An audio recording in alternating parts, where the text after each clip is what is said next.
Hello, and a happy Grand Finals Thursday to one and all. What is up, and welcome back to tonight. I knew I forgot to do something. I have not opened my chat bot.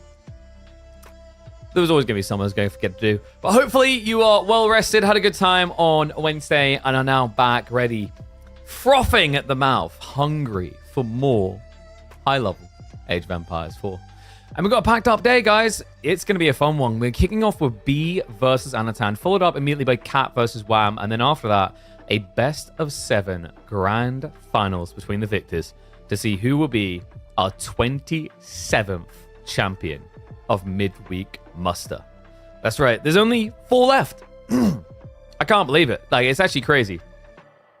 Well, not 4 left. 3 left, right? Like 4 currently, but by the end of the day, there'll only be 3 more title belts up for grabs. And interesting ones as well. I mean, Anatan versus B has, on average, when we've seen it in these midweek musters, been like a grand finals itself. It's wild how close these two have been. But not so much, I feel like, the last week or two. Anatan has just firmly had B's number. So curious to see if he can overcome this hurdle ahead of a grand final showdown where Wham does seem the most probable to make it through on the other side of the bracket, considering he's the current reigning champion. And Cat has got a lot to prove. Dimmy wants to know why he hasn't been invited to participate in the Hymns events. Did he actually ask, or are you just memeing? I mean, if he wants to be involved, he can always reach out. I'm always willing to hear if high-level players want to be involved, and I can add them to the list of players that we rotate through. This week's was just kind of a dead obvious. We've been trying to get Louis to come back. He's been a little bit busy the last week or two because he's actually the reigning champion, as is Anatan. So, yeah, tomorrow we have got, for those that are wondering what the hell I'm talking about, tomorrow we've got an epic show match coming. You are seeing that correctly. There is a brand new map called Stiff. Subtle, I know. We're very subtle these days. That's going to be happening at 16 CT. And I just realized I never updated. Oh my god, I'm an idiot. I didn't update his name. Dude, it's been like a long day. It's been a long week. You'll have to forgive me for that slight error. I done everything else correct, and I missed one very important detail. So yeah, it is, of course, Louis MC versus Anatan, our 2 reigning champs. That thumbnail? What's the problem? Like, what's wrong with the thumbnail? Do you not like not subtle? So I'm going to update that. I already posted this on Reddit. I think someone actually commented on it, and my brain just didn't process it because I've been like, I don't know, man. This morning was weird.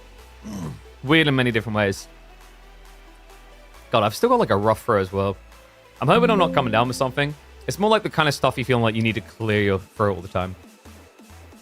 But yeah, this is going to be the show match happening tomorrow, featuring a brand spanking new map.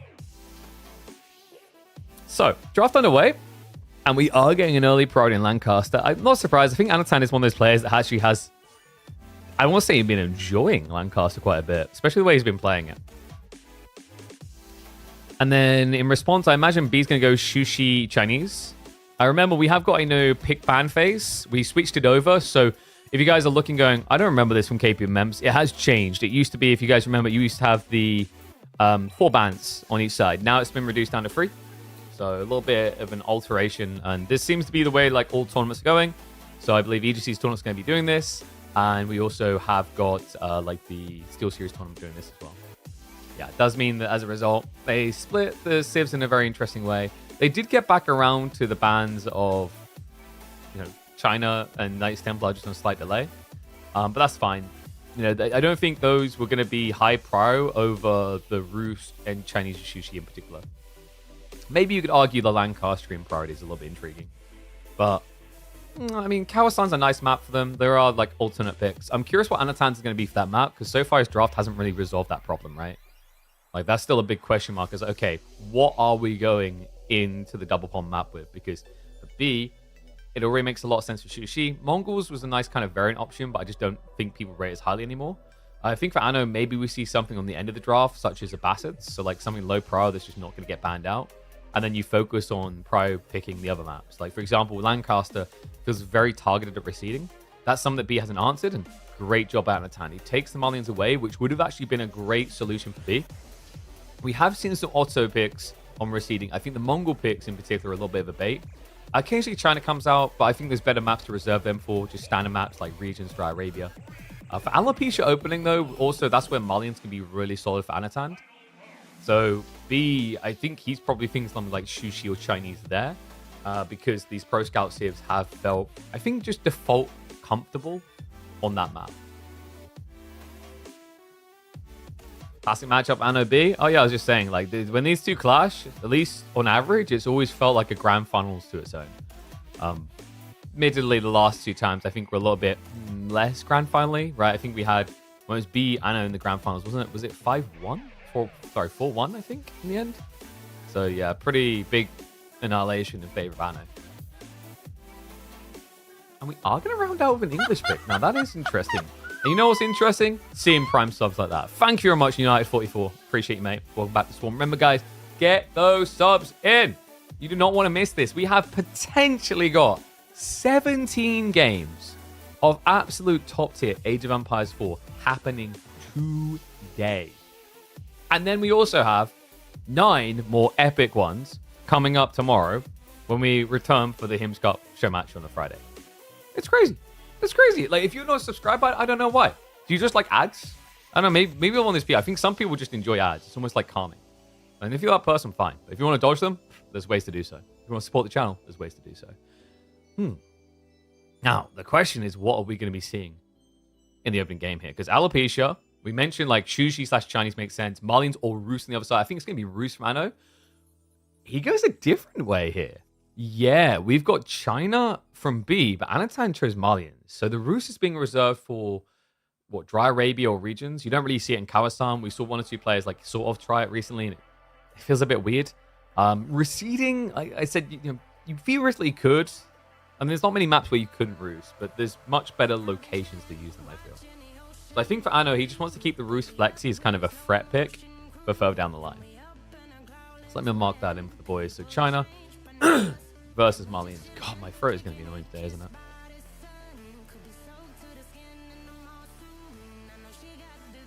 By the way, I'm very happy. I did just get a certain contract signed for something we're going to be doing in the coming weeks. A new sponsor coming on board, sending us something cool to check out. I'm not going to tell you more. I'm just going to like dangle that there, like announcement of the announcement type crap, which some people love and many people probably hate. Get Dimmy versus Vortex on board map. I mean, this is the thing, right? Like, if Dimmy is definitely interested, I mean, tell him to reach out, and we'll sort him out. We'll see if it's possible. I think it makes more sense to bring him in on the next month one, not like, because the current one, remember, the current one we're doing is like ED. So I mean, I don't know. Ben's managed to get at least 1 kid. So. I don't know if he wants to see like the champion of that. 1 second, I need to restart my Steam and then we'll get into game. I think the boys are about to start in a second. I get that thing sometimes. I don't know if anyone's been having this recently, where like Steam just like blacks out a bunch of its different window pieces, so you just can't like access them or anything. And then you have to task manager crash Steam and restart it. I don't know what's been going on with it. It's very weird. Let's get the game started.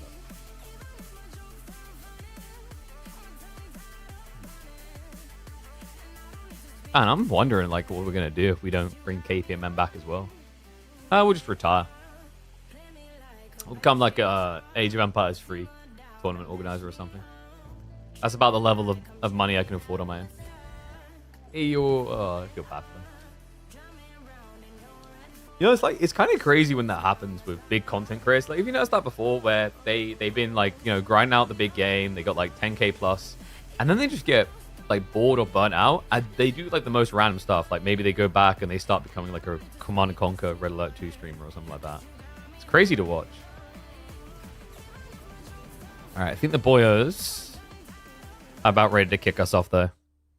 So I'm also going to crack myself a Red Bull.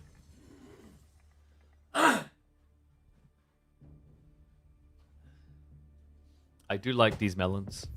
The latest thumbnail? Oh, it's not me, mate. It's all my editor. Shout out to him. He's been working hard. I think it's like, I said to him today, I don't think it's going to do well on the channel because it's like the content is always AoE 4. So like talking content doesn't really fit. I also think we'll probably like go through some iterations to how we edit that content down to make it as engaging as possible. I do feel bad for him though, because I feel like the thumbnail is wasted because like people are going to click on and then go, this isn't Age of Empires. All right. Let me go ahead. I'll ping out there. I'll start predictions. Give you guys 2 minutes. And I think we're 30 seconds behind, so we'll hit the fast forward. Just a little bit. It really is that time, isn't it? One and all, welcome back to the channel for the good old Classico of midweek muster. B versus Anatan in a best of 5 to see who's going to be going through to that grand finals. I love this matchup. This is like probably my favorite matchup of midweek muster consistently. There are some that are definitely up there. I think B and Dumu are another one that always come out looking beautiful. I mean, it's something about the way that these guys dance around each other that makes everything feel like a show match, simply maximized to entertain. And Anatan's going to try to kick off as entertain in this series, the Malians, up against B on the Chinese. Now, kind of a rematch situation. Remember, Anatan is not the current reigning champion. He did fall victim to Wham last week, but B, after being on an absurdly long win streak in midweek muster, has started to fall off a bit. He hasn't been able to win 2 weeks in a row. Let's see if it's going to be free or if it could be a return to form. I mean, as it stands, he's looking like he's going to be the most decorated player of our $9,000 esports circuit.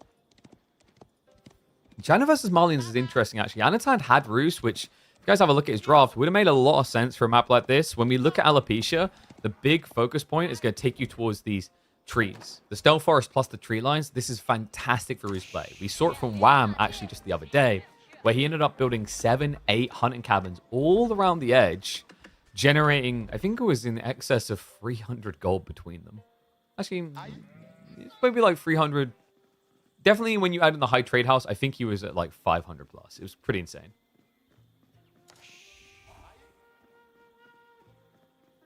How do my graphics look? Why are they a little bit vibrant? Oh, we alter the palette slightly to pop more just because of like the average. The thing is, the average monitor is just not really going to show true colors. Like, I think Age of Empires 4 is a little bit more washed on its palette in terms of being not as vibrant intentionally. And the problem is, like, if you're on one of those new fancy OLEDs, you probably don't notice as much because the color vibrancy is so much higher in general. But, you know, 90% plus of people don't use OLEDs.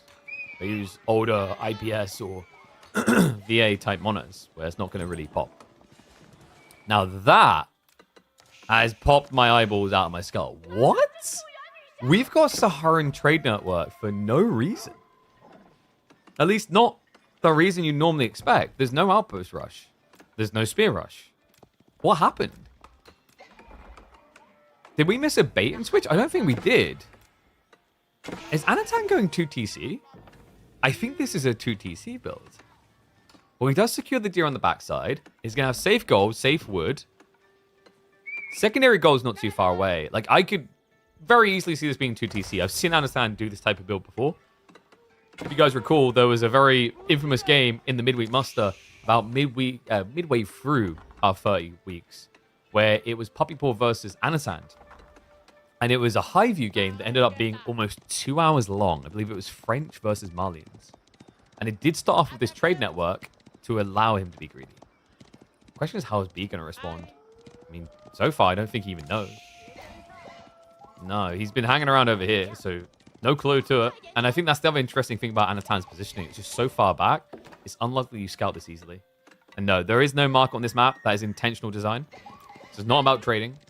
Normally, this is about you trying to do something greedy and being worried your opponent's going to attack you. I do find it particularly interesting that he placed the Saharan trade network here and not down here to secure both goals. It tells you where his focus point is. It's about that deer. The question now is whether this is some sort of raw, super hyper fast castle build, or if it's going to be more of that greed route that I'm kind of expecting. And yes, when you go for the Saharan trade network, a change they made, what was it, like 4 major patches ago, was that you now are able to get javelin emplacements instead of arrow slits. And that also means you don't spend stone anymore on those, you only spend gold. they're pretty cool in theory, but like I've yet to really see a game where it felt impactful, like truly impactful. Like, yep, that won the game. Even on Socotra, when we saw people experiment with it in the early days, it was cool, but didn't net that many wins. He's gonna go second pit mine north side. Okay. All right, this is starting to feel more and more like FC then. I guess in some ways it makes sense. Like, do you really want to 2TC against China Pro Scouts? It is a bit risky, but I thought maybe with the nerfs to Pro Scouts, there was some confidence level there from Anno. But when you look at the macro... Wait a second. I'm trying to figure out what the wood float is about. Okay, he is actively producing. So it's going to be Donzos to block out the scouts. Because, like, the thing is, if he was going 2TC, it would be wood and a few extra gatherers and gold. But the fact he's flowing so much food is this kind of suspicious part here.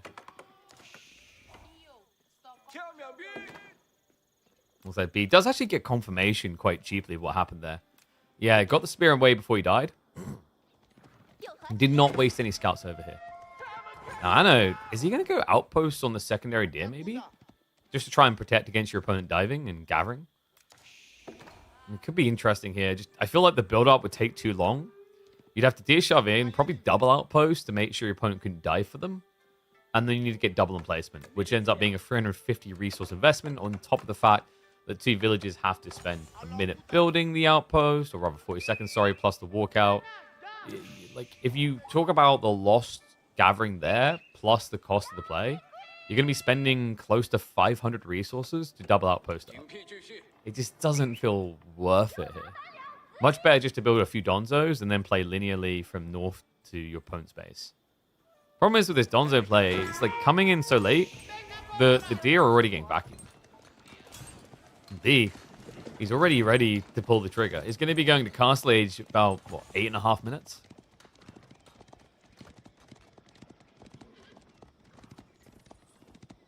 And some placements are super cheap. They're not cheaper. Remember, when you get the javelin placements, the difference isn't they're cheaper. They are cheaper in a certain way in that, like, instead of having to gather 2 resource types, you gather 1. They become gold-based instead of stone and gold-based. Okay, so this maybe feels a bit better. He's going to go up just 1 outpost and start gathering the deer now. And he's got the spears now sitting here. So the 1 outpost makes sense. I think if this was like a Dry Arabia type situation, he probably doesn't even do the 1. But it's the vision in this area. Right? Because even if he captures this abandoned outpost, it's not going to show what's coming. More efficient? In some ways, it's more efficient. I think the idea of like javelin emplacements being more efficient is a bit baity. It is and it isn't, right? Because, like, yes, it's only gold instead of gold and stone. But if you went for a Mansa Quarry instead, you'd be generating 75 stone a minute. So you kind of already fixed that issue. If you were a Civ that didn't have a way of generating passive stone, then yes. It would be annoying to have to build a mining camp and have to walk villages out temporarily just to gather stone. Okay, so tech up on the way for B. And Anatan scaling into Musafari. I mean, if it's a PG flood, great. But if it's Lancers, you could be in trouble here. B. Looks like he's already got the stables ready to start pumping. So first night on the way. Donzo count isn't crazy. Anatan is going for a very early aggressive line here. He's able to snipe 1 of those Imperial officials. B is going to start adding in the archers. Smart call here. Remember, Castle Age archers can beat jabs, so you could eventually just blob full archer if you don't feel like you can get food. And well, it looks like Anatan's going to try to deny him exactly there. A lot of deer exposed on the east side of the mill. This is what players like to do quite a lot of the time, just to kind of be safe on the risk of dropping off at TC. Because you can see, like, these deer here, there's a good chance that a villager standing on this side is going to drop off at the town center, not the mill.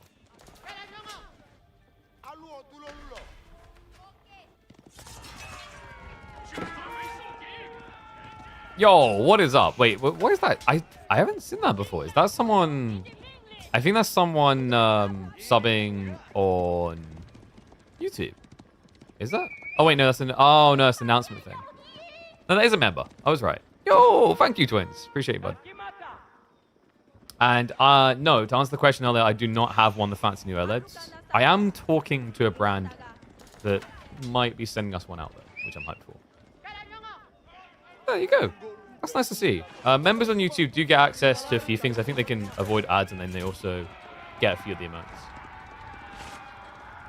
But like, I can't give you anywhere near as many emotes as you get on Twitch because like to get them, it's similar to Twitch where you have to get lots of subs to unlock more sub slots.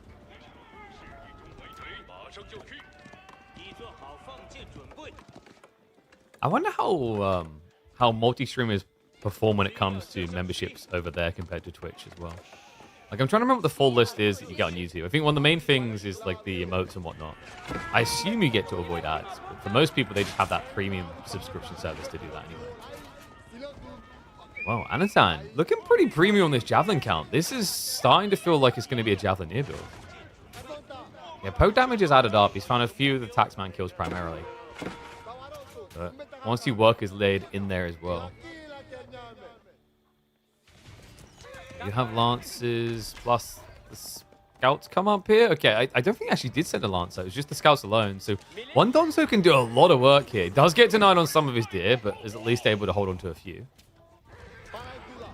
Hey, good patience so far. The archer count now up to 12. Remember, these are vetted archers. They can compete with the javelins. Yeah, Nano, like the warrior I have here is even if you feel like you have enough javelins to contain the archers, they're going to walk in and kill a few Donzos. Like, for B, the real win condition here is, weirdly enough, lances. It's just played in a different way. It's subtle. You don't need many lances to roll the fight. You just need a few. I think Anatan, sensing that risk, is now going to look to just trigger an age up, because if you can get to the Javelineer timing here, then the lances in such small quantities will be counted by you. Remember the poisoned effect that comes in for these guys. Not to mention the extra movement speed to make it so hard for melee to reach you. So B gets a Red Bream Room. He was thinking about going Monastery super early when this push came in and has delayed it ever since. But now could be a really good time to kind of rush for them when there's a bit of Bream Room. It's just tricky to read because you have to now be suspecting that there's an age up coming.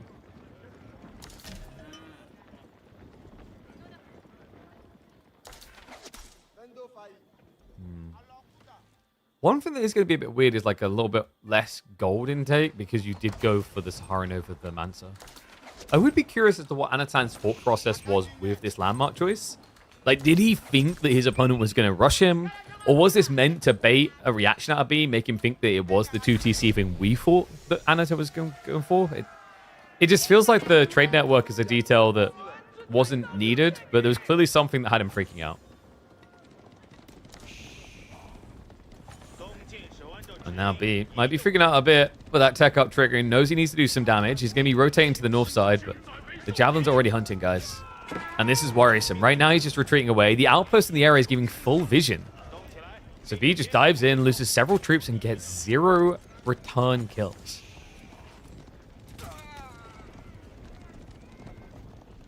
B now sensing the imminence is prepping the horsemen. You need a lot of horsemen to stick this in the grave. I mean, this is the tricky thing. Like, right now, you have 0 ponies. Your opponent already has 25 javelins. This is what feels good about this build for Malians.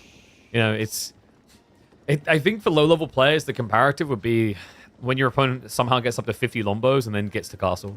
Like, oh, wow, I can't fight this. In some ways, this is more painful to deal with because at least Lombos, you know, if I built horsemen, I'd be able to reach him. Yeah, B could go up to, what, 15 horsemen and still struggle to just stick on top of these jabs. I will say that the change with horsemen that they made with Season 10, improving their animation, has made it a lot easier to solve jabs with horsemen. Still not simple. At least it's somewhat manageable now. Definitely not for Lancers, though. B out off the gold, but doesn't really need gold. He needs additional food gathering now if he wants to make this pony switch. The problem is he revealed it so early. Javelins are just going to full on A-click in. Donzos can trade out with that long enough. The Javelins will get the space. And that's going to be 0 cavalry now for being this fight. The Javelins with the line formation can easily keep their distance. They are going to get closed a little. Funnily enough, Anatan doesn't give a damn. He's already got the ranged armor too, so he A-clicks into the engagement. Is he actually going to be happy about this? We talked about the fact that your attack speed is better, so you can trade out a bit better, but we're not really in that count. No, for archers to feel good there, you're looking at, in Castle Age, usually about 1.5 to 1.7 times the Javelin. And as we can see, if you do some basic maths, this is nowhere near 1.5. He's missing a good old 33% of what he's meant to have there. Well, 50% depending on how you scale your math. And now. Like, this is where I'm a bit worried for B, is like, if your opponent reaches into your base, you're going to struggle to ever scale the horsemen. Because each time they'll spawn, they'll be half HP. It does get a little bit bream room. But B, the food income. I think that's the biggest concern for me right now.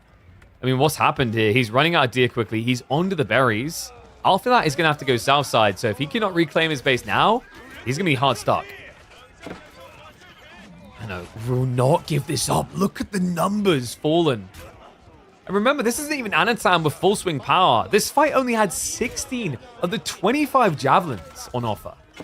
What happens when wave number 2 arrives is what you got to be asking. We got Javs idling out 25 workers on the north side. B with half his economy now not working. And when the javelin is, you know you can't just rush them to try and shift them down. The Rap's coming on the south as well. Archer's barely able to stand their ground. Has at least got a trickle of horsemen coming out, but the Jav count still being so sturdy. You never get close enough to do anything. You're lucky if you can take 2 hits. I bet he's still scratching his brain about this Saharan trade network. Like, what was the point? I think this really was the point. It's to kind of throw you off your game, making you wonder what the hell's really happening. And in some ways it worked, right? B just went for the greedy opening where he primarily focused on getting the scouts. And Anatan just done a great job of denying deer by just securing them with the outposts. By the time B gets up to 2.5 deer stacks, you're quite happy as a Marlin player for what you paid, getting 1.5. Now, there has been a little bit of a slowdown here. I think Anatan is now encountering the same issue B arrived at, which is where the food. He has at least got the ease as Marlians are just spawning cattle to fix that. Plenty of gold to do so with, actually, guys. He's floating 1,000 in reserve. Why not make Lancers instead of Horsemen? Yeah, like, so the thing with Javs is, like, it's better to have more units than less against Poison Javs. Because it's the poison damage. If you have really tanky Lancers that take one hit and barely survive, the poison will finish them off. Right? But, like, if you have Horsemen, you're seeing here, they can take, like, 2 volleys, but there's so many entities. Something's going to reach. And also, raw DPS value is just actually, like, better economically with Horsemen. Horsemen do 22 damage against Javs. The Knights only do 24. But you're paying double the price. Spin those Javs. The numbers aren't feeling as ridiculous at the moment as they once were. Then again, B is having to fight tooth and nail here. He's every berry can get on that front side. And the javelins, he's just brute forcing. This is it. Anatan will not be denied anymore. Yeah, it's a full cracker. This is the point where you know you're going to have to punt out into the berries or the boar. And, like, there's not much on those berries. So he goes far north, far south. But the javelins also find him there. Hemorrhages more worker kills. More out-of-time force. The dive does come in. There's just no one left to actually protect the core economy. Yeah, and I think those gaps in gathering just really killed B here. That long walk north and south side, like, sure, he's got the board now. That's 4.4k food more to work with. This can be the frustration about Malians. Is like, Malian players don't need to go for those boar. I mean, they can't anyway, right? They can just build the cattle at home and get a comparative gathering rate. So, tough moment now for China here. It's an 8 eco lead. More than that, like, when you consider the pit mines, obviously the supervision helps out a lot to pad that for B. He has got mass horsemen coming, but I quite like this idea from Anatan. Yeah, he's just going warrior scouts. Just a meat shield, really. And also will be a counterplay to archers when they get upgraded to veterancy. Javs in the meantime are going to dive to the south side. But I think he did get eyeballs on. Yeah, so the 2 workers there should get sniped out. Horsemen are now arriving. I'm a little bit surprised that Anatan's camping here. But he thinks the starvation is important. And also, north side, he catches B without any outpost. So strikes in. That's another 6 worker kills between the north and south side skirmishes. And the lead just continues to build here. And the biggest problem is, like, B, he's building all these horsemen, but it's not about raiding, which is what you'd like to be doing in the downtime. It's all due to the paranoia of the javelins. And this is crazy. We're up to 11 warrior scouts already. These are really cost efficient. Only 90 food to build. And just look at the stats. 130 HP. They've got the 2 ranged armor. They get the bonus damage against range now. You know, you compare that to a horseman on the other side. A horseman that you pay 120 and has a resource split off. You see right here, you only get 155 HP by comparison. It's really not that much better. The Alalu boys are here. I mean, it's funny as well because like you don't often see the Warrior Scout spam as the secondary to a Javelineer timing here. This is a rare type of build. For Anatan, it's all about how do I bulk fast and be efficient about it. Great denial on the north side. More workers going down. And wait, B? Oh my god, he needs the food that badly. He sends 6 more workers up here. And they're just going to be dead as well. I mean, if that ain't game, I don't know what is. Anatan now with almost a 20 worker lead, which is what you usually get by building Fulani. Just because of the gathering rates. But now it's raw there in terms of villages. And it's simply too much. The 1-2 tapper to tap out B in the first game. That was sick.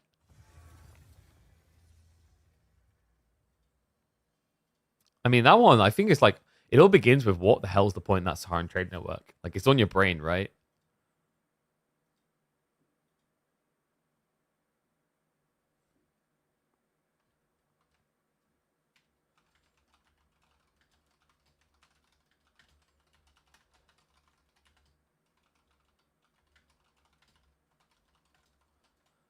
Okay, so mark it up. Early lead already for Anachad. I'm telling you though, guys, it's something about these two. Like, even if this now went all the way to be a 3-0, it's so intriguing the way you get there. Like, already G1 has done that, you know?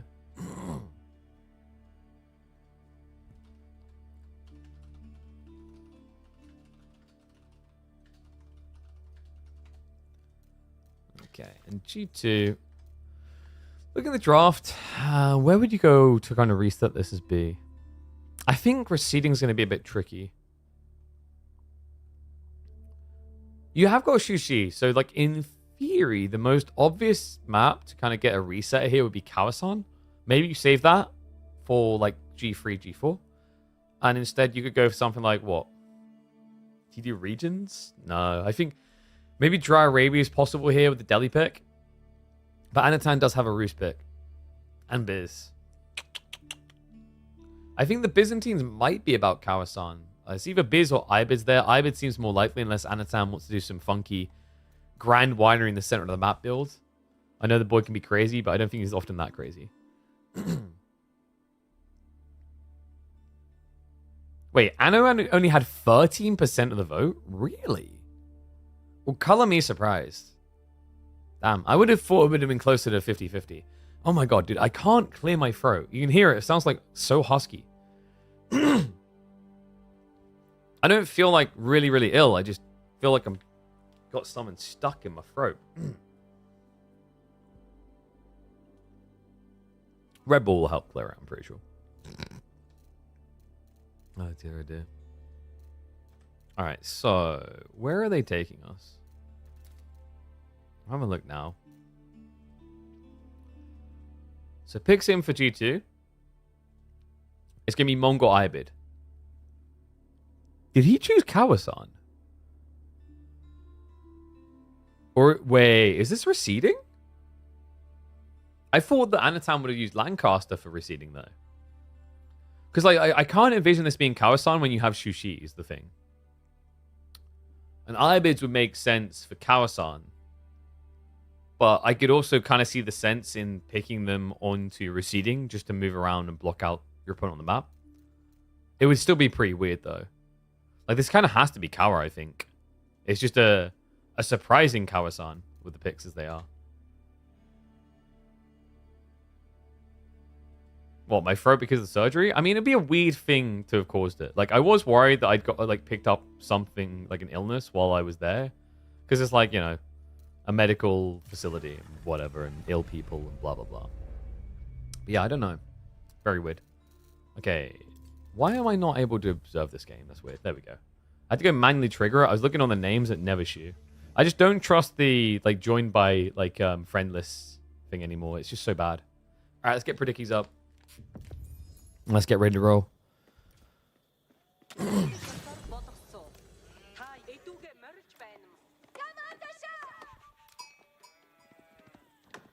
He had the best pick for Kawasan, and he ignored it. That's right, one and all. You heard me correctly. B, after losing game number 1, heads into the second. He had Shushi as part of his draft, and he ignored it. Here on the map, with so many berries, that it feels impossible to not get 150 resource meditation garden. So B's thinking about something else for that pick down the line. But it's dangerous to do it here in a best of 5. It would put you fully back up against the wall. Anatan, a bit more logical in terms of the pick. Ibids has been a pretty respectable one here. Same as Abbas historically. The cheap docks allows you to set up on both ponds quite fluidly. And Ibids, with their fast advancement timing, have the opportunity to easily just catch you off guard with their first archer ships. Alternatively, what has been growing in popularity is the industry window. And honestly, I'm a bigger fan of this now than advancement. Remember, advancement would make it cheaper and faster to tech up. The difference is you tech up and then you wouldn't be able to afford boats. With growth wing, or sorry, industry wing, eco wing, you can actually afford to build the boats with 350 wood. But the other cool thing is the 30% improved construction speed, rather. It allows you to get these docks up in 20 seconds, which is very important. It minimizes the risk, allows you to scale second dock much quicker. Overall, I think the future, definitely on Kawasan, for Ibids is going to be Eco Wing Industry over Advancement probably 80% of the time. Beyond Mongols, though, this is not going to be an aggro start. And, ooh, he does still trust in Advancement. Okay, you know what I think this is? It's interesting to me, actually. He scouted him. And I thought the moment that Anatan scouted the dock, he wouldn't bother with Advancement. Because, like, logic there is, you know, if you see your opponents going spears, you want Advancement to get it quick enough. Like, I think Mongols is one of the 20 percentages where, like, Advancement makes sense because the spears are coming, you need to actually get a bow out. Like, the time matters more than the resource. But instead, after scouring that dock, he chose Advancement. So, a different approach from Anno. He's now going to be looking to get second dock up insanely early. We can see that he has actually not leveraged any fishing boats whatsoever on this dock. He's solely interested in punishing B for trying to play an eco game. Interesting approach here. Now, trade-offs for his Advancement gives you nothing else down the line. So you're quite often, I think another reason why people step back from culturing Advancement as much is it felt like a one and done. I've won this game by like 6 minutes, or I've got nothing. Khan is at least getting eyeballs on. So B now knows what's happening. He probably was never thinking of going more than 3 fishing boats. I think he's now going to stop at the 2. And potentially start thinking about an age up. Because he could have easily built another fishing boat by now with the 150 wood. Or sorry, 120, which is going up to 150 for the second dock. Anatan can mirror that dock play, by the way. He doesn't have to in a rush because he's going to have tech advantage. So your opponent can't build any boats yet is the thing. There you go. Second dock on the way. Another interesting thing, you can't even get naval arrow slits until feudal. So B poses no threat on this pond yet. This dock play is solely so he can't get denied. I know. Now we'll be mirroring the docks. He's going to just wedge it right up next to his opponents. Doesn't know it's there yet. But very cheap to do. Just 75 wood for this play. I think for Anno, maybe the most important thing next is to keep an eye on this side. And he's already done that. Archer ship priority to protect his scaling economy. This is where fishing boats should start to get produced. I imagine he's going to maybe prioritize an archer ship over here. I don't know if it's worth it, though. I see people do this a lot of time where they, like, open arrow, and it just feels like you've got dead weight military. Like, they're not doing anything. What's probably preferable here is to just start building fishing boats now to get economy. And then once your opponent's teched up, you fight 2 dock on 2 dock. Because remember, as it currently stands, B is the one with an economical lead. Now just remember, we never sped up for that 40 seconds, did we? Yeah, because we hopped into this like 40 or 50 seconds. So we'll get that rolling now. Deer stone on the way. To be expected, Silver Tree just never really feels viable on this map. I think there was a time when Mongol players tried it, but you always end up with the central trade post these days, so it just doesn't really pay off. Like half map route when you're also trying to scale fishing just doesn't sound logical. Second dock, Fano does sound good though. He's going to make it free, so just pretty much giving himself full efficiency to blob this pond up to like 20 plus fishing boats now. Yeah, and this is a pretty powerful play. I think so far I'm liking the Ibid plan a lot better. Because you can see how he's going to be able to get economy and harass his opponents. What we're not seeing so far for B is how he's going to scale eco while killing his opponents. Like, he's actually the one at risk here. Yeah,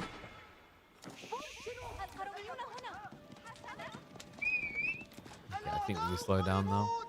And B, it's going to be Magadai. Okay, so he's focusing on taking out land eco. We talked about him not addressing the fishing boats. This is his response. He doesn't want to get bogged down in it. He's going to make it a land game. And yeah, so the comment about the central trade post, by the way, I don't think they should be removed. I think they're fine.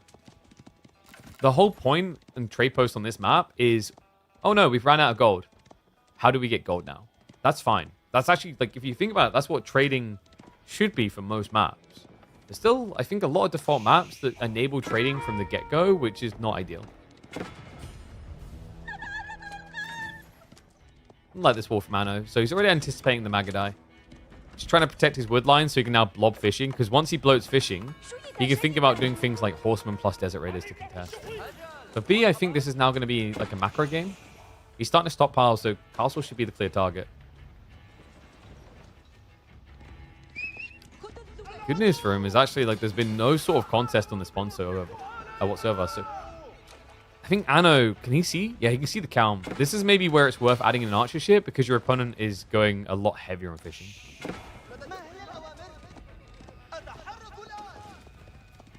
Yeah, one thing that Anno's going to want to be careful of here is how he burrows through this tree line. We've seen it countless times. The Khan Hunters and the Khan with the Falcons. They pond it over the tree line, and from like here, you can hit up to here, right? So Anno's going to have to finesse that very carefully, very gently. Otherwise, he's going to find himself hemorrhaging villages unexpectedly. Kind of step stock? Yeah, but he's also being ignored. Not for long, though. Double Desert Raider now being queued up. I like Anno's overall response to this. It's not overzealous. It's not overreaching. He's been kind of calm and calculated about it. You know, not panic reacting. Use the outpost primarily to protect himself. Focuses primarily on getting the fishing up, because once fishing is up, you can start blobbing Desert Raider count via multiple stables. Usually the concern for people, the reason they freak out is like, oh man, Desert Raiders take ages to produce. But if you have a lot of food, you can justify dropping 2, 3, 4 stables. Now, B is using this time really well. Castle's about to be triggered. And you can see already that Anatan is uncomfortable in the tree line, right? Like, you saw how he had to shuffle everyone down to the south here because he was starting to edge into range around this area. Yeah, we can check the vision to see what I mean. This is B's vision right now. Remember, this is the Mongol player attacking. This is what he sees. Even with the Khan dead, he sees all of this due to the Falcons. They are insane. It's the Khan Hunters, man. Like, I don't know if really Khan Hunters need to have the Falcon ability. At least make it like a 50 or 75 resource unlock.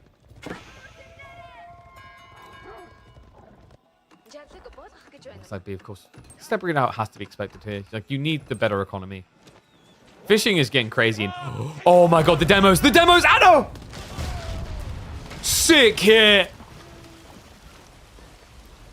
That's going to be 7 fishing boats down for the price of 2 demos. Anatan has to have a creeping smile on his face. And what a time to slow B down just as he's escalating in age. May now struggle to escalate the way he wants to, because this could have potentially been a fast imp build with how passive it's been from Anno. That pacing difference is important considering the way he's been scaling. He wants to go castle with a slow teching civ. He's been scaling a slow producing unit. He couldn't afford B just getting away with this full greed. Fantastic read. And the reason why that's so sick is, like, even if your opponent has naval arrow slits, you're going to get the kills, right? If this had been archer ships, fishing boats will heal each other, pull away, idle, you'll get sniped. It's just a lot more clean and reliable.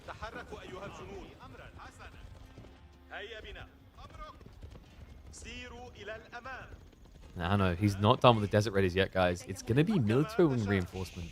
Interesting. There's definitely options here. Obviously, you can't go for the Dervis as you chose advancement, but, I mean, growth for the extra villages could have been nice. Industry is kind of cool if you feel like you need a TC. I don't mind Master Smiths for the concept of the military academy to produce your next units quicker, especially if you want Desert Raiders. But if you only solely want Desert Raiders start to finish in game, then like military wing reinforcement can be quite justifiable at this stage of the game. Getting those free camel boys every 2 minutes. Yeah, and I think his biggest concern is like maybe I'm gonna get Dove soon. Like, my opponent's Rush Castle Age. He's probably got a decent amount of Magadai. He could just, like, speed arrow in and kill villagers.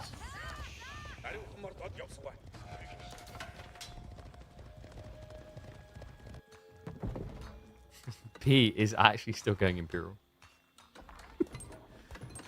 Yeah, I feel like with Mongols, you could essentially take away their ability to gather gold, like remove it as an actual variable in a game, and they still go, okay, so how do I get Imperial Age? No, like when someone loses like both of their arms, and then the first thing they ask the doctor is like, so when can I get back to boxing? It's like, buddy, how to tell you this one? Yeah, it's just like the only thing Mongol players really care about. Oof, I know, nice strike out there, B. Even though it has the Magadai upgrade, these are pretty decent exchanges for Anatan, considering the veterancy difference. Yeah, it gets free Magadai, only this is double Desert Raider. And remember, the difference in cost, like Magadai 150 compared to DRs being 180. But like the fact that like the cost is that close and you pretty much were doing a 1-for-1 exchange feels terrible as a Mongol player.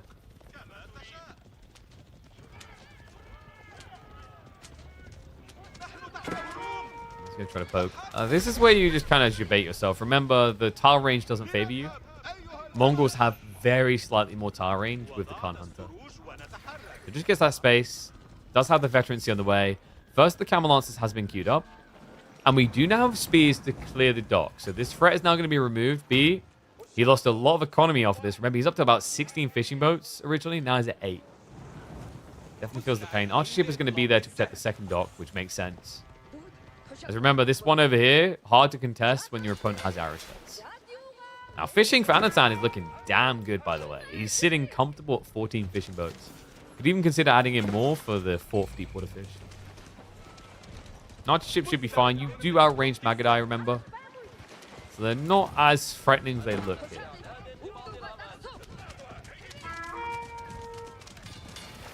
But your dog, well, that can't move. So 1,700 shots later, it's going to die. Yeah, there's not many. Just a few.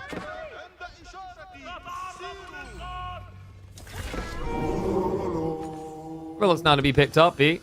Whoa, he... it's not often you see a Mongol player queue up 6 shamans. That's pretty crazy. Did he double produce them? I can't remember if they fixed that bug. There was a bug a while ago where you could not double produce shamans.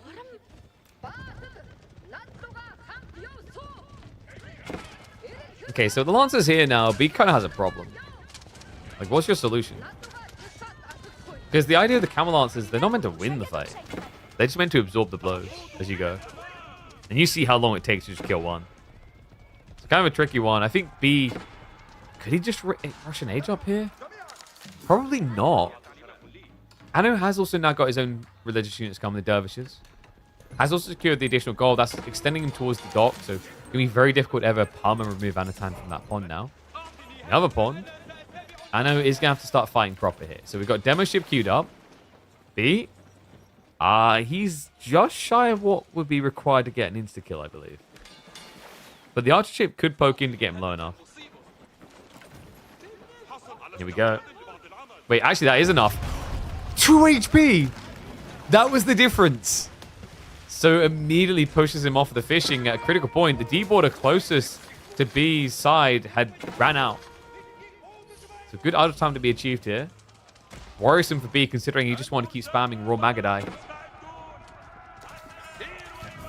Crazy thing is, like, B's had some advantages here, at least in terms of DPS. There was the ranged armor to mitigate that, but now we're seeing the damage buffers coming from Anatan. Similar timing by B, though, so he's at least not falling behind. And this is a crazy grab. Anatan looks for the central resources. The blob fast. Yeah, you can actually put siege, remember, when you go for the military wing.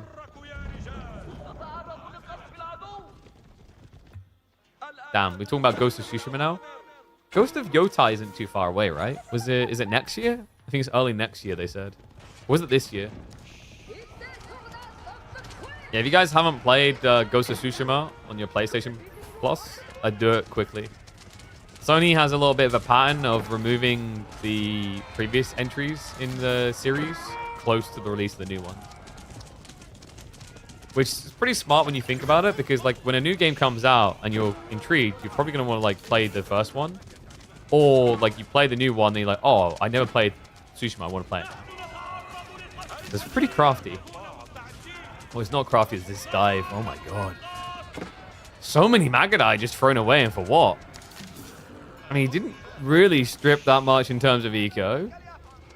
Lost several of the Magadai.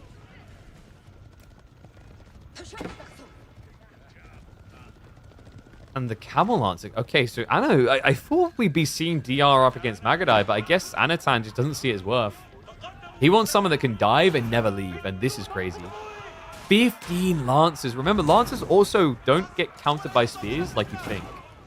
They don't care about the brace, so they just charge in and hit you anyway. Pretty nuts. Easy peasy worker kills. Talk about the right time to do so. Sprint replacements just started to come in, but the count not high enough. Workers will be able to run away just in time.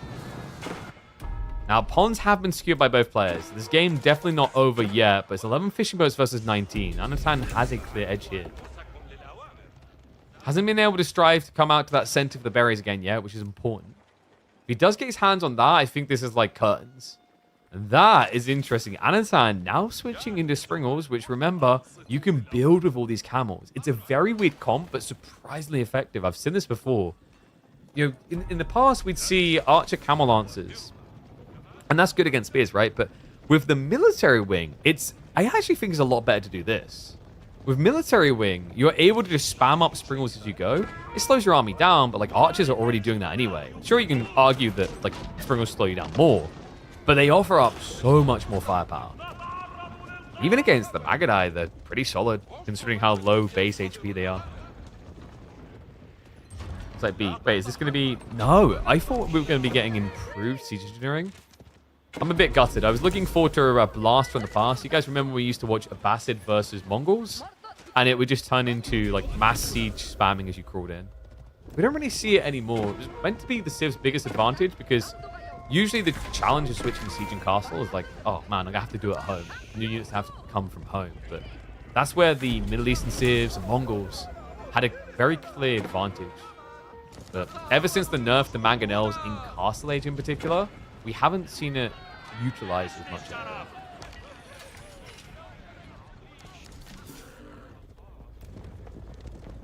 You still haven't finished Ghosts? Oh, you should. It's so good. Yeah, you gotta be careful that like, oh man, I haven't played in ages. Like I'm like that with Legend of Zelda.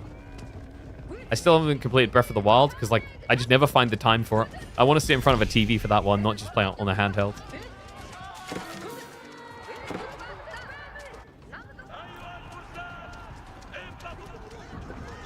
He's done a really good job of holding on so far.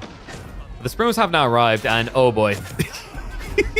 Yeah, if anyone in the midweek musters knows this siege weapon well, it's B. Springles ironically being used against him.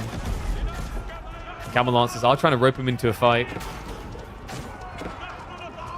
It's the deceptive thing. Like a handful of Springles could easily counter half of B's army in 10, 15 seconds flat in these fights. All comes down to positioning.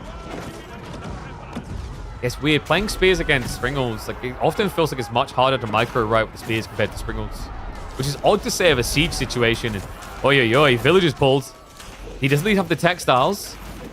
And spread's going to be wide, but look, this Camel Lancer's back up to protect the Magadai. They dove in to try and find the snipe on those Springles on the back line, but it means they are full in melee range against this.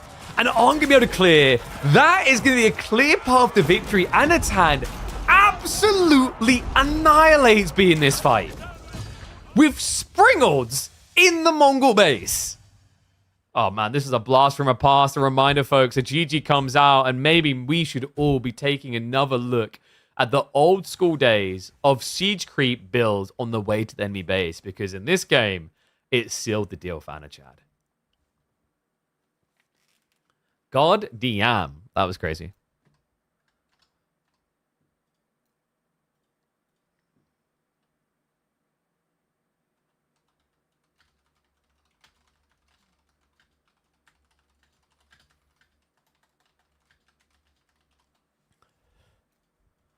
I was always great against Mongols. Yeah, on water maps is a bit different though.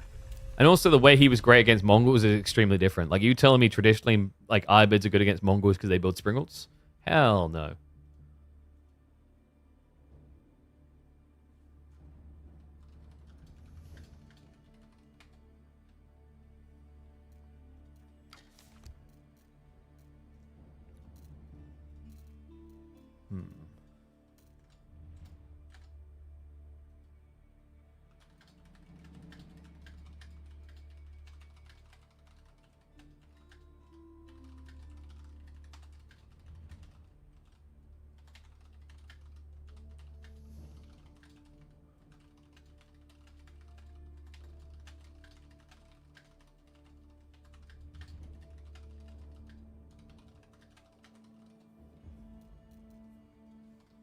All right, sorry, I just had to type someone to someone in the background. So 2-0.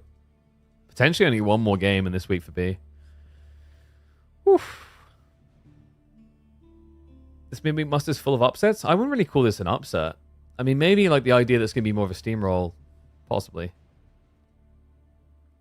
But Anatan is the guy to beat, right? For B. Like, B is fallen victim multiple weeks, I believe, now.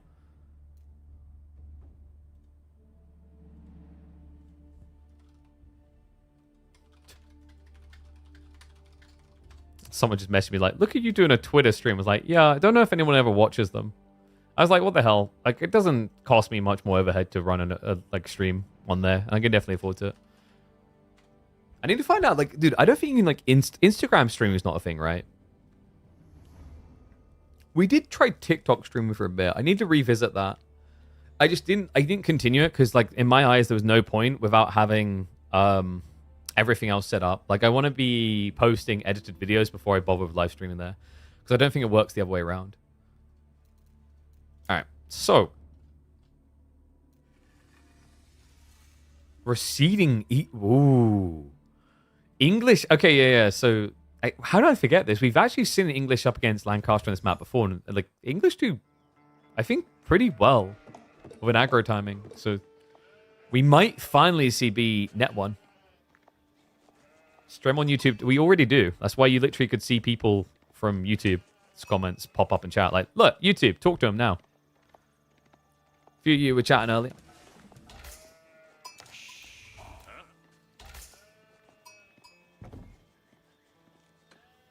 And in we go to the middle of a civil war here. That's right. Not just because these two are scrum and broskies from Eastern Europe, but because we've got English versus Lancaster. One and all, we are back on receding for what proves to be one hell of a clash.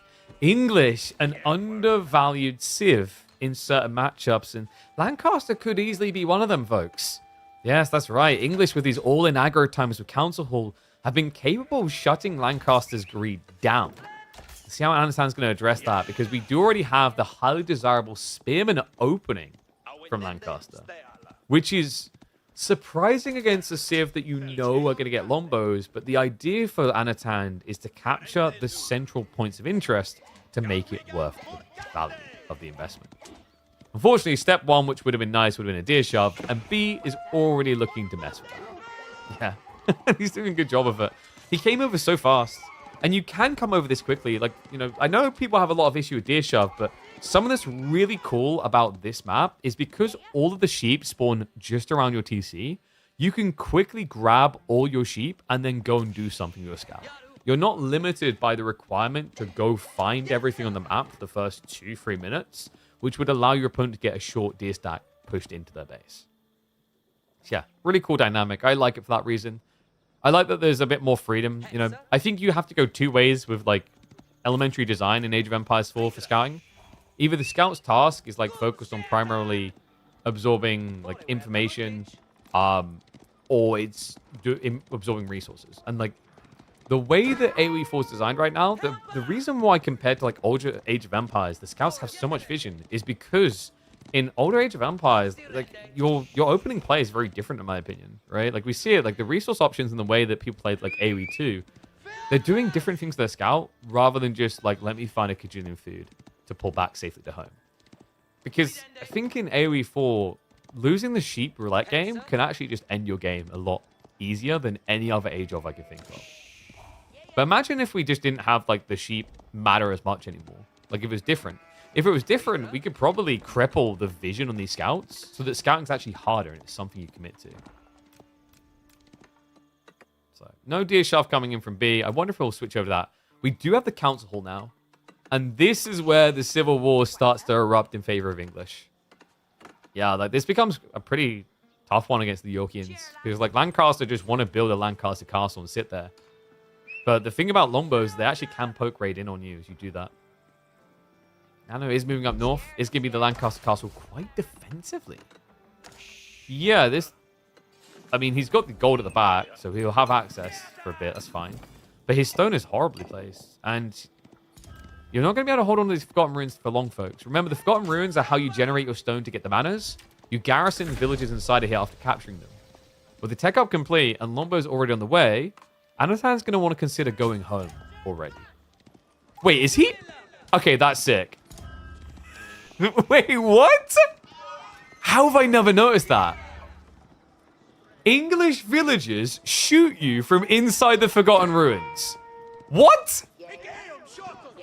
I have so many questions. Like, were they actually, or was he just ungarrisoning them so quickly that it looked like it? I mean, no, they must be shooting from inside because the villager has a really long wind-up. Like, they would be out of the Forgotten Ruins way too long if they actually had to ungarrison to shoot. That was legit happening. There was nothing else there that would have been shooting. That's crazy. Well, Lombos have now arrived. I'm going to have to tell the devs about that. I don't think that's intended design. English Lancaster OP on these maps? Question mark, question mark, question mark. I mean, I think it's more OP for Lancaster than it is for English. Because, like, for Lancaster, imagine this is Mongols versus Lancaster. I could just spam spears, you'd spam spears, and, like, you know how spear fights go in Dark Age, guys. Like, both of us get really low and then start hemorrhaging. And usually you say Mongols have an edge because they can't. Just imagine a villager being there shooting all the injured spears to death. For double damage of what a Khan would do at that age. That's wild.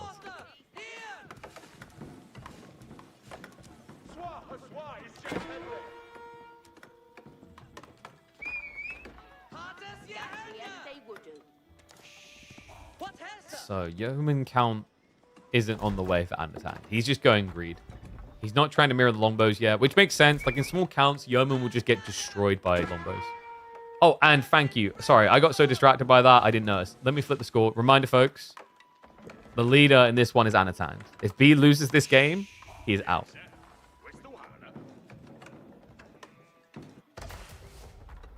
He's definitely off to a good start, though. I mean, the problem is, you can gather some gold, but if you're trying to rush castle, does 1,300 gold feel like a lot? Probably not. I mean, you'd have, like, what? Oh, you'd have 1,000 to pump into units, but there's some things you want to get veterancy on probably along the way. If you want a night spam, that's going to heavily limit your ability to do so. It's a bit of a weird one. I imagine for B, he's thinking about his ram timing, but, like, Anatan's making this hard intentionally. Look at what he's done. He builds the manors behind the Lancaster castle.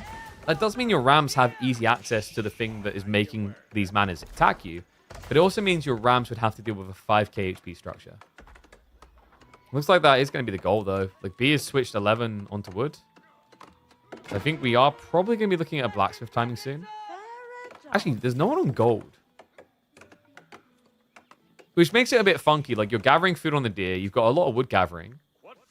But 0 gold gatherers. And there's the calibration. So it switches over. The 5 should just be about fluid timing into Siege Engineering Steeled Arrow. Muster of the Nobles is being activated, so Anatan's about to get 5 of these Demi-Lancers to try and help him.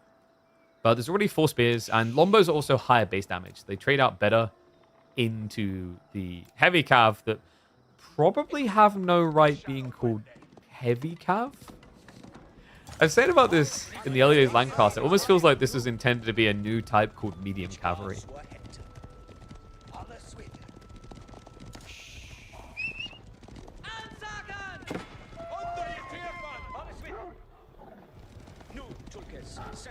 He's going to be rotating towards that merchant camp. Ooh, only 1 spear here, though.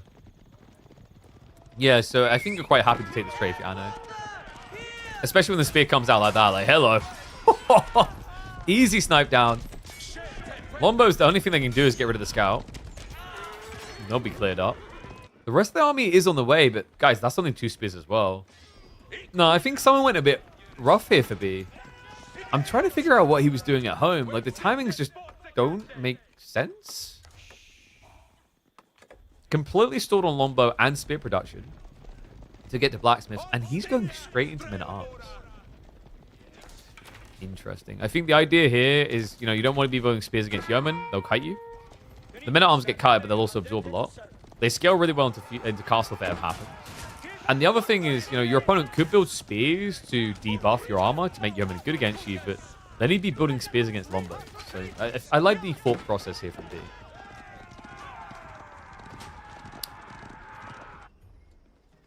Now Anatan feeling a little bit safer. He's going to start looking to pad his economy. So Albo's going to be coming up. I think he's going to start to look to gather the deer. And Emma is now trying to palm my son off me, but I have nowhere to put him, so she doesn't pull this out. You guys want to say hello to Ezra? He smells a bit funny today. Yeah? Yeah? Yeah? Oh.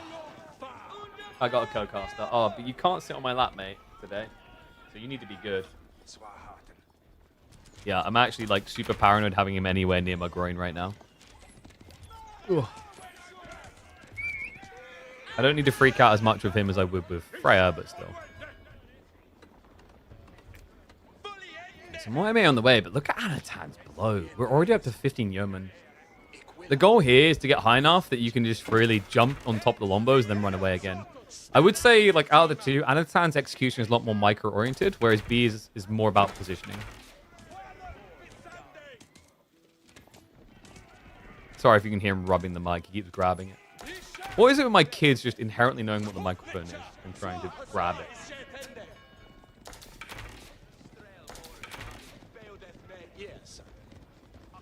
It's quite the stare down. Undermesh did just kick in. So full important blacksmith upgrades for both players. And look at those men-at-arms. It's just all about damage absorption. The yeoman, you see what happens here. The tricky thing is, as this scales more and more, the men-at-arms become really problematic because they'll reach a point where you'll feel a necessity to dive into the Lombos, and then the men-at-arms will get to gap close you. It's not like they hit for nothing. 10 damage is pretty substantial into these Yos. Only takes 7 hits to kill.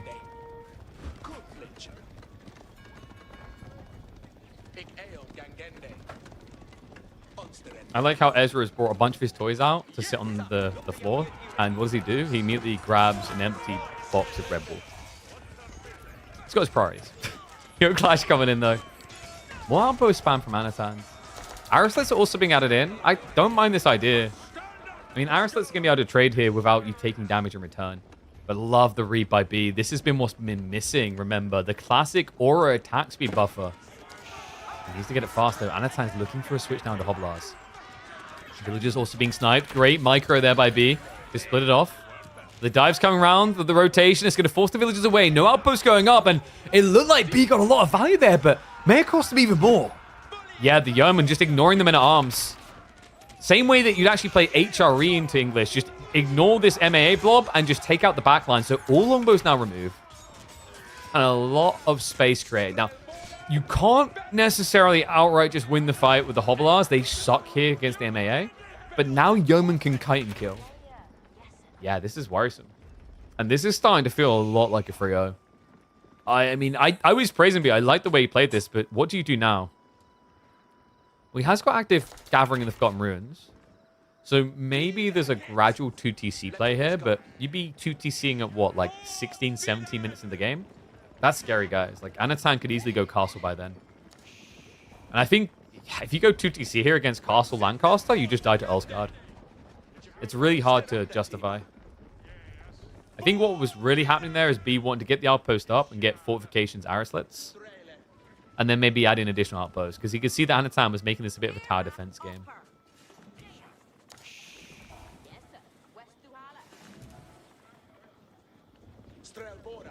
Wait, why are you trying to tell my son to jump on my lap after I've had an operation? What's wrong with you, man? I'm going to... If you ever turn up my chat, like, oh, yeah, I just had an operation. I'm like, nice. Get him, kids. Okay, so B's actually turned this into a 50-50 comp, but look at what Anno's now doing. There's no clear dive point for B anymore, right? He has to take a huge break, especially at this stage when he's exhausted his food and he has to set up farms. So great read by Anatan on this particular timing. It's going to give him a free access. I don't think he even needs White Tower here. You can actually contemplate King's College. Like, King's College against Men-at-Arms Lombo for the Hill Force would be pretty sick, but he plays it safe. So I guess he's worried about the return fire. But this is I mean, for a guy playing it safe, this is a little bit of a dangerous placement, no? Yeah, with the Lombos coming, most definitely. There's pulling more villages, but there's only 8 currently constructing, and he has to cancel it. To Anatan, I mean, this is way be too aggressive of a positioning. He can set it up here, but there's still a risk that Lombos will come in for the trade. I mean, with this many men at arms, you can definitely consider diving this. He cancels it again. Good God. This thing is getting cancelled more times than Dr. Disrespect. He's about to make his comeback, though. He goes for it again. He's going to have to cancel again, isn't he? I mean, he doesn't want to. He's half committed. He goes to the full garrison, and B's idled out the economy. This is the thing about longbows. It's so difficult even to build a landmark next to your TC. The 7 tower range gives them easy access. It's going to continue. No textiles for Anatan. And no hopes when you're in B's little zone of Texas here. It just feels like everyone's armed to the teeth. He leaves 1. This guy apparently just camouflaged in the banner, but it's not going to work out that way. He just looks like he's going to bleed him dry. Now, I think for B, he doesn't need to age up. He just needs to keep doing this and keep lobbing lombos. Nothing else matters now. When the villagers garrison, you trade with the yeoman. When not, you go back to killing workers. He's down to 15 lombos, but it's about the same on the yo count. Men-at-arms have been mostly cleared. The problem is, like, it's so much economy constantly idle trying to do this. Just a huge looming question mark on whether it even happens at this rate. More villagers now being pulled. I think he's had enough. I mean, has he? Like, it's not even committing again. This is the most painful way I think I've seen someone kill building a white tower in their base. I haven't seen a white tower attempt this depressing since just after the 2TC English build got nerfed, where people were actually diveable. He will complete the tech up, but at what cost? 26 villages to 52. Now, I know someone wants to spam manners or OP, but let's think about the limitations.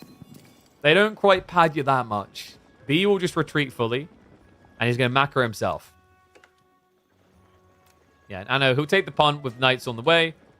B, you could just probably hunker down, minimize your scale, go white tile yourself, and then just get crossbows. Instead, he's going to be scaling men at arms. Yes, he's feeling a bit paranoid. I mean, Venice, a good reason. Look at where he's built his farms. Far to the north. How do I make my colors in the game so bright and saturated? I alter some settings on my video capture.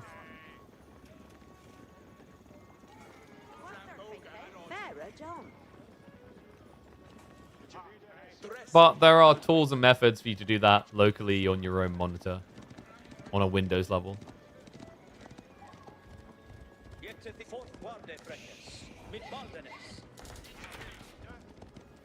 B. Kind of surprised that he wasn't able to pull the trigger on this. Yeah, like, I mean, should I be worried here? It was a double up economically, so like it should be, I don't want to say a guaranteed win, but it feels like it should be cruise mode, right? I guess B doesn't mind the idea of having to spam a lot more archers and men-at-arms because you can stick to that comp when you level up. Like, you know your opponent wants to go yeoman spearman, preferably when he can, so it keeps him away from that. Armor-clad men-at-arms are really, really tanky as well. But he's taking every precaution. We have double outposts for Varislets. We've got textiles as well. The food gathering is getting pretty decent. B is now up to 17 farms. Anatan is full teching out. We've got Undermesh level 2 on the way. Makes sense as well because Lombos have higher base damage than standard archers. So you need that damage mitigation.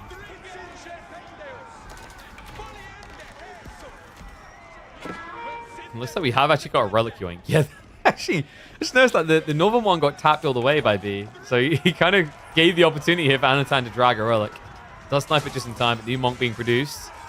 And the feudal men-at-arms are going to clash with the castle knights. Lombos go straight for that yeoman backline. Pushes it away. He can start to snipe down these injured knights now. It's really efficient to maximize your push through. Anno, with only 200 food income, I think we might be at the end here. I mean, we should have been already. The fact that he hung in it this long is absurd. But he calls it. The Civil War is over. And England emerges victorious. Long live the longbow. More Agincourt than yeomen themselves. That was cool. Glad to see be able to strike one back and do so with a civ that is by most people considered absolute trash. So point on the board.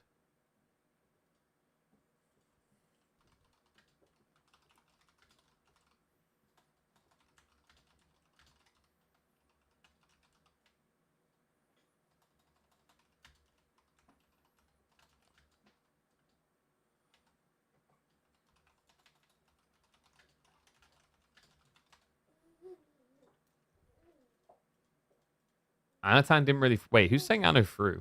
That wasn't a throw. I mean, logically, like the first White Tower is a bit ambitious. Like, that's just the power of Lombos. It's an underrated thing and one that isn't, like, utilized much these days. English is better than Lancaster. There you go, guys. So, I guess the only thing to do now is to buff Lancaster. It's what reasonable people would do. Okay, so Anna now has map pick. We've got Dry Arabia regions left. Huh.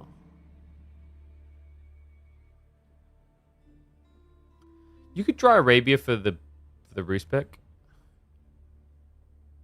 Regions is pretty good for... I mean, any of these is what you want to say, but I feel like Biz and John use regions better.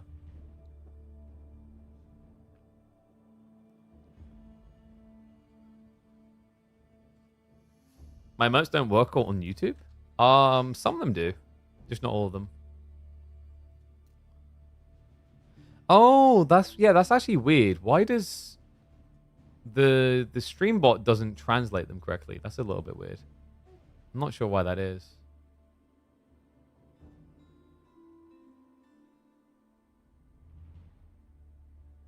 Oh, I can also do this.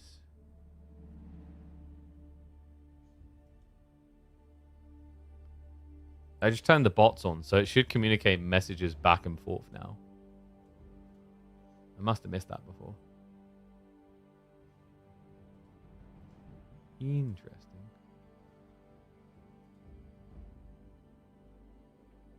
Damn, look at Fat Blob. Top clipper at 6 views. You guys got to watch more clips by the sounds of it. 6 views is our top? Feel like I ain't got no time for this boomer content consumption.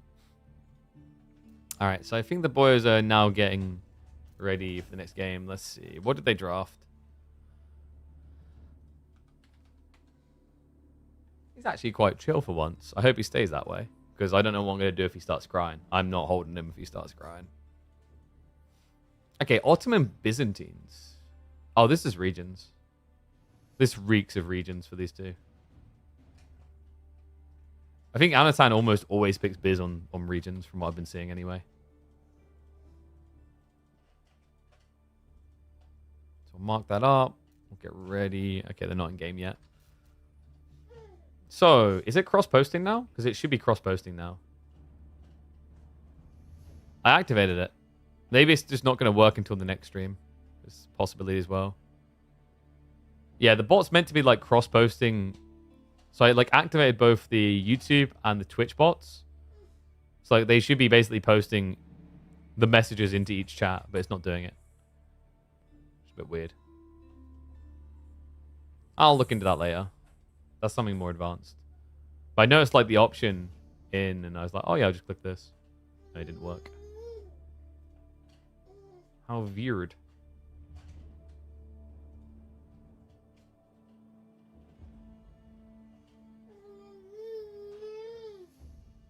I mean, it'd probably look a bit dumb if it's just the bot all the time. That's what I usually hate about those, like the cross-posting chat bots. Is like, it just looks really confusing when you're reading on a different platform. Because the bot is then like, it's the bot, there's the name, and then afterwards it's the person's name. So like, it's very weird. Yes. Emma really should have taken him with her, to be honest. Yeah, I don't like that she keeps leaving me alone with him. I feel like even like the weight he's at now is kind of risky.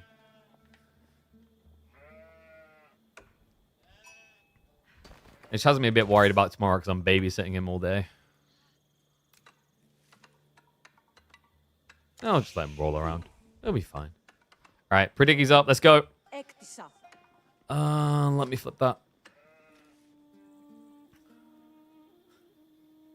We predicted it perfectly. These two just love reenacting a grudge match from Asia Minor, don't they? We've got Anatan on his Byzantines going up against B on his Ottomans. One and all. We're back for regions. Game number 4. B finally able to get on the board with a crazy Lancaster versus English civil war. We now head in for another historical one. One where Ottomans in real life may have came out ahead. In Age of Empires 4, Byzantines seem to be giving them the middle finger.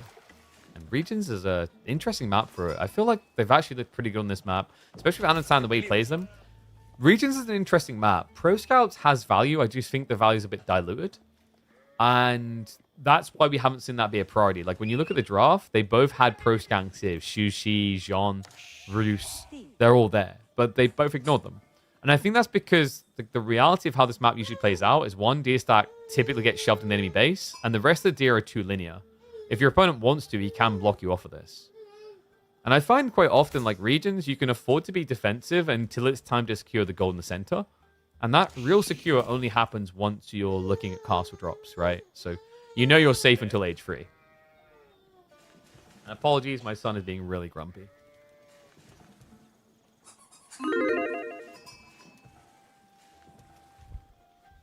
So, how does Anu play this one? Because when I've been seeing Byzantines on this map, they usually just take the full defensive line. They'll cistern up, and they'll gradually build groves. It's quite smart, because if you do pro scouts, if you want those civs, we just mentioned you run out the food pretty quick compared to other maps. But the alternative is to come out into ball, berries in the center of the map. And that's very risky, right? And this is the thing about Byzantines. Like, when you return to regions, you kind of return to the old school problem that a lot of people flagged with this civ, which is the groves are so cost efficient compared to practically any other farm in the game. It's irresistibly good. And I imagine that's what Anno is going to be leaning towards. He did get one of those funky spawns. I see this a lot at the moment where the berries spawn for the southern player on the west side opposed to the east. I don't know if there's something kind of like hardcode leaning, but this is different. What? We're not getting greed.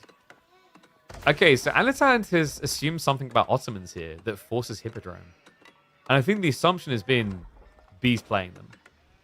Yeah, B has actually been probably the most consistently impressive player with these timings around early meta Imam to overwhelm you in Feudal. And that's why I think we're seeing Anatan go towards Hippodrome instead. So it's going to give him the Horseman to contest the better Horseman, right? Sipahi versus Ponies, because of the +4 damage when you activate Triumph. But worrisome is your opponent's already building spears. The other worrisome part is, like, your berries. I mean, your secondary one is on the other side of this tree line. It's not easily accessible. I guess he could lean to wall this in. Outpost it up, maybe.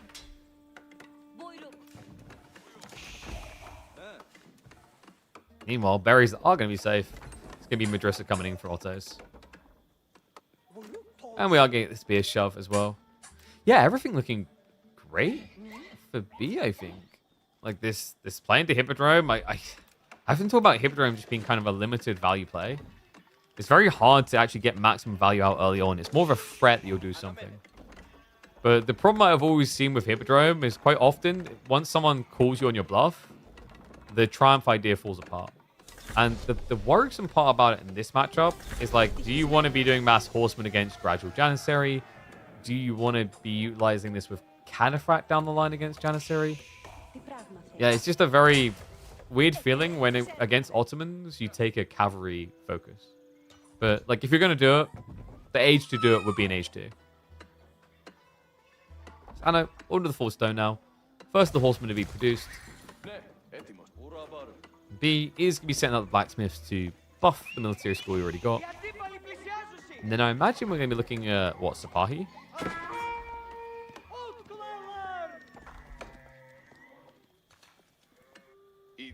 Halo 4 needs more fruits. I mean, does it really? Do gamers actually consume fruit? I think it's important to ask the real questions here. You all don't. Don't lie to me. Okay, he's pretty loud. I'm sorry about that, guys.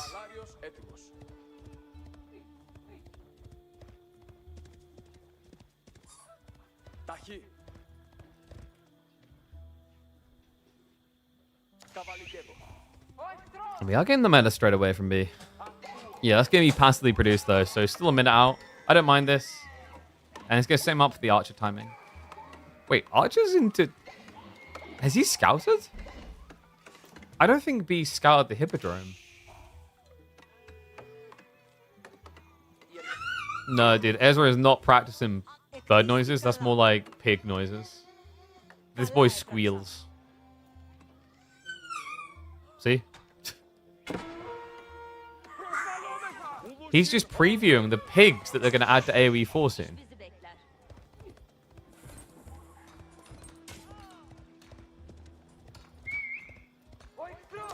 Okay, so we do get a Western contract coming from Anatan, which I think makes like decent sense. If your opponent has Sapahi, you can poke at him from afar, as safe as can be.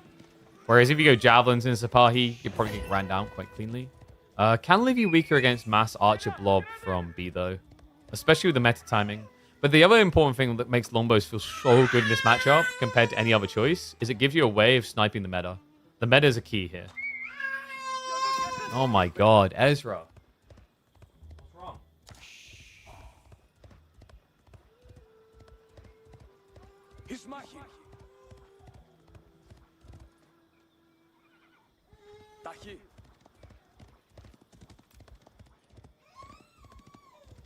We do have Anno now moving out into the berries. Interesting place to place the blacksmiths. I don't know if he's trying to like just hide the play or if it's simple efficiency because he's there. Oh my god, I'm gonna have to risk this child on my lap, aren't I? Jesus Christ.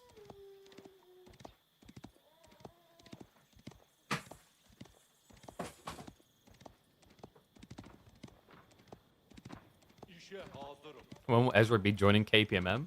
You assume we'll still be doing this in 2035? Whew. Jeez, that's a bold belief.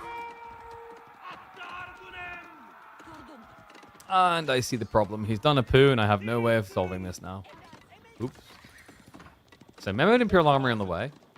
Not a crap build from B. Crap from you, right, Ezra?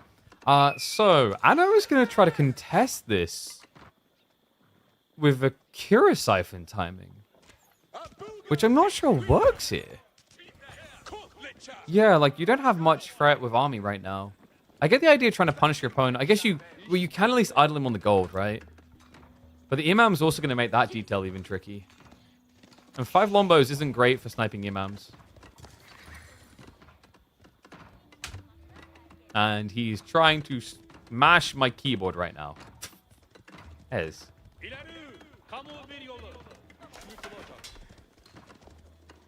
Alright, ones if you think B's going to win this, twos if you think Anatan is.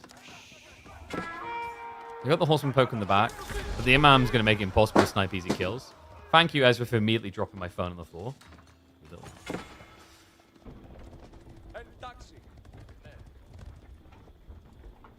Kira Siphon is also just so far back. It's not really in a position to threaten. And it's coming in on, I guess you could say, the wrong side of the base. I mean, you can at least try to go for the blacksmith, which would slow down production. It's funnily enough going to be that mangonel priority, so at least there's some time to work with here for Anatan, but you can see by the economy, there's no signs of him teching. Yeah, draft the blacksmith, so he just wants to stop those first knights coming out. Sweet. Does mean some workers will have to be pulled, but the building's big enough that the Kira Siphon can't really threaten them from repairing. The Lombos will have to be active here. I like the read by B. He's going to wrap around the back and look to maybe intercept some reinforcements. First Knight is down there. Now, the other funny thing is with the double Imam, you can just kind of in and out this. Right? Poke, move away, heal, poke, move away. He could even just start killing his Limitane. Lombos are going to try to snipe the workers. Still only one stack, though. You see, he needs that second group of Lombos. I don't know if they're going to easily be able to get in here. He will be able to burn through the blacksmith. Third Lancer already out. Fourth is about to come here. Yeah, I think we're at the point where B can break this. Like, it's actually not that many Limitane. Yeah, right now, there's only 3 on this front line. He seems to be quite fixated on the Kira Siphon instead. And Meantime, we do have the cut and reinforcements, so here it comes. Knights are going to ride out there. That's going to be a jackpot as they find half of the Lombo army. There's going to be a backstab attempt. Lancers will try to body block it out, but there's the activation, so it gets into action with the Triumph. Meta has activated the melee armor, though, so minimizing half that buff, but it's a long-lasting buff. Meta goes down, 15 seconds left on this. Imam's now arriving as well, but it seems like the Lancers are just a bit too tanky. Yeah, a few remaining Lombos are at least going to scare away the Imams, but hard to get the kill, and on top of that, it's just so much that's been lost for Anatan. He will be able to snipe out one Imam. Second one can escape now for relics. And B is officially out of the danger zone. Kira Siphon at least got some more damage done in the base while all this was happening, but no doubt about it, Anatan is in shaky territory here. He does not have olive groves like you normally would. He doesn't have reliable food. He doesn't have a tech up on the way anytime soon. Mass Lancers could easily just end this now for B. That's why Anatan is already just trying to fix that issue, that concern, by spamming spears. On Biz, Ram feels like free Rams. Yeah, I mean, that's the value play, right? You pay more for it. You pay an extra, what, about 33%, but it pays for itself. It's not just the damage output. It's more the positioning, the mobility. You know, usually with Rams, like, to do what he's doing there, you'd have to commit so deep, you're probably going to lose it. But you feel really safe when you use Kira Siphons by comparison, which is quite funny for a unit that has 60 health less, i.e. 15% less health. And if one Kira Siphon feels like 3 Rams, what does this feel like? He's going gung-ho. Mangoes are now arriving, though, which are decent at slow killing the Kira Siphons. You have poke on the backside, but Archie got to answer that. And, well, first relic is being dragged home, so Mosque is about to be built. This is great because you can build additional imams for that healing. Really important considering that Anatan's mostly just melee army. Healing is much more effective against melee army because you just can't easily focus fire units down.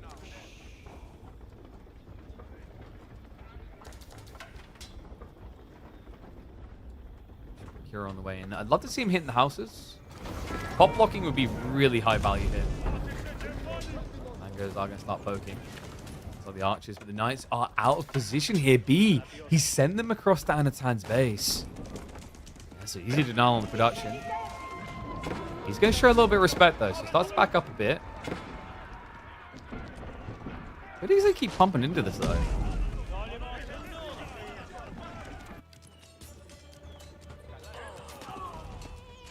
Answers. I mean, they have at least idled economy at home. So Anatan, he's trying to slowly scale up into an age up here, but he might have been caught. And a lot of his spear army dove the enemy base. The Kira Cyphers are going for the TC. What? I mean, it kills the house on the way, but this is a big target. Yeah, he's trying to punish B for not having much melee at home. Lancers are still rotating, looking for targets. Archers are going to start sniping out the Limitane. In fact, love that micro. B drags them away to give access to the Lancers. Kira Cypher's going down, so Siege has failed him. And this is a lot of Lancers coming home that can now rotate back towards the enemy base. B survives the push and now has a counter-offensive on offer. Because that was an expensive loss. The Kira Siphon's that many. It's almost 1,000 resources. And he calls it GG. This is happening. After we started off in such a dominant, stompy, one-sided fashion, we are going to get treated to a deciding game number 5. Oh my god. I did not see that coming.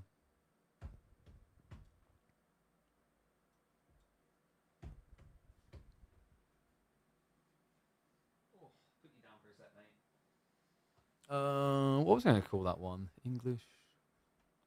Yeah, actually, I was going to make that like last game about the hardest white tower, but actually it should be about the broken thing with the point of interest, right?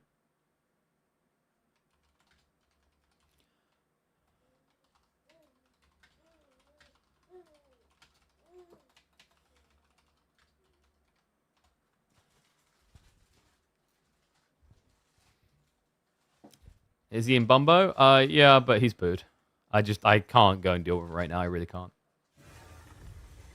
I don't like walking around with him in my hands right now because I'm waddling like a penguin, but even more so when I'd have to go up steps. He's not too grumpy right now, So I think he's just accepting the poo fate. And we are going to accept, happily, a game number 5. It's actually going to be Roos versus Shushi to decide this. I think Roos have looked quite tricky for Shushi to solve.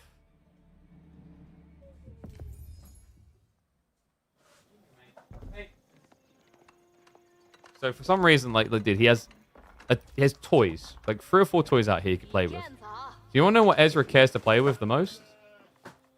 The empty Red Bull box. He's in love with that thing.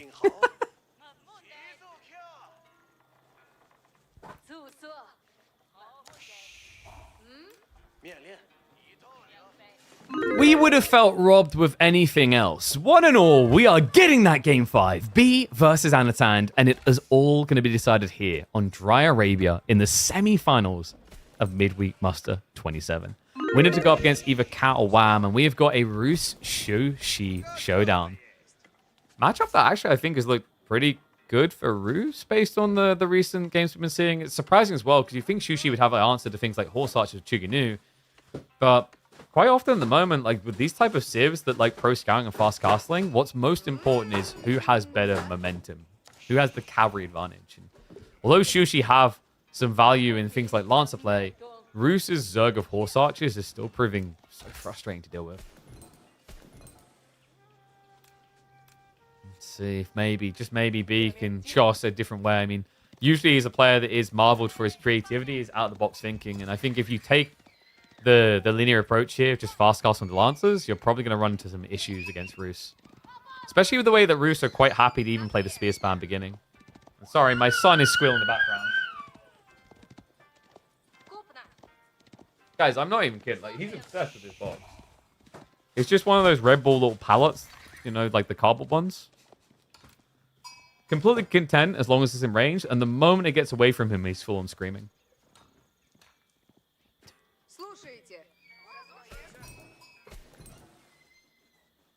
Okay, so B, first thing I'm looking for in this game is, does he have a good meditation garden? It's an okay one.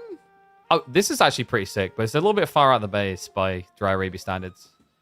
More probable he might just take the safe one, like, here. Oh, it's going to feel horrible, though. Yeah, he goes for the west side. So it's going to be berries trees? Or trees gold?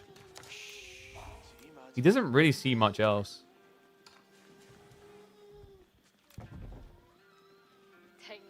Yeah, this is a sucky feeling right now for Shushi. I feel like this has been happening more often where you just get the gold and the berries nowhere near each other. And stone does feel quite situational in these type of games anyway. Okay, so he's blind scouting. Wow, he doesn't, like, I mean, he didn't know for sure, so he had to come over here just for the straggler trees and the gold. This is the sucky thing about meditation garden interaction with Shushi, by the way. It's like, some people would do this type of landmark and just build a mill. You're not going to build a mill here, right? Because you don't have a taxman. And just quickly going to pick up Ezra to keep him quiet again. On the side, we are going to get Golden Gate. But like, it's very interesting how, in some ways, this keeps Meditation Garden a little bit balanced from being absolutely broken. Like, imagine if this was a civ that would always just say, okay, now we build a mill. Then you know the berries or gold were there. You can check the grounds to see what's nearby, even if you don't have full vision. Because you can like look where you can actually see already. Like he could look here, and the meditation gun's gonna see out of range. I think quite a lot of players have used this in the past. It doesn't really feel like truly exploitative.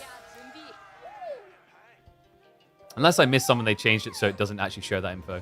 It's very hard on a technical standpoint to not have the game show that information. And he's going to be denying the deer. Yeah, he's shoving him further away. And yes, the baby noises are close. He's sitting on my lap now. At least he's crying less now. Sorry about that, guys. This is why I need more people to subscribe. We need more people watching the streams, so I can eventually afford to import one of them fancy stay-at-home nannies to take care of Ezra at all times when I'm working. They're not cheap. No, you have to get them like you have to get them a fake visa, and then you have to like build like one of those underground sheds, so no one knows they're there. Like, oh, so much work. Wait, is he gonna?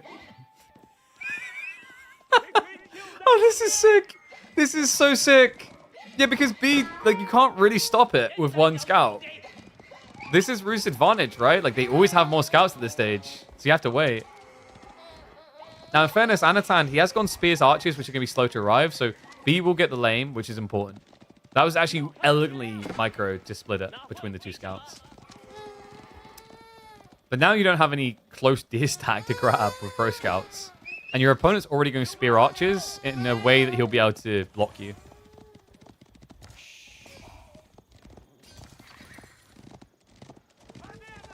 Hard an upgrade now come from Anno.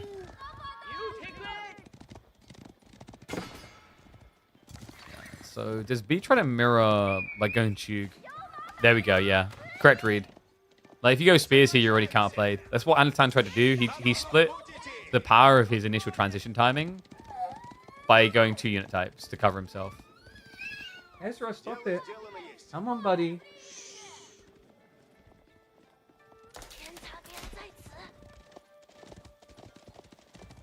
I wonder, does he just stop here? I mean, he's adding quite a lot of spears. Maybe he doesn't believe it's going to be Juke. And they are slow to arrive anyway. Just full on aggro from the pro scouts. Not even looking to pick up deer yet. He just wants to make sure B starved. Which is pretty scary for B in this game where he only has 4 sheep. Wait, does he have any deer home yet? These are the first ones, right? Okay, the Juke are going to be there. So, like, I think this does eventually just get a few home, but he is raw lacking right now. So much so that Ezra is disgusted. Sorry, guys.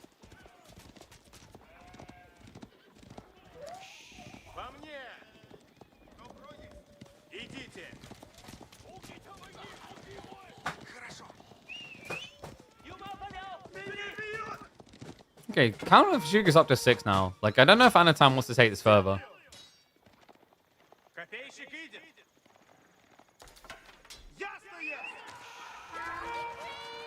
Alright, Ezra's off. He's going with Mummy. Say bye, stream.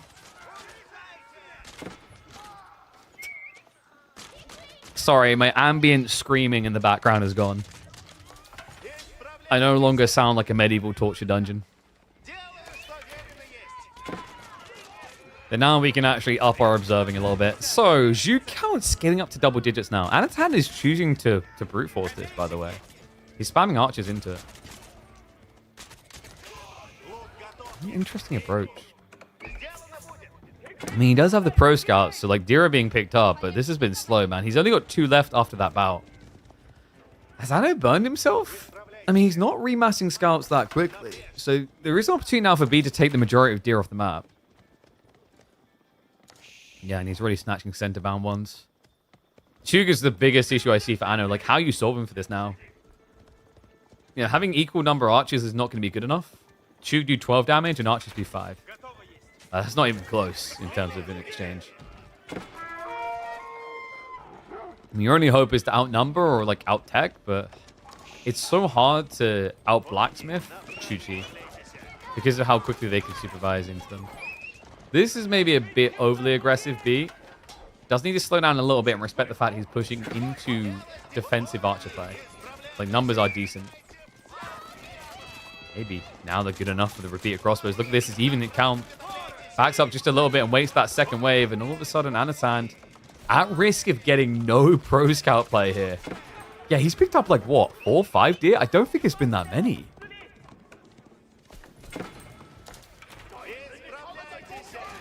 More repeated crossbows are coming, right? Like, I think as long as B just focuses on globbing hard with these, he's in a firm position. It's forcing Anatan to transition, so he has actually got knights now queued up.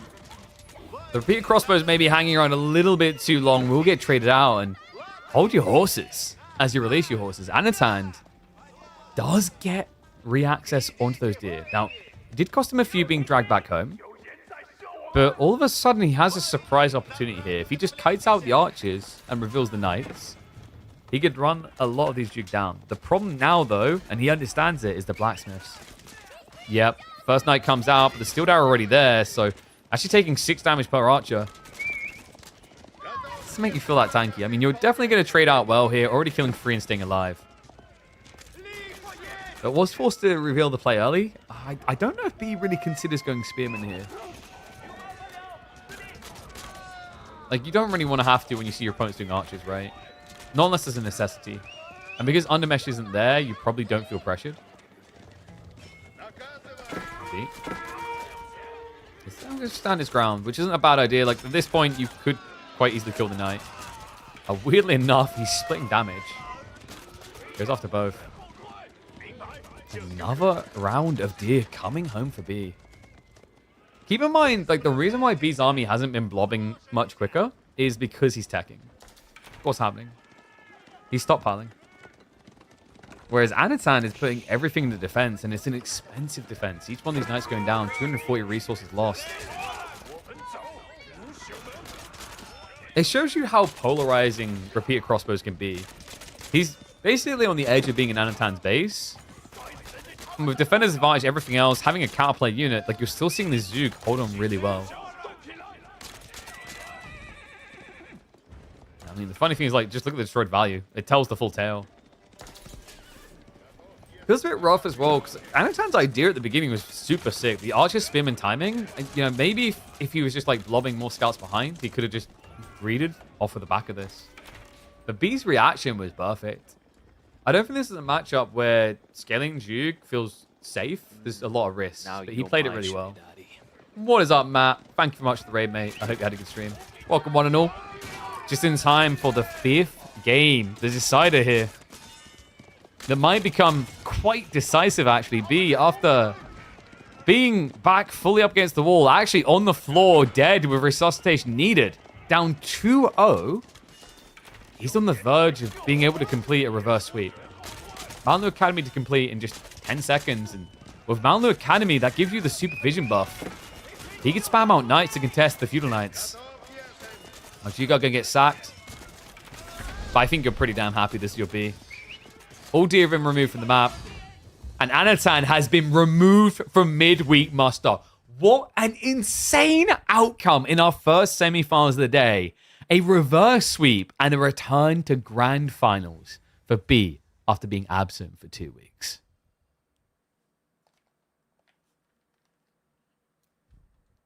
Damn. I did not see that coming. That was crazy. What a reverse. So B from all the way behind. Anatan will not be able to make it back to back grand final appearances. He will go out in joint third, fourth. But we are nowhere near done yet. No.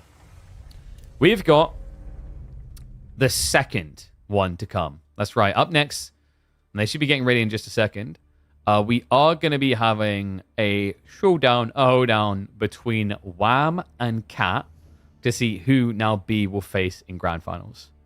That is crazy. I mean, I thought we were going to be speedrunning today with the way that began. Absolutely insane. Let me double check if they've kicked off the draft just yet. Because I think they were scheduled to begin in like 5 minutes, but we'll check if they're available just a few minutes earlier. So 3-2 scoreline. Definitely, like, if you're looking for the highlight of that series, by the way, I think it was actually where it began in Game 3. Game 3 was sick. I thoroughly enjoyed that one, as I imagine many people at home did as well.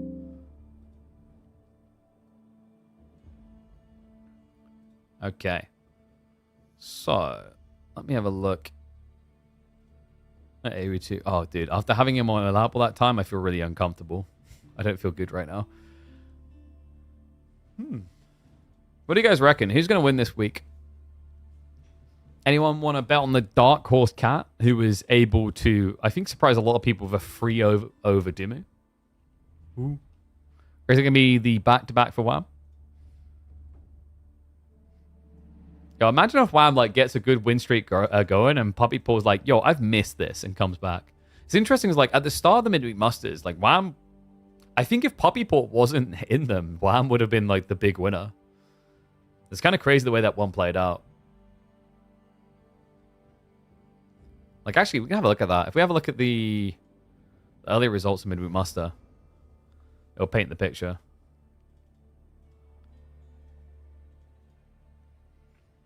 Yeah. Yeah, because we had Wham win the very first edition of Midweek Muster. And then look. I remember at the time because we kept referring to it as always the bridesmaid, never the bride. He ended up just like taking the knee 3 times in a row against his bro. Then he took the knee against Vortex when Puppy Paw took a week off, and then Puppy Paw came back and then won another 2. And then Wham, like, you know, he was in there here and there, but always playing second fiddle.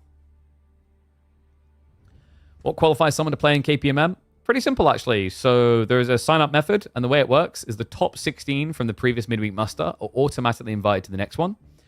And then the rest of the slots are qualified based on a split result of tournament ELO for 8 slots and ladder ELO, i.e. If you come through here, this is the other way, would be we come here and of the people that entered the highest ranks on this ladder. So yeah, pretty fair system. Multiple ways to qualify. Because the goal was to try and not be gatekeepy. I wanted to create a system that could allow people, you know, upcomer, not just old, has been doing it for ages, to get in there. Okay, do we have... Let me double check.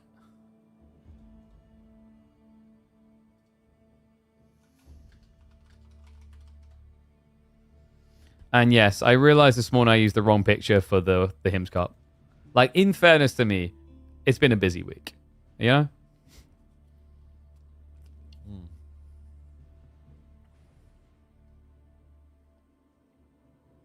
I remember seeing every Reddit post many weeks in a row being the same. Oh, dude, yeah, for real. Like there was the B Louis stuff in particular. Like the amount of times it was B, B, B, B, B. And by the way, yeah, B is like, with the removal of Anatan here, I believe that means that B is the uncontested champion of Midweek Muster with a grand total of 8 victories. The possibility to get even more.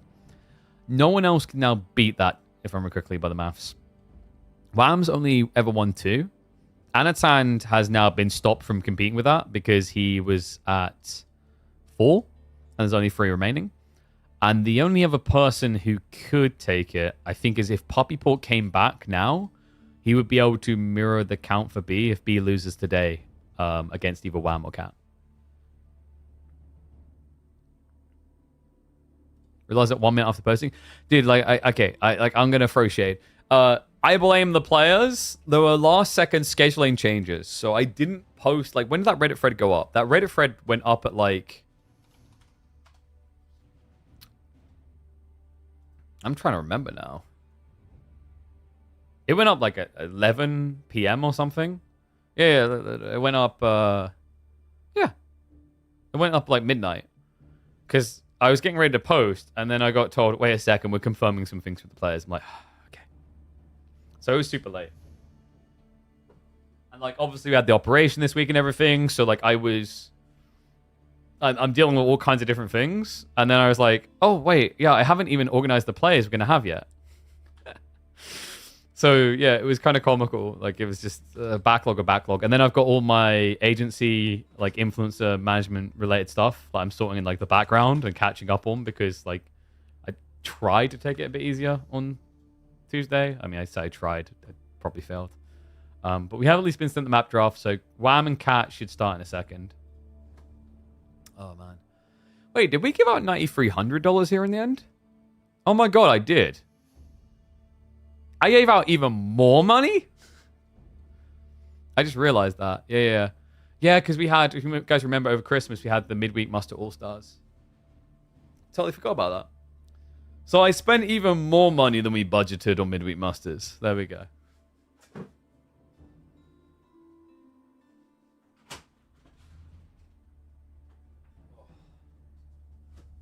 going to open the door because it's getting hot in here. Having a pooey baby juggled on your lap. We'll do that. Do we have the beginning? No, one of them hasn't got here yet. But we should be kicking off in a second. Keeping the scene alive single-handedly. Oh, what can I say? I mean, like I'm doing what I can. sadly, like we have certain things that are willing to operate in the scene that like just don't really inject as much as you'd think, should we say? Like there'll be examples where maybe they provide a prize pool, but nothing else, right? So like we're trying to create a system where we can get prize pools in. We can get like my goal is to scale like things like midweek muster and hymns to the point where we can have guest casters that I can pay. So really trying to like help people out as much as possible. Whereas like there's some tournaments where I'm not like I don't know. Maybe we'll talk about it one day. But like I just seen it in the past where it's like there's not as much being given as there really should be. In my opinion anyway. So like we're just trying to do what we can to scale logically, like get to the point where I can make a living off of this, but then also help other people reach a living as well, if that makes sense. And like we've done that with hymns, right? So you guys may have been noticing hymns around the scene. My agency have like facilitated that, right? So we've targeted a few creators that I thought would be a good fit. You know, Voldemort because he has hair, so you're jealous and want that hair. And Wham was kind of comical to listen to talking about ED yesterday because she's also run some show matches.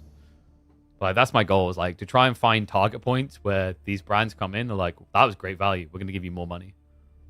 And it's a challenge, like to balance those things.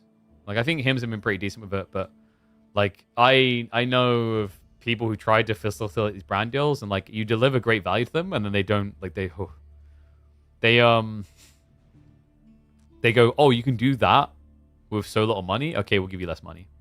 It's a thing. It's like I think we talked about this like with marketing budgets in general the other week. It's crazy when you over deliver. Like, you know, you think when you over deliver on something, the instinctive response is, this was good value. We want to invest more money because like look at the results we got. But what budgeting actually does instead, it says, whoa, you over delivered. Okay, so like in that case, if we give you like 20% less, you'll hit the number we wanted last time, right? I hate that about like big businesses. Yeah, I'd like to think that hopefully what we're building with Hims and maybe some others that we'd be looking to work with is like the opposite way. I'll have to do the Gamba? No! You know what I'd like? I'd like for the boys to freaking turn up. Oh, was I given the wrong map draft? Let's have a look. Oh, there we go. We actually have a map draft now. Holy crap. That was annoying. I was sitting there and was like, where's our map draft? And the Civ draft's underway. Fantastico. So alopecia for game 1. We are getting the English bit coming out from Wham. Lancaster got banned one side, not both. So we should be seeing that at the end of the draft. Same with Malians. So it's going to be coming out now.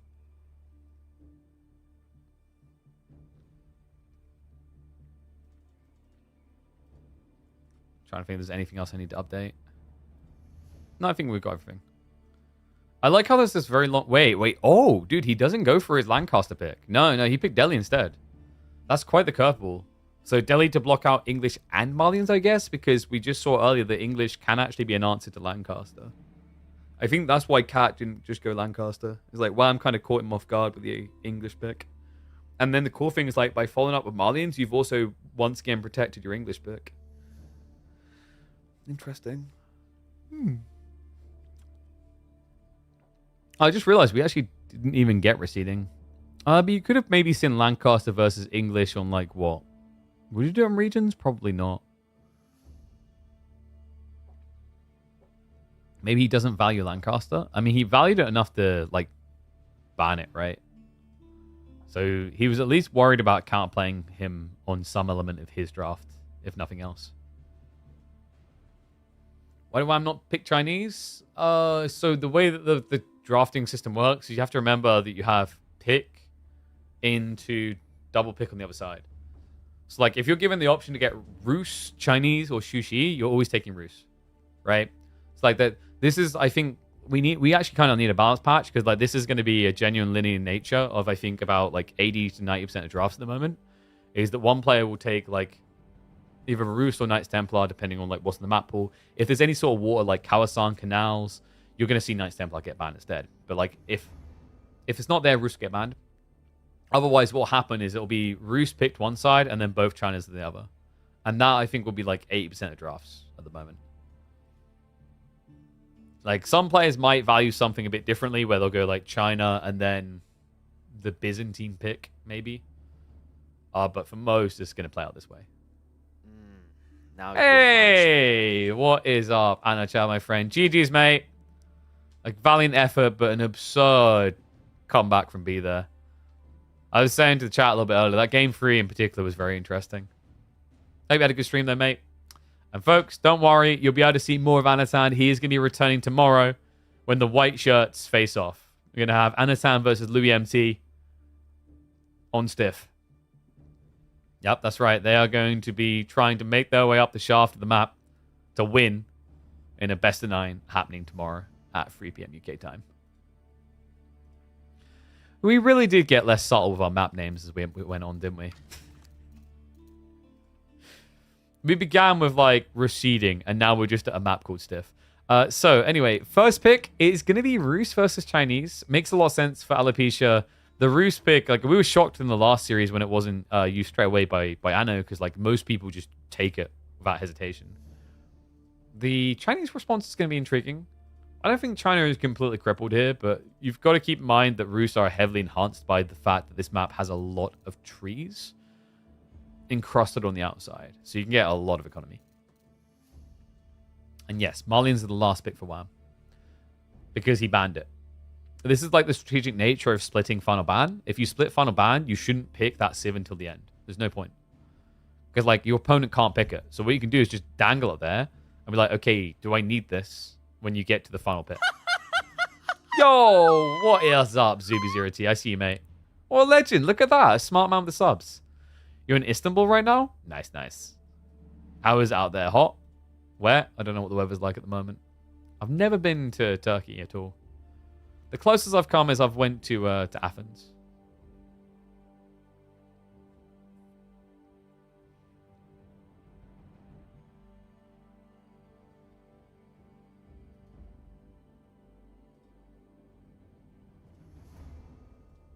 Hot. I mean, that does kind of fit for Turkey. All right, so boys are getting into the lobby now. Reminder, by the way, Kat, I think this would be his first Grand Finals appearance. No, sorry, second. Second Grand Finals appearance if he beats Wham here. He's only ever been in Grand Finals once before, and that was against Anatan in week number 11. Yeah, so nice to see him return to form, because I think Kat took a little bit of a break, if I'm not mistaken. He was quite consistent with the midweek musters in the beginning. And then, like, just took a big pause. Like, so he's done 14 weeks. So, like, you can see here, guys. Look at this. This is Cat's row right here. So, like, you see the consistency. And then near, like, was this February? Yeah, February, he just stopped playing entirely. Nice to see him back at it. All right, looks like we're ready. I think they might have a stream delay, though. So you might have enough time to go get a drink and whatnot. So a score on B's games. A reverse sweep. Full comeback. All right, yeah, we got 4 minutes. So I'll probably have a chance to run ads, so you don't have to worry about that. Go get yourself a drink if you haven't. It's the perfect time to do so. Has it been long enough for me to have pain? Damn it, no. It hasn't been long enough for me to have painkillers. I'm getting like a weird feeling right now. Hopefully it goes. Yeah, it's not a very nice feeling. I'll say that.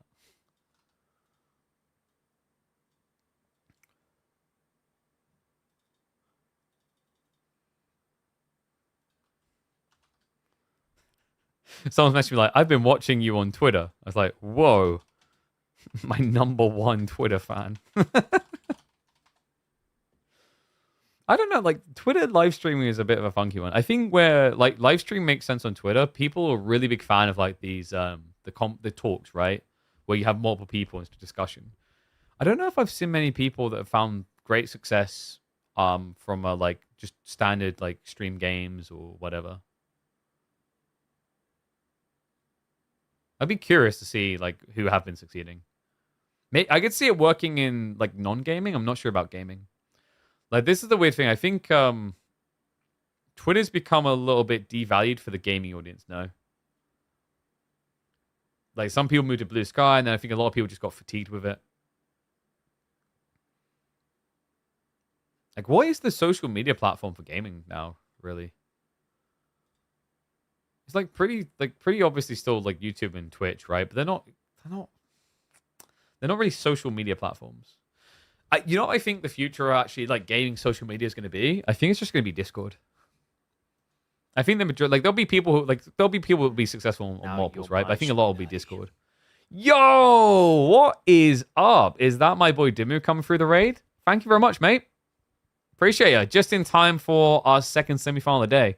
Hope you had a good stream. Dimu's now going to be sitting in the background watching Cat with evil eyes.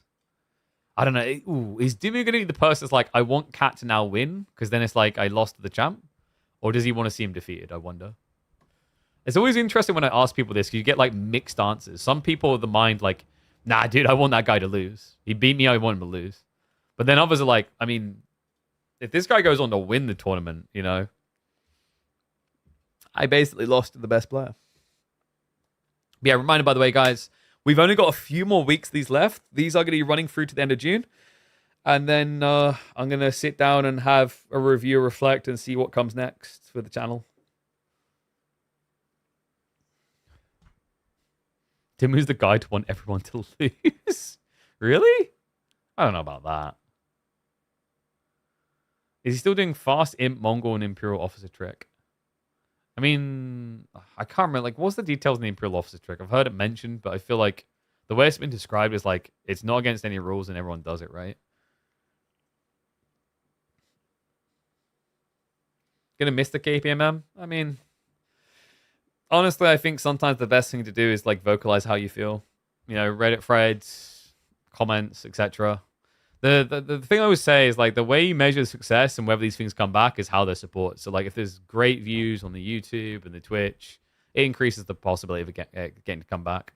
So I always say make sure you share these around, because like I feel like there's so many people that don't even know. Not just these are going on. There's so many people that after like an EGC tournament happens goes, I didn't even know that was happening. It's actually kind of crazy how there's a very big chunk of our like community that are completely insulated away from the esports scene.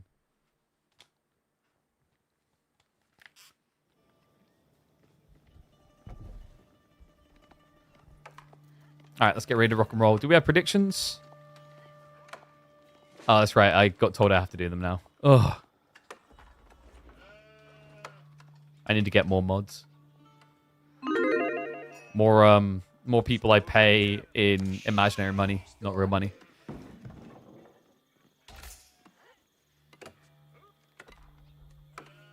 Sometimes the cat is the most vicious animal in the kingdom. And that's what we're going to see this week in Midweek Muster. One and all, welcome back to the channel for semi-final showdown between Wham and Cat. Cat, who already was able to eliminate Dumu 3-0 this week, going up against our reigning champion in Wham, who is kicking off this series in dominant fashion. The roost pick is crazy on this map, guys. Alopecia, a map that has all these trees, these stealth forest trees as well. And Wham knows exactly what to do. I've seen this. I've wanted to vomit at this. Alopecia is pretty crazy for Roos. I feel like right now, so we had a previous banning format where Roos quite often got banned, right? But now it's free bans. And we've been seeing a lot of Roos picks get through. And I think it may devalue the ability for Alopecia to be a viable map. Because Roos feels, I don't want to say like an insta win, but it heavily leans the matchups in your favor. All because of this. He's going for his second one already. Now, Cat on the other side has picked a strong Civ in China. It was actually his first pick, you can see by the draft. Well, joint first pick because he had back-to-backs. So he's definitely not just treating this as a throwaway map. But it's rough when you know this is going to be Pro Scout v Pro Scout. And because of the Hunting Cab and Gold generation, it's going to be quite hard to stop Roos from just piling through into Castle Age comfortably. Getting flashbacks with Wham on this map? What, you mean his series against Myriad where he built, I think, was it 8 hunting cabins around the outskirts of the map. In fairness, this isn't even a new thing to Wham. He's always been quite consistent with this type of build-up with Roost on these maps. Like, if you guys remember, we actually used to have this on Highview. Is, of all the Roost players that would get it through the draft, he was the one who would just walk out intentionally and build stealth forest, hunting cabins everywhere. So Wham, a little bit slow on the Golden Gate timing, but this is to be anticipated considering what he just done here. He idled 2 villagers walking out super far to build cabins. And notice what else he done. Didn't do it with this one, but the one on the north side, he dropped a sheep off to stay here. So he's going to be walking around a lot. Hence why also the Dark Age wheelbarrow. Yeah, it's pretty expensive to do this as well. Like, he already was at 250 gold without that. But it makes sense. Like, I mean, he may be at 250 gold, but he was lacking the food. So I actually don't mind this type of investment. But between the hunting cabins plus the fact he gets bounty gold by gathering food, he'll match up quite nicely here to optimize his fuel timing. We are going to get the deer shaft because the thing here is, like, Cat does have an opening to be super greedy. His opponent has slowly gone to fuel age, which means you could rush pro scouts. Cat is going to try to lame the deer, but Wham's doing a good job of getting them fairly close to his base. Wouldn't be surprised if he just uses one scout to now chase cats and takes the second one down to the second deer pack. No, come on, kill his sheep. It's only 12 hits. Wait, is he gonna Wooden Fortress? Huh? Yo, what? What did I just witness? Wait, guys, I don't get it. Why is this Wooden Fortress so big? I've never, like, what? Oh, there's a different landmark in this game? I think, I actually think Wham may have accidentally switched his keyboard from US layout to Acrylic. Kremlin's kind of crazy here, guys, but think about the logic. It denies a deer stack when you've gone super slow tech. And I think this is an adjustment based on Wham's hunting cabin build before, where, like, usually the reason why you go Golden Gate is you lack gold. But if you're going to spam hunting cabins, you aren't going to lack gold. So why not just get a very strong defensive building, which protects you on the forward side? And now, like, if Wham just shoves the deer in, there's no need for pro scouts. And I don't think Cat saw that, which is crazy. So if he gets double deer shoved underneath the Kremlin, there's no way the scout's going to snatch that away. This boy's cooking. We have additional hunting cabins now on the way. A reminder, a high trade house will fit here quite nicely later, and the numbers will shock you. Don't be surprised when you see 269. Pro scouts on the way for Cat. Now, he is moving across. It seems like he is checking. Yeah, he can see the deer moving in the fog, so we'll be able to intercept. Wham won't get the goodies all the way home. Thank God. If he did, this is like... You feel like it's GG, right? Like, what do you do to stop Roost now? They'd have half the deer on the map. They'd have better gold gen. It's a great time and great read by Cat. Has got more scouts on the way, so even if he now loses this one, he'll be able to start picking up the goodies. Wham, did he? Oh, no, okay. Well, like, yeah, I thought maybe he just built it a little bit looser over here to generate a little bit of gold. But I guess it's not worth it for the walk distance, even with wheelbarrow. So, hunting cabin now coming in. Times it quite nicely here, actually, if you look at the food. Yeah, he'll have more than enough wiggle room. So, gets the hunting cabin out perfectly timed. Plenty of food now being dropped off. Scouts are getting denied. Wham isn't just greed rushing age 3, though. We've got knights now on the way.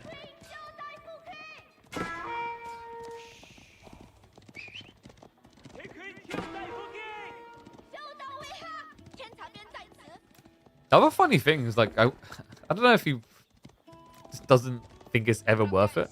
Wham could have been scaling scouts this whole time, remember, with this many hunting cabins. The problem is, like, it just gets your opponent to spears. But I guess that's probably why I'm a little bit surprised by the knights, maybe, instead of archers. I think for Wham, one, if he goes archers, is less scalable than knights. But the other thing is he looked at the deer locations and saw the split. Sometimes this map will spawn 2 deer close together, like it done with Wham's ones. And that's where archers could kind of be okay, but Because you've already secured this deer stack, the 3 remaining are almost as spread as they possibly ever could be. So you have to have something mobile instead of something slow.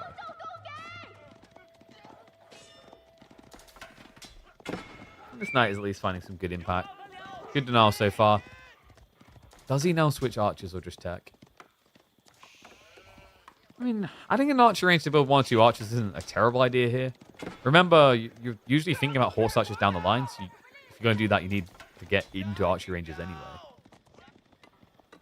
And there it is. It's going to be dropped. One thing that is a bit funky, though. You seen this, guys?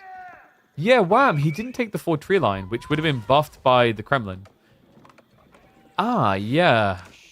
He could actually just build a lumber camp here to buff his trees. So maybe a small oversight there. It's usually quite easy to do, to forget that range. Yeah, because usually the way you place Kremlin puts it connecting the TC at least. So, like a common thing in the past would be, let's say I build a Kremlin here. If it touches the TC, that's a drop-off building. So now I could build a lumber camp here and another one here, and it'd work. Yeah, he's just missing out on a raw 20% wood buff, which is crazy for a guy who has 15 people now on wood.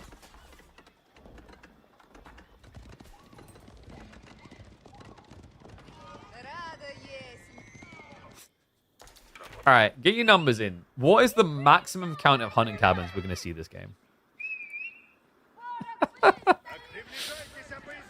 I wonder if people realize just how many there already are.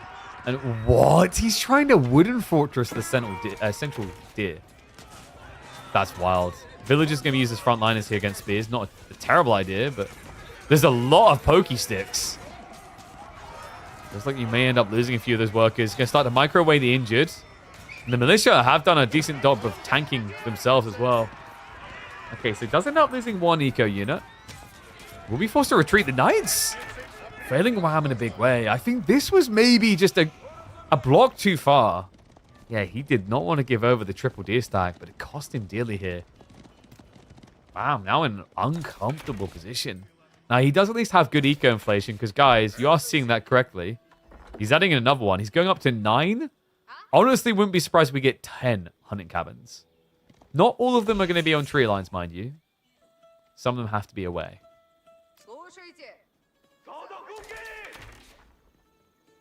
China getting only tax? Yeah, but like, I mean, you say only getting tax. Oh no, I'm only getting a 10% rebate on every unit I'm building? How will I ever deal with this? Problem is food. Well, it's interesting you say that, because like now if Wham does secure both boars, he's competitive, remember. Like it's 2450 food on the deer versus 2200 on the boar, right? It's like not a terrible position to be in, but obviously then you have to add in the supervision, which I think is just often what has made China and Shushi feel like the most resistant to pro scout nerfs. They just get so much additional value. Like if you're bringing 2450 food home, as China or Shushi, you're inflating that count to be almost 3000 food.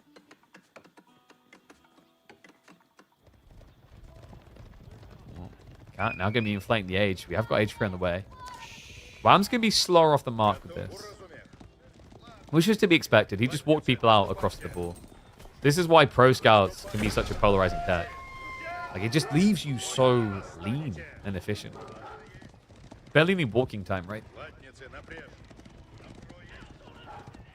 And that's why quite often when we see pro scouts, we don't even see people rushing wheelbarrow.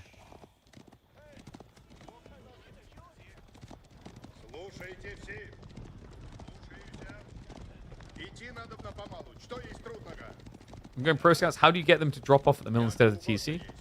They actually made it a lot simpler. It used to be really annoying, but now you can, if I remember correctly, you can set like a drop off point. There you go. Because it used to be the always default to the TC, if I remember correctly. Like that, it's actually crazy that that simple difference around the set automatic drop off location, it changed China's Shushi overnight. All right, get your numbers in, folks. The high trade house is now on the way. Wham already has 10 hunting cabins, which collectively between them are generating almost 400 passive gold. I would recommend you go big. Wham already has level 2 bounty.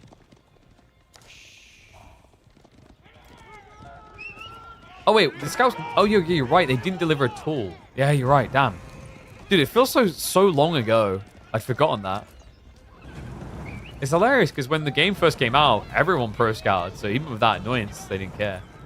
Diving at Kremlin is ambitious, but Cat is already up to 6 knights. Unfortunately, diving the Kremlin is the wrong landmark to be attacking. I don't think he knew about this exact timing. Also risky. If your opponent walls here, you wouldn't get in anyway. 133 trees. Here we go. Rotation now towards the ball. However, you have waited so long that your opponent's aged up. Normally, this would be worrisome because of Spring, but remember, this is not a Golden Gate build. So he has no way of buying stone and just getting an emplacement. Has to roll defend with the infantry and the cav, but these cav yet to be upgraded. Just an ugly fight for him. 134 for 1 ticket, guys. This is 268 gold. I swear, High Trade House needs to be retuned. I want Abbey of Trinity to be viable, but when High Trade House does these numbers on good games and 1.5 relics worth of gathering on bad games, like how do you ever choose anything else? Remember, between the deer gathering and now the High Trade House, that landmark is responsible for generating 300 gold a minute. Clash still over the Wooden Fortress. Cat has good control of the area. I mean, also keep in mind, Wham isn't gathering this whole time while this is happening. So his crippling is low. He's got 18 food workers elsewhere, but with finite sources. I think he's actually on the buried on the north side. He's starting to have to take risks on weaker resources. Cat, it's so obnoxious to try and break these things. Night count does still favor him, though. We're up to 15 in total, and on top of that, he's sneaking into the back. So the scouts reveal what's happening here. Cat hasn't marched in with the rest of his boyos yet. He has to be contemplating it. I mean, once this Wooden Fortress goes down, the floodgates open. That's why Wham is fighting so hard, tooth and nail, to hold on to it. He only has 3 crossbows, which doesn't feel like a great counterplay. They can now get target fire down. The worker crew are not repairing. We don't have spring replacements or arrow slits. And there's no hope in hell of keeping a hold of this any longer. Clubs him down. 1 worker left alive. Is almost a 15 worker lead now for Cat. And relics being targeted. Damn, what a game, Cat. I mean, wow, this Kremlin experiment, I don't think it got what he wanted. It's pretty gluttonous to think he'd be able to get a double deer shove. Crazy to think how different this game would have been if he had, by the way. Like, that would have been the difference between going to the boar or staying at home. That can't fault Kitty Cat, man. Just showing you why Pro Scouts is still a little bit of a conundrum. I don't think we've seen this many knights across the board from Civs on any other type of meta. There's just something about Pro Scouts. I mean, it's the value of heavy cav early on. If you can afford it, it is the best unit to keep spamming. Nice, he's going to target onto the crossbows. Into the economy, and this is the point where Wham's probably thinking about waving that white flag. Even with 650 passive gold. Which is, I mean, it pads your economy a lot, right? That's like 15 villages or so. But when you know your opponent's picking up relics, when there's just so much more coming, there's nothing left. The Canadian, our current champion, falls victim in game 1.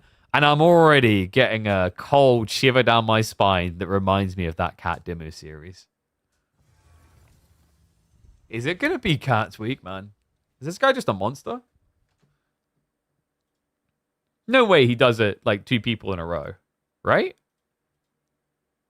Nah.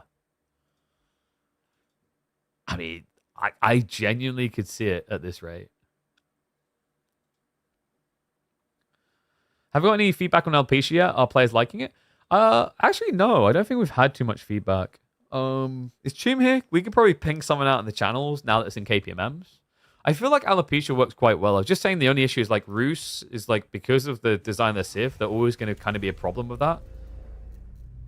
But I feel like we've seen a few more experimental Civs. Definitely a lot of China, but that's like, I think that's people's reaction typically to like new maps they're not fully familiar with, is like they'll just leverage the powerful picks, the OP Civs, right?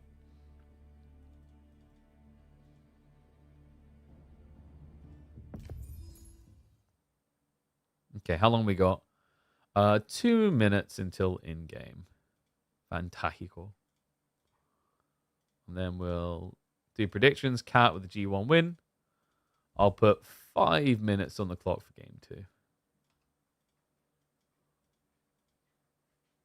I'm just generous like that. Oh no, what you want? Oh, she's come for a chair.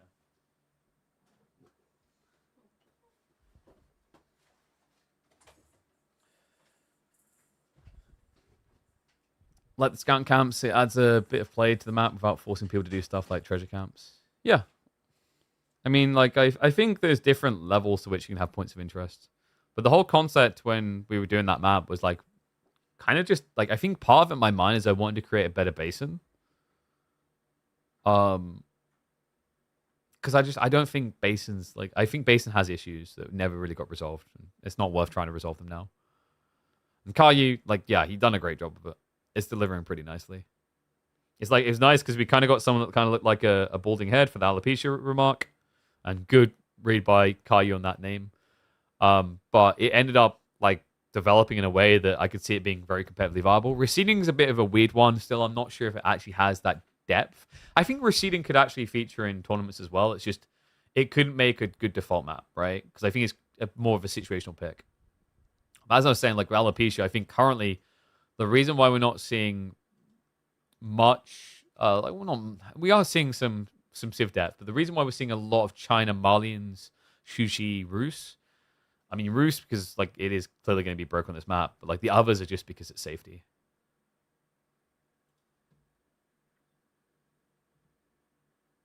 Can modders play around with POIs? There's probably a way with, like, tuning packs, if you're talking about, like, making POIs do something different. But I haven't seen anyone try anything yet. Actually, like, yeah, you can definitely alter, like, values most definitely. So I would love to see, like, a version. I think it would require a mod pack, though, where, like, there's a superior scouting tower. Like, one that just gives you even more vision. But, like, I know with the Merchant Nothing mode that Avli made, he was looking into changing the values of merchant camps and what they gave you.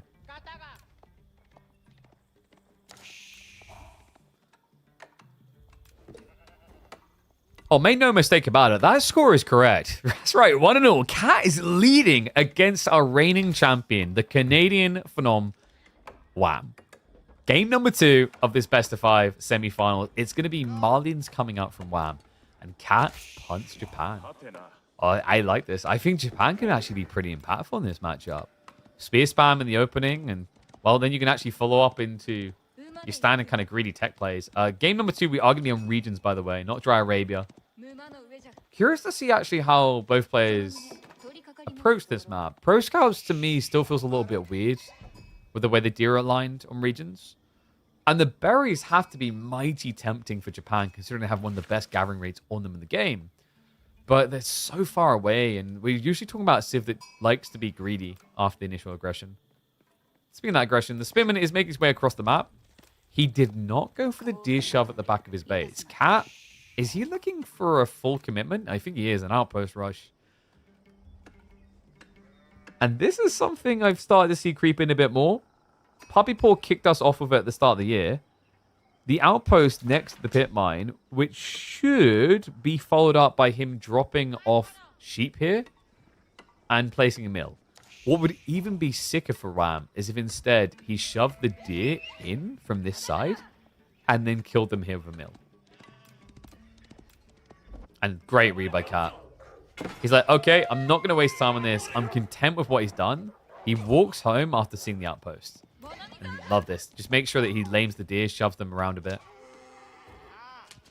This is really good, actually. Like, look at what's happening. Wham's coming home. I mean, he kind of has to, right? He's about to run out of sheep. That's great. Cat now has confirmation that he can go for his deer without any sort of contest. Problem is, he hasn't found them yet. Oh, that's painful. I think he'll be fine for the shove-in. The deer's just so close to his base already, and it's at the backside, so it's probably going to be very hard for Wham to lane him. And look at that split. Whoa. Yeah, going into the series, I mean, Cat's a capable player, right? But Wham on paper should be the clear victor. Love it when we get in positions where the predictions are pretty much neck and neck.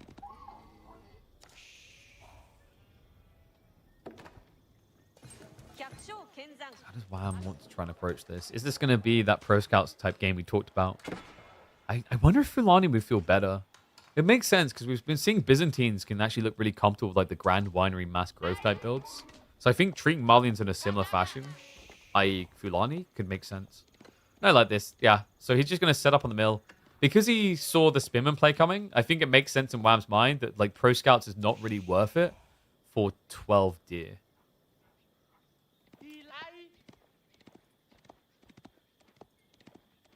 Crystal House coming the other side from Cat. Which also just makes sense. Like, I mean, what are you going to be doing Coca here for? There's already an outpost on the gold. I mean, you could have forced your opponent to put archers, sure, but that's about it. And in general, you don't want to force archers after you've already built spears, which could force archers. Wait, is the map not... You're right. Map name has not updated. There we go. Thank you. We're on regions.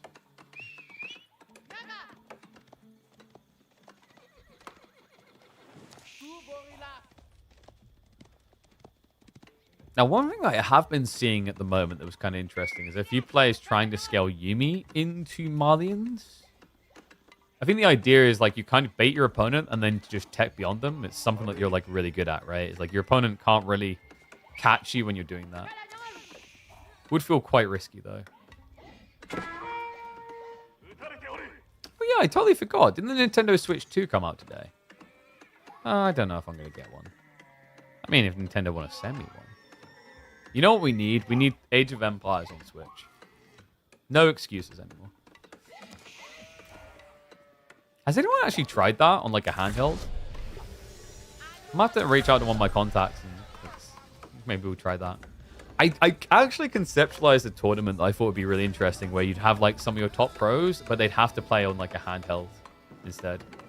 Not even a console. They'd have to like use one of these like Stream Deck type things. Okay, so did get shoved in a little bit weirdly scattered. Did get a few lamed. But most are at the TC. And with the split here, we'll maybe see like one or two additional units built in. But I think the key optimal target here for Cat seems to be an age up. I mean, the gold amount is crazy, though. Yeah, I was about to say, we need to get some techs in here. Because he's already at 200 plus gold with nothing else.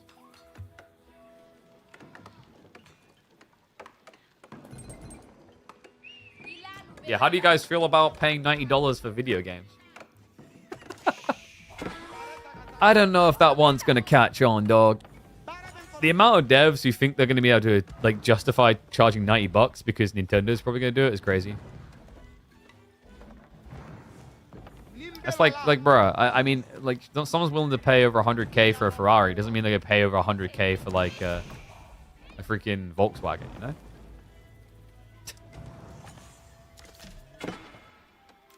Actually, in fairness, I don't think it's even Nintendo that everyone's waiting for to prove that you can charge stupid prices for games. A lot of devs are delusionally, or publishers, should we say, is the more accurate one, delusionally believe that, like, GTA proving that it can sell at that price tag will justify them.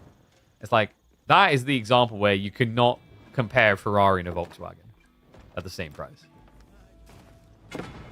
So Spears from Cat have found their way across in the end. We'll be able to just poke at some of the houses because Wham is going Ultra Greed here. Yeah, he's already just spamming cows. He's now going to come reaction of archers, but whoa.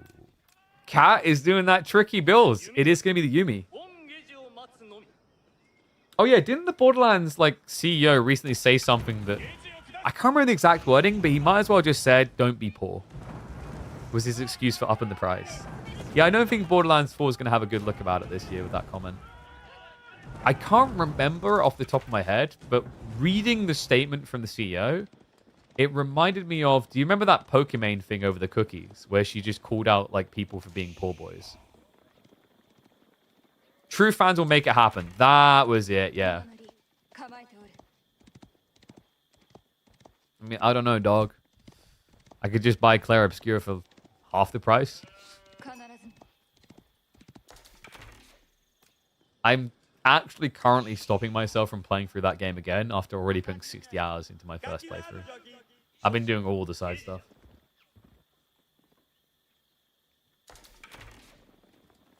Okay, I like this from Cat. Just a few Yumi. It's just enough to bait Wham to linger. He's not taking the bait fully, right? He's definitely got ranches on the way. But you can see how much cleaner Cat's timing is going to be here for Castle. And Relics is going to be a key objective. He could easily just open up Mount Samurai. I also like the idea of just spamming Yumi into upgraded veterancy. Because you can just wipe Donzos and Archers. And it also gives you a very fluid dive point. Count isn't crazy right now, though, for it. So we'll probably just see the standard heavy cav. Remember, when armies are small, heavy cav is always king.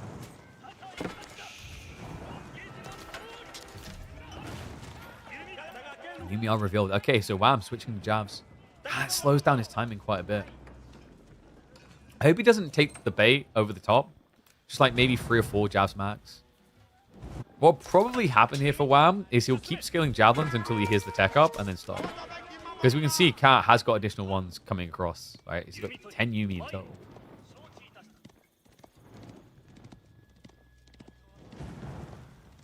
Well, the other argument when people say, like, Elden Ring, they would have paid $90 is, like, you have to be careful because, like, the devs that are trying to justify $90 price tags are saying if you scale, like, inflation, etc., that Elden Ring would cost that much now or something close. I'm like, that's so dumb. Because, you know, if you really want to scale inflation like that, are we going to scale my wages like that? Because that's not how the world works, sadly. Inflation and wage increases have been completely out of proportion for years now. Quite depressing.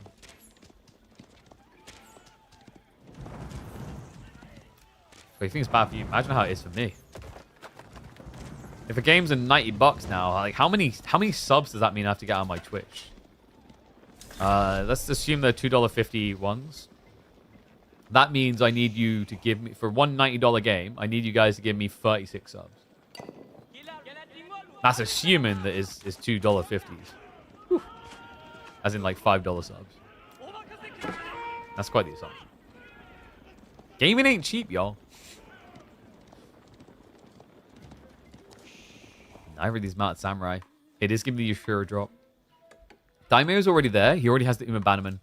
I really am a big fan of these Uma Bannerman timings. It just gives you a lot more ramp because you already have one knight coming out before you've even aged up. Can make you a little bit linear obvious. But the cool thing is, like, if your opponent's just not paying attention to timing, this guy's already in killing 1 or 2 workers when his veterancy auto-triggers. Yeah, you remember when people like, I don't like Demi-Lancers auto-upgrading. I mean, these systems that you don't like have already existed in the game with things like Bannerman for a very long time.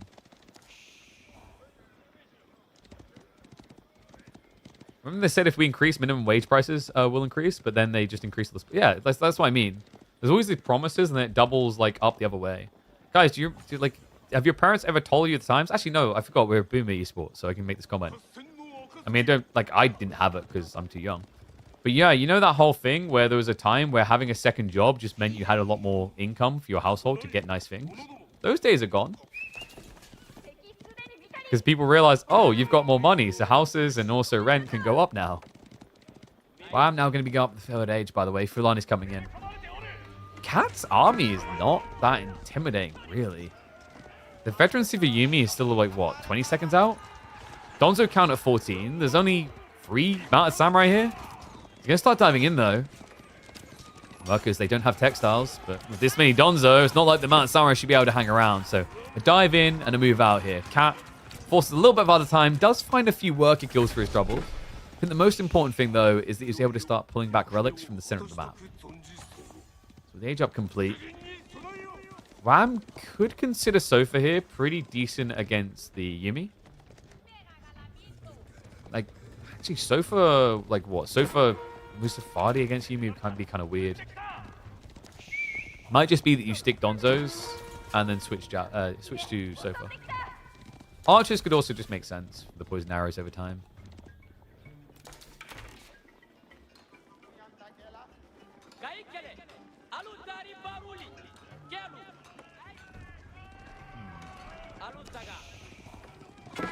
He does get in before the walls go up. So what does Cat envision his win condition as here? I think he's looking for the Zerg. Which does sound crazy against Malians, but with these new Yumi builds, it's actually quite feasible. And I often, when I see this matchup at the moment, I feel like the more you build jabs, the more it kind of enables the Yumi, if that makes sense. Like right now, it doesn't. because your opponent like is pretty far behind on Yumi count. Like it's a good solid jab count right now. But you look at this maybe 4 or 5 minutes from now with the relics, which you should get because in this matchup you'd expect the Malian player to camp a bit. Plus probably a Euroshiro drop into TC. The Yumi count should be able to, by about 18 minutes, be 1.5, 1.8 times the jab count. And the problem that happens then is like the Yumi is still going to be really good at killing the Donzos. The Javelins are going to be too good at killing the Yumi. They're going to overkill a lot. The reason that's a problem is it means that you'll basically be trading out Yumi for Donzo, and Mount Samurai will always be Javelin. So it's a very delicate kind of like clash that we usually see with this matchup. Now, Cat is jumping ahead of time, but I like it. It's just trying to force idle time to slow down that ramp we just described. I'm this type of player, dude, man. If like someone's sitting in their base, they won't move. I want to find a way of just urgently making them awake and, you know, like stop camping. I was that guy in Call of Duty. If I had a teammate who wouldn't move out the corner, I'd walk over to the corner. I'd stand next to him. I'd aim my gun up into the air. I'd start shooting. He'd go, "Why are you griefing me, bro?" I'd be like, "I ain't griefing you. I'm just seagull hunting."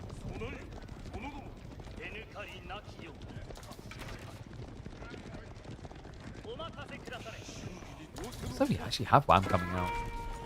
Okay, has he shook the beehive?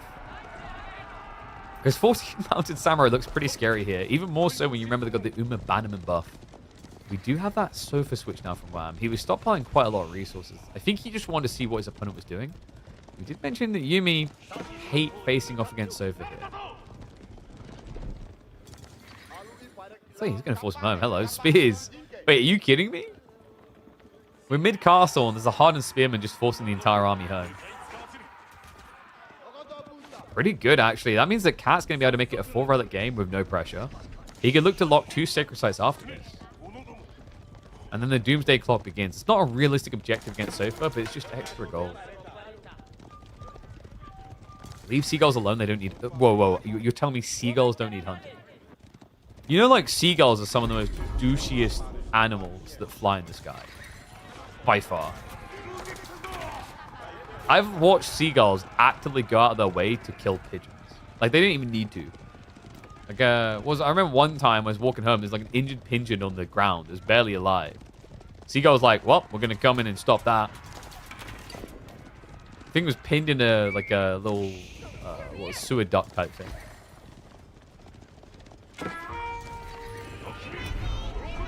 Pigeons, on the other hand, we're productive members of society. Yeah, we're constantly recording footage for the government. Seagulls, they're just attacking your little 6-year-old kids. Enough of them start attacking, and all of a sudden you just hear your son or daughter go, "Look, Daddy, I can fly." You're like, wait a second. Where are those seagulls taking my kid?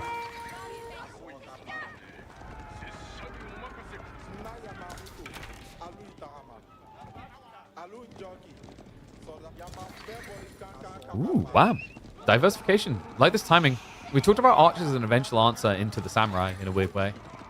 So I like these just stop building the jabs. I think the jabs are just becoming less valuable as this army scaled. Now, Cat, he did go for the Euroshiro drop, so he's eco-scaling, but it's like a big hurdle to overcome right now. Wham's found a really good timing because it is a Fulani build. Mount Samurai are going to look to jump in. Donzo count looking fairly healthy. Cat needs to be on point with the micro if he wants to clear through this fast enough. Cat trying to hold firm, but the Mount Samurai count fitting a pretty bit here. We don't have the poison arrow in either, which is why I believe Wham is going to have to leave this area. The Sofa try to reach over on the west side, but the Mount Samurai break through. Cat with just enough of them left over here to be a true nuisance. So poison arrow is still 30 seconds out. That should be enough time for him to mop up the jabs. The question is, what is the staying power here for Cat? It's a surprising win, I'd say, considering just how outnumbered he was at the beginning of the fight. There's still Sofa lingering over at the edge of this, though.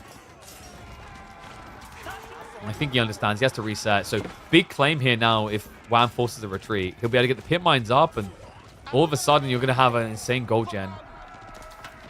Which I imagine will be used for mass Sofa.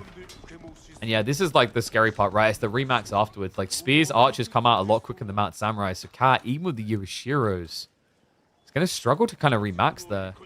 Remember, he only has the initial storehouse, right? There's like no additional farms here. And he has to take the risk. So this is really high value, high risk. If he's able to get away with these berries, it could just give him the resurgence he needs to run the field.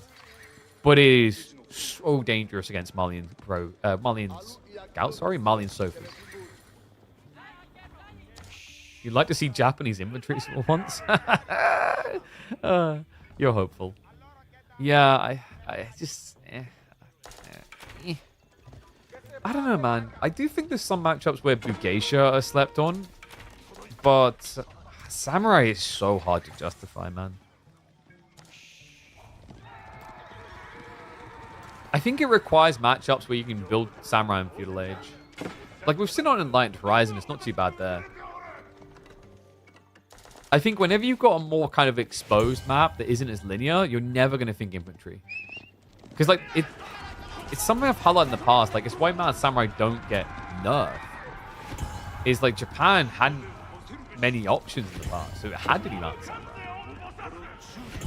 And I know now they have got, like, the buff to Yumi, so you can say they have options, but I don't know if I'd say they've got enough options yet, especially if we were to eventually, like, nerf deal aiming, that you could then change Mount Samurai. Right now, it does feel like Cat wishes he could change to something else. His army doesn't look scary. This Remax is ridiculous. We're up to 28 archers. Remember, those are poisoned archer. So they are able to deal with both elements of the Japanese comp. Great wall, by the way. Cat got that up just in the nick of time before it was arriving. So we'll have a lot of food gathering. But this is the tricky, toxic element of facing Malians, isn't it? This guy doesn't need a farm transition. It's already happened. The ranches.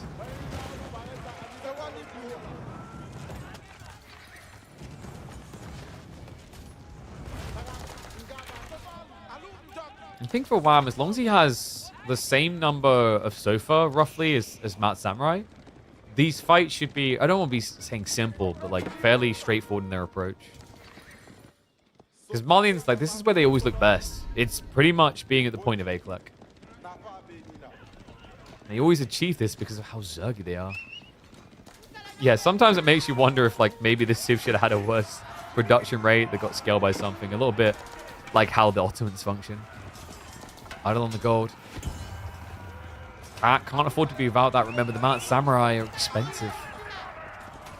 The only gold option he has. I mean, he has at least got 3 relics. He never banked the 4th. I was thinking it's going to force a reaction. Cat. Ambitious with this move. Yeah, he already lost deflective on half of the troopers. Rest could come in now. Sofa line is thin, though. There's only 4 here. More soon to arrive. Reinforcements are coming in. And Cat now feeling overwhelmed. 50 archers he's facing off against here. No heavy cav left over. And this should just be game.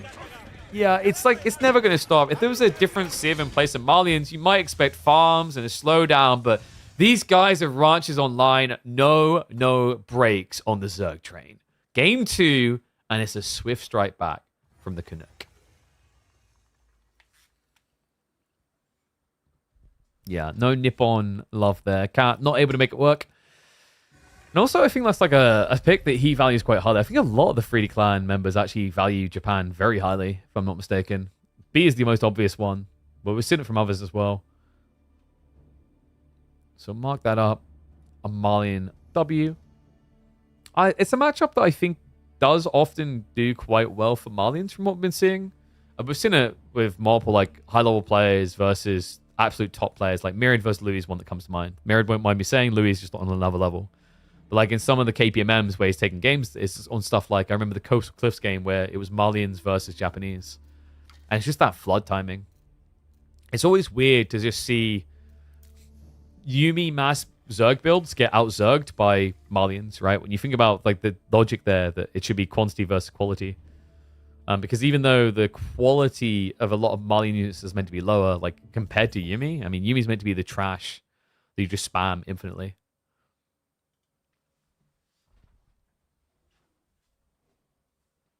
Fiddy Clan certainly likes Japanese. Of course they do.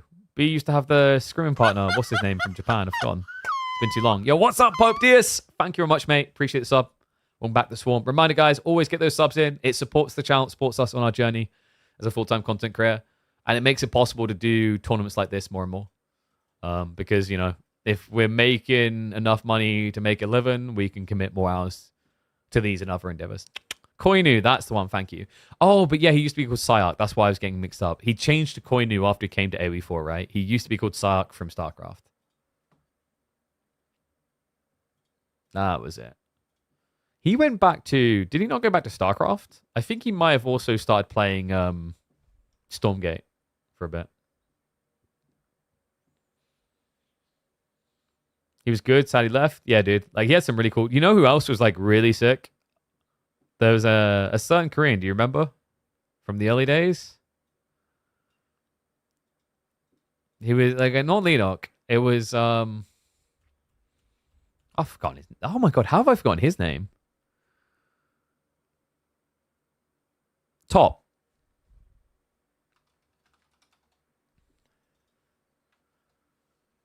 Who changed his name to... I mean, like, Top was just such a better name, you know? I forget what he changed his name to. Wait, no, wait. Was it Top? Yeah, he changed his name to Kiwian. And then he changed it back again. And there used to be, like, this meme in StarCraft, like... If he was losing, he'd change his name back to Top and then start winning again. Played again not too long ago. I remember seeing him play a little bit of AoE4 in 2024, but he hasn't been consistent at all. I don't think Kiwian's going to ever come back now. I wouldn't be surprised if he like has either gotten a real job or like gone back to StarCraft 1, right? Because I think he did play StarCraft 1 before 2, if I'm not mistaken.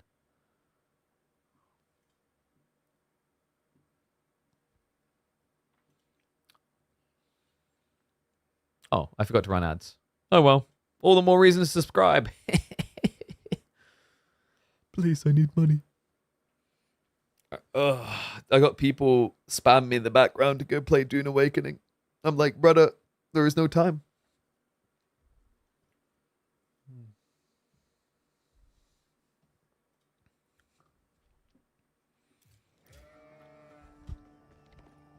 Wait, I didn't even look at this pick. What? Yeah, what is this pick? I can't believe what I'm looking at. We're back. One and all, we've got English on Kawasan. A rarity, if I do say so. When was the last time I would have seen an English Kawasan pick? I feel like it's been years, actually. This is a map that has been dominated by Mongols, Shushi, like what Cat picked, Iabids, Japanese, but English is... Even when Kawasan was first released, I don't feel like this was a pick you often saw. I'm curious what Wham's got in mind. I mean, look at the draft. You know, it's not like he's discarding a strong pick. He's probably thinning the field. Like, in some ways, it's smart. You know, you're not facing elimination. This is a best of 5. And Cat did just throw out his second pick, which, because of the way drafting works, you can just call it his first anyway, as he had China to Shushi back-to-back picks. So, for those that haven't seen Kawasan, this is the map where you have got the 2 central ponds. There's a big focus on getting some docks down, getting some fish out. Then you see a few boats. Usually not extensive naval warfare. Like, it's not as if when you watch Holy Island and there's 50 Springle ships and you hate it. Usually it tops out at maybe 5 boats per side on one pond. And then someone takes the win on one of those ponds. And either they steamroll off of double pond control, or you split it and just have big eco into the late game.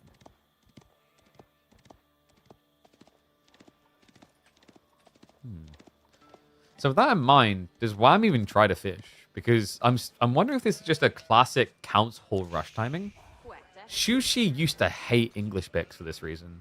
Lombos, like in the early days of their release, would count the Chuganu quite well because of the distance kept. Now, it's going to be very different if you let your opponent get their hands on fishing. But the thought process here for Wham is he knows Cat is going to want a meditation garden in the center of the map. The meditation garden, the one that gives resources per minute based on resources nearby. The reason why Cat would want it in the center of the map is because of just how much resource there is. Yeah, look at this. He slaps this down here. He'd be getting his hands on 108 food and about 25, 30 wood. But calculated and smart choice. Cat does it at home. Honestly, not that much worse off either. This central spawn was kind of sucky. Sometimes you don't get these tree lines here. Instead, you get the gold close by. And you can end up obtaining 4 berry batches and a vein, which ends up being over 150 resources. Look at that. So it's not going to be countable timing at all. It is going to be just your good old-fashioned Abbey of Kings. Which I like. You know, with the way your opponents play it, there's nothing exposed right now. So Lombo Rush doesn't really make sense.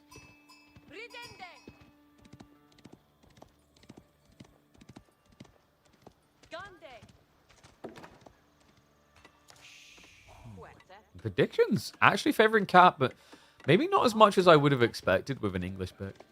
Then again, we've seen one English pick already today, and it led to an insanely impressive win over Lancaster. One of the civs that a lot of people scratch their head and shake their fists at.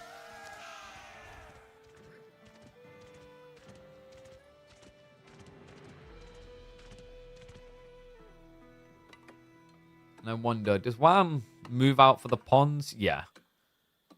He's going to mirror the timing. So it looks like we are just getting that even split. Now, the importance of this is due to the timing. We're likely just going to see archer ships in time.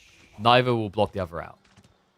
In theory, English can more easily come and snatch the other pond on delay because Lombos can outrange and kill archer ships. But that holds more true on like maps like Canal, where it's a thin river. Kawasan, it's more about the boats. And that's why we're seeing Wham actually go for a double dock sneak. Cat, not skipping a beat either. Yeah, full mirror. That's greedy. Wait, what? Oh my god, Cat. He doesn't expect double dock. Oh, that's sick. Villagers on the way with the short bow. Now, if this was any other civ, you probably end up losing the worker, but because it's Shushi/China, the build speed is ridiculously fast. Wham could just keep start stepping to maybe guarantee a kill, but he actually just A-clicks. Now, here's the thing, guys. Like, he thinks this is a safe pond. Would you ever think that English would double dock at 4 minutes? That's the question you've got to ask yourself. And if the answer is no, then Cat doesn't look like a Muppet. What he's doing just makes sense. You need to get economy with this type of build. Man, you hit the Buster move into any boats just yet. Cat hasn't even scouted deeper to check with the fishing boat. Archer ship is going to come out, and I think Wham wants to maybe go straight Springwood here. Interesting thing, actually. With a scout and the king, he can eventually burn this dock. And there it is. Springwood is on the way.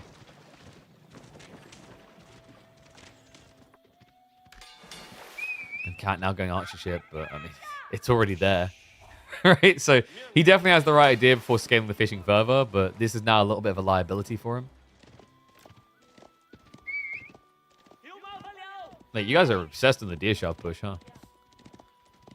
Like, look at this. This is how toxic and infectious deer shoving's become. We're not even deer shoving on this map, and you're arguing about it. This is as bad as when we had maps that had no deer, and then immediately people were talking about pro scouts. Okay, maybe not quite that bad. Now, Wham. Wakey, wakey. It's going to lose him. Does have a demo ship now coming. The Springwood ship needs to get out of here ASAP.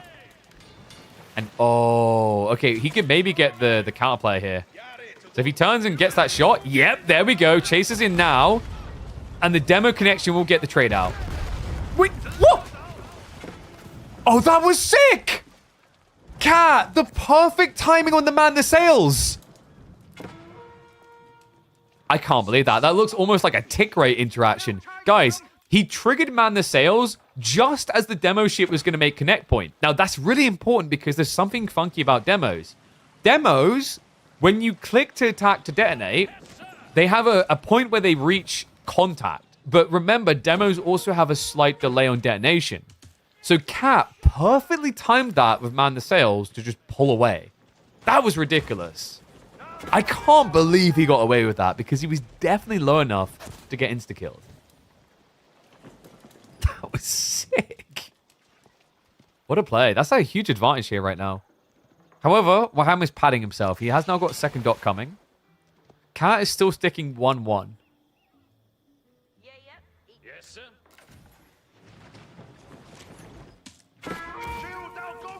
Why would you manually detonate there? I think he didn't is my point. I think what happened there is like, he done it, But because of the timing, like, think about the way it's coded. Demos don't just, like, necessarily, like, detonate. They sometimes, I think no matter what you do, they have, like, a weird internal delay.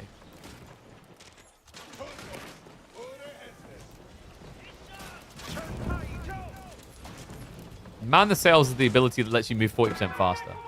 Like, what happened is he kind of, like, he dummied it. He tricked it.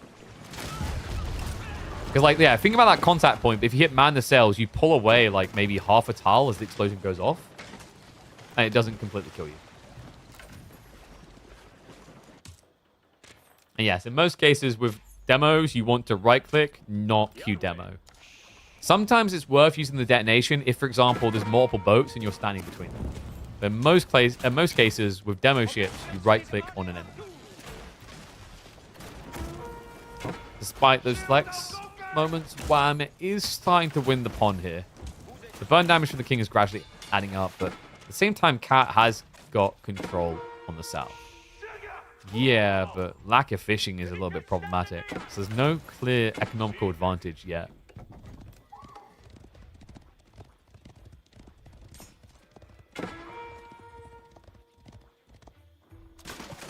Interesting game. The dynamics feel a little bit weird just because of the very delayed timing on just anchoring that second dock.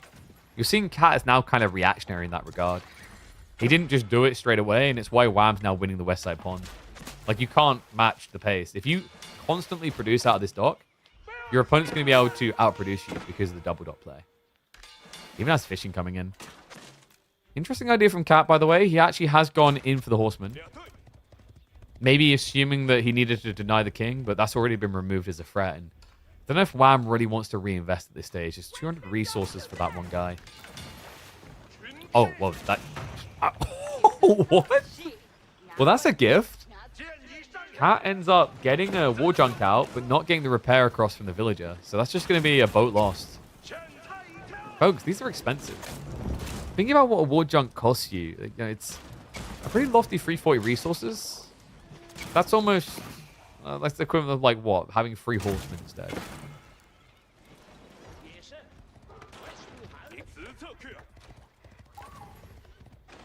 How strong is the king? The king is tankier than a French knight, but less damage oriented.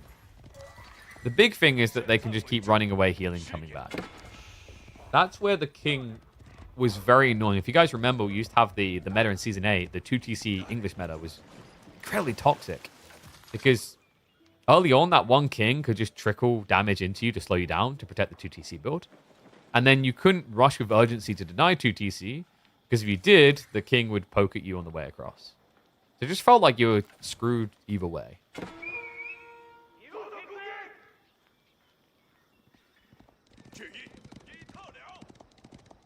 You have a lot of walls from Cat. Some of them quite ambitious, actually. Yeah, these ones a bit more calculated, but that may be slightly overreaching. He is prepping for castle, by the way. Yeah, so this is classic Kawasan. It took a little bit longer, but we arrived at the point where both players got 1 pond, and now they just look to macro up. This has also become more popular, just building docks all the way around. Part of it is about efficiency of the deep water, but the other part of it is it just makes it basically impossible for your opponent to sneak in without you noticing, even if you somehow lose the boat down the line.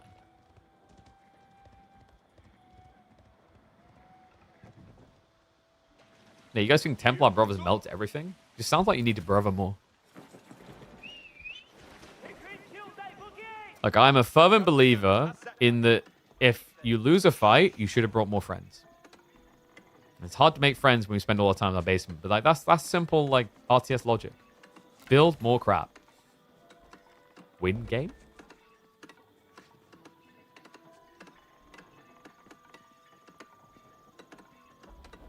And yeah, Knights Templar, you can see on the bans there.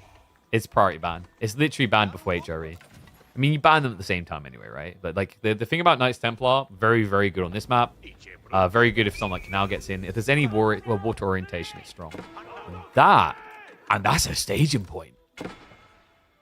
I wasn't expecting this. With the tech up, I thought he might just choose the land greed, but we've got a white tower drop because he wants to starve Cat out here. Makes sense as well. Shushi is all about that cavalry pump. You take the water away, they can't afford it. Okay, so Wham. White Tower's going to create the space.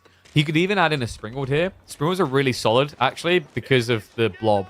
If you have multiple boats, something that hasn't been shown too often because it's a bit of a rarity, is that if you've got a situation where your opponent has got a lot of ships and you have Springalds, now that they penetrate, the damage is through the roof.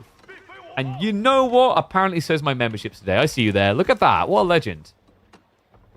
Murat just gifted a membership to Camille. Thank you very much, man. Welcome to the Bird fam. We getting subscribers on the YouTube side now? Damn. Well, everyone should be subscribing for free. But yeah, memberships basically don't earn some money. That's cool. Memberships popping off today? Yeah, I rarely see them ever like happen. So thank you guys who've been supporting over there. Step by step, we build the empire, folks. Wham. Well, his empire's going to be built on knights. A little bit surprising into Shushi knights, but you do have the attack speed buffer to win defensive fights. Obviously, that's not really why you ever build knights. Knights are not about defending, they're about attacking. So he'll trickle a few. I don't think that's his hard commitment, though. Wait, is he trying to bait him? I think he's assuming that Cat didn't scout it, but like he saw it with the Springald ships. So let's give me a crossbow switch up. Remember, the White Tower is kind of like a mini council hall, so it can pump them out fairly fast. I think from here, Cat could just hoover relics. And yeah, there's the priority now coming in. I mean, it makes sense. Wham's playing quite defensive now. He opened Lancer, saw that he lost the battle there because he's already behind the count, and then has now been forced into infantry. So he's playing very immobile here. This is good for Cat. Means that Cat isn't going to be highly pressured on his fishing yet. Means he's able to get that 3-4 relic advantage, which allows Shushi to consider going for Yuan Dynasty, which is a great way of padding your economy.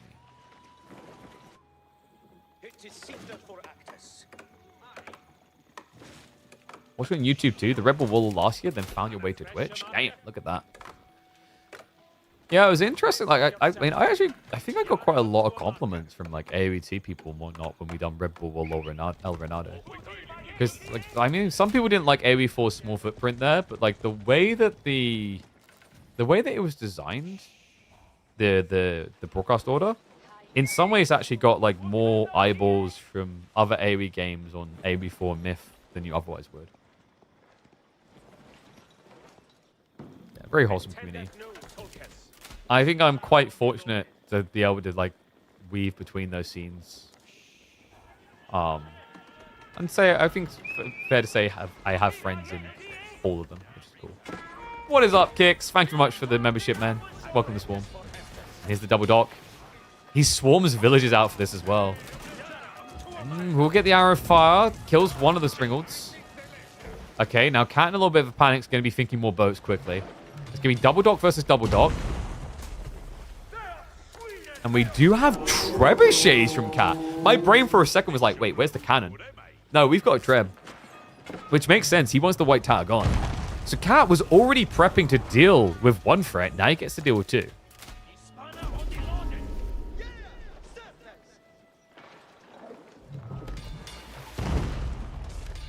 Have a rotisserie chicken next to your message? That's because my streams are finger-licking good. Okay. This is looking finger-licking good right now for Cat, though. We've got Nesibis on the way as well to answer the crossbows. He can hug the shoreline. Like, the big problem with Wham's move here is, like, it's away from his economy, yes, but for a fight, it means he has no boats to help him. This is rough. The docks are being built up. He needs to be a little bit careful with these incoming demos because of the amount of fishing boats he's got. Speaking of demos, it's going to be Cat who's going to hit first. Moves in now. The Springalds have nowhere to run and hide, so a double detonation impact spreads the damage nicely. And now the follow-up's going to be coming out. It's going to be a trade out of the remaining Springalds.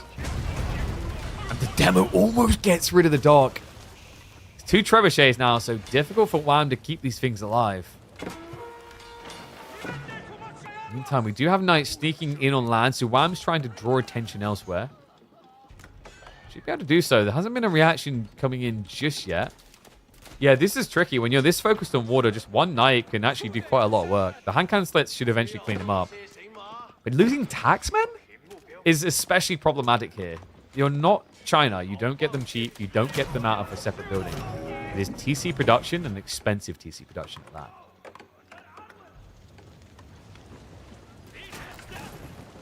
Wham's running out of spaces to build docks, guys. Wait, whoa, boy. Yeah, he was he was not expecting Nesta Bees. Thank goodness he retreated when he did. Yeah, he revealed them with the infantry there. That could have been grim. Krebs. They're about to finish off the final dock. Then it's White Tower on the chopping block. We do have Mango Switch coming from Wham. But your opponent has such a big Nesta Bees lead already. If he wants to keep this up, he's going to need a siege workshop at home, probably in the next minute, considering it's going to be 3 trebuchets sieging White Tower.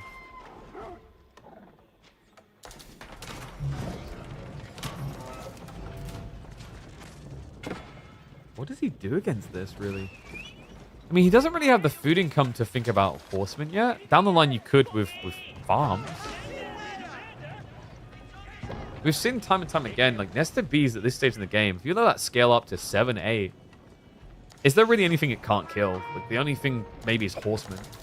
But at that stage, it's very easy to defend against horsemen because you're just so strong at killing everything else. You just add in spears. Now, that is the weakness right now, is Cat isn't at the point where he's done that. It's just crossbow Nesta Bees. White Tower's gone. Wham's conceding it over and going on the offensive. A bold move. You do have to ask the question, who can do more permanent damage? A lot of burn power with the spears, but your opponent's got more crossbows diving in your base, and the Nesta Bees, siege weapon, but it might as well just be called an infantry murderer as well. This is used to work. Knocks at the door. Mirrored move here. It does seem maybe a little bit furry in some people's eyes. Like, why is Wham not trying to defend his base? Nesta Bees are super scary. That's why. What happens if you walk the Nesta Bees, into the Nesta Bees with this army? Do you kill them or do you die to them? You're going to get wiped. So, funnily enough, like, this is actually the right call from Wham. At least this way, he can mirror any damage done to his economy by doing it to Cats. At least in theory. Look what Cat's doing. He peels the crossbows home. Since Lance's horseman raiding, it looks like... Oh, the timing. Gets out just before they'd arrived there. Dodges a bullet. And Wham is now going to look to dodge death by leaving the enemy base. The crossbows come in for the backstab. The Nesta Bees are not here yet. So actually a really good fight for Wham to be taking. As long as he loses nothing anywhere else. Are you kidding me right now? He's searching all areas in this corner, bar one. The D's about to give it away, though. No, don't walk. Uh-oh. Wham, village is now found. Cat's distracted. He hasn't reacted just yet. But when things calm down, he's going to notice that. There's no way you don't, surely. Surely. What? Cat with the select all army betrays himself here. He walks away. Wrap these people up in black and teach them the art of ninjutsu, because these are the true ninjas of Kawasan. I cannot believe that. 10 workers dodge death.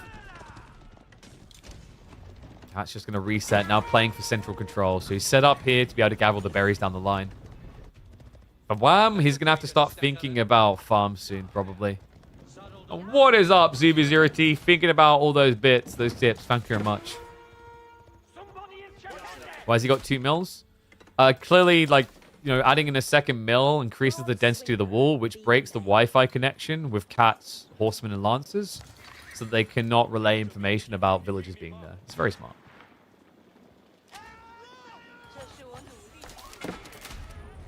Like, what happens, guys? Like, think about it. You've got these 2 mills spinning, and then when the knights look, they can't see you because, like, the visual disorientation. That's what happened, clearly.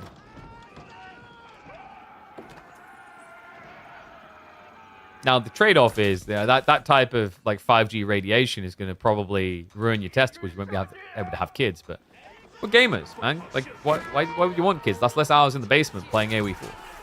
Ain't got time for that.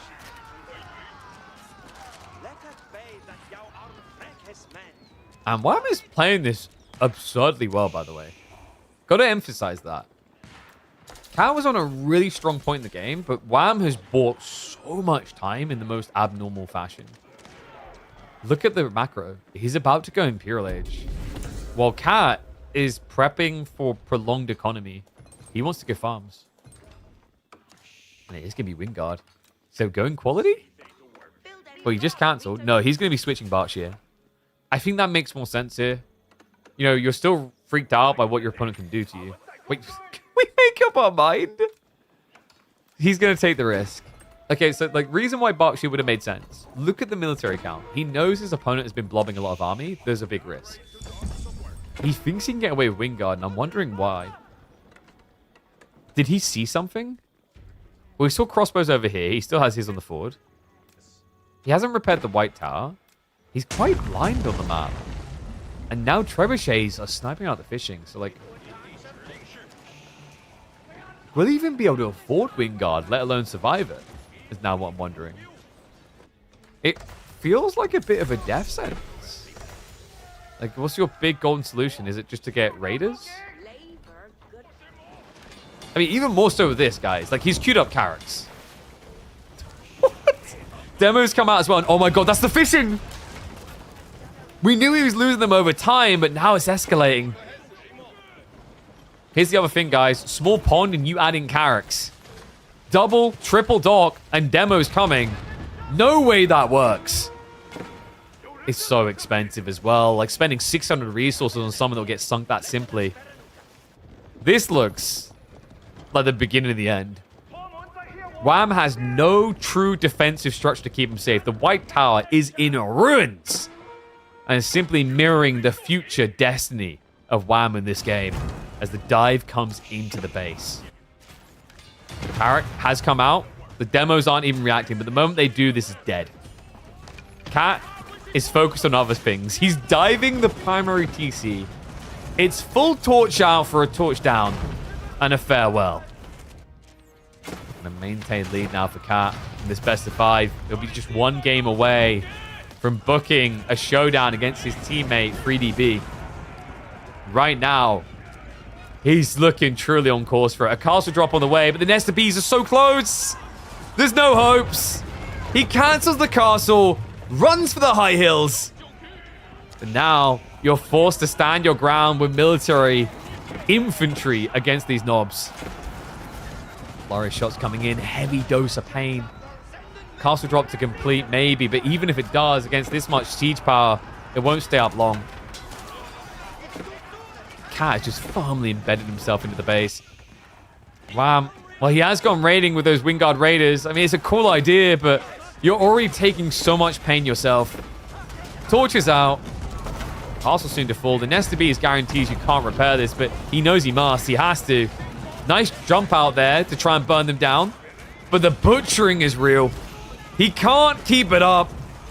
There's simply too much push out of the Cat. Yeah, Talon's just a little bit too sharp in this game. He does rally the extra raiders at the back, try and clear this up. You're down to 34 villages, and there can be no doubt. Damn, this actually might be my favorite game of Kawasan in quite a long time. Top four. Since we reintroduced it into like comp this year, this was a pretty wacky game the way it played. A little bit sad to see Shushi just winning again. But definitely some weird swings and roundabouts.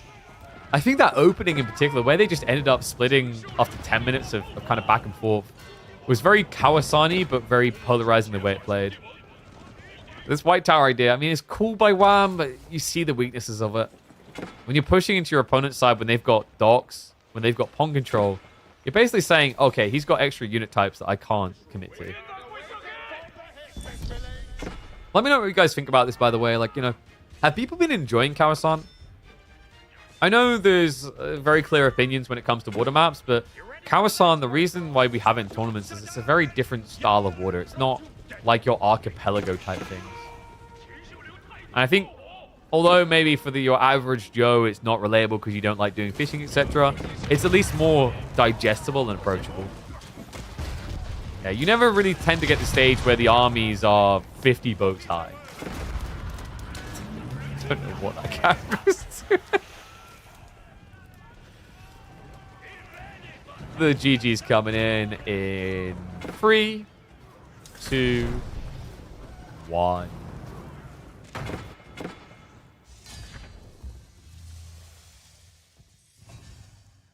Are we getting a free decline showdown?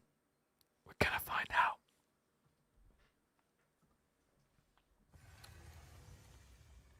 Jeez. Talk about a crazy hit. I mean, I think I was giving him concussion, man. He wasn't quite processing it at first. Like, oh, maybe I've got an A job. I can do it to him. He did such a good job as well. Like, we praised him just a few minutes ago with the space he created, dragging all the attention. Yeah, I guess he just, like, maybe wasn't expecting Cat to go so hard so fast. Sick play, though. Archipelago game could be unique and different every once in a while. The problem is, like, every once in a while means you want to see 1 or 2, like, every month. But you'll end up seeing, like, 20 plus across a month. That's, I think, the problem for a lot of people. Oh, thank you. Glad people enjoy what we create here. All right, next up, we've got Dry Arabia. And it is going to be the Byzantine-French matchup. I quite like French in this matchup when they use spears. Because, like, usually Biz don't want to do lombos. Because, like, lombos use lombo horsemen, and you're against knights, which feels weird. Usually you want to do javelins. Wonder if we'll actually try it. Because, like, if you do spear plus knights, you have, like, a ridiculous A-click blob.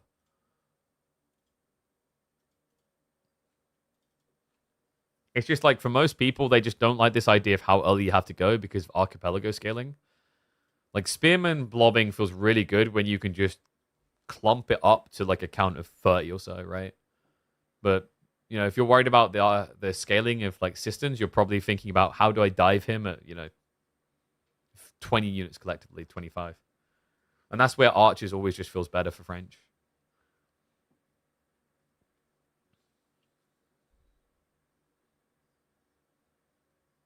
Okay. Need to do the payout on predictions. So Kitty Cat, the lead. I'm going to run a few minutes ads now for you guys. So you don't have to worry about them when we're in game, okay? So I'll run 2.5 minutes ads now. Such a thoughtful guy. Much well.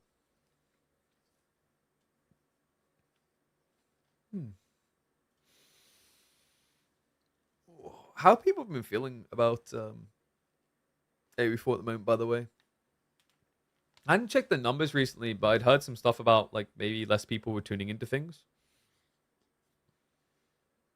I wonder if people were just maybe expecting more from Knights of Crosses and Roses, and now, like, they got hype burnout in their brain, and are, like, waiting for the end of the year.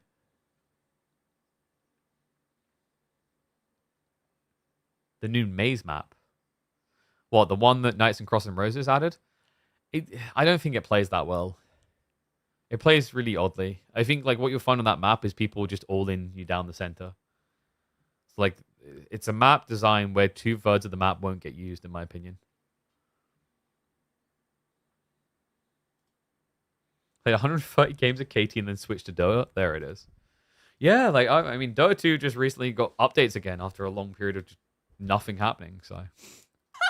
Wouldn't be surprised if a lot of people look at that. Yo, what is up? There's the boy. What's up, M7? Thank you very much for the sub, mate. Hope you're having a good day. Welcome back. I'm going to close the door. It's getting chilly now. Whew.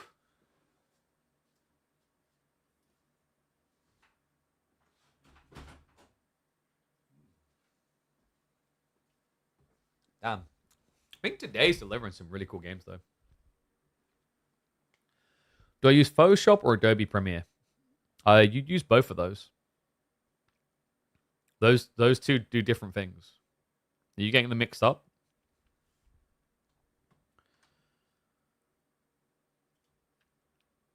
That's like saying, like, do you use a toilet or like an oven?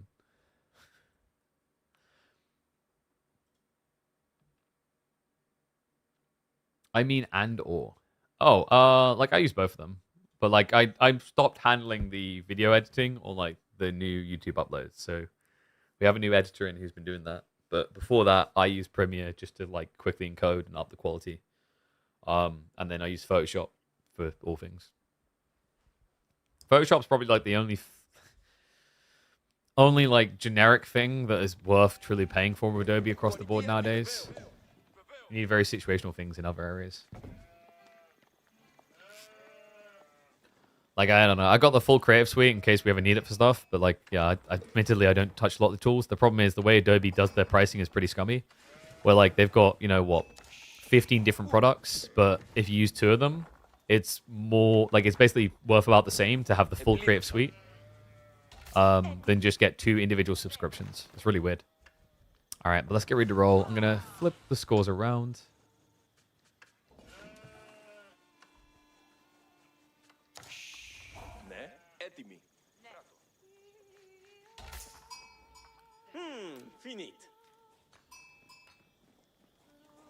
Am I the only one who feels like French ain't been coming out recently? Well, we're going to fix that. 1-0. Welcome back to the channel for game number 4 of our semifinals between Cat and Wham. We've got French for 3D Cat. If he wins here, he will go into the grand finals to face off against his teammate B. Wham, who is our current reigning champion, needs the comeback to truly start here. Byzantines he shall trust. But Byzantines can be a little bit weird in this matchup. I've seen how this can actually play, where French have a pretty cool aggressive timing with, say, like knights, spears, archers.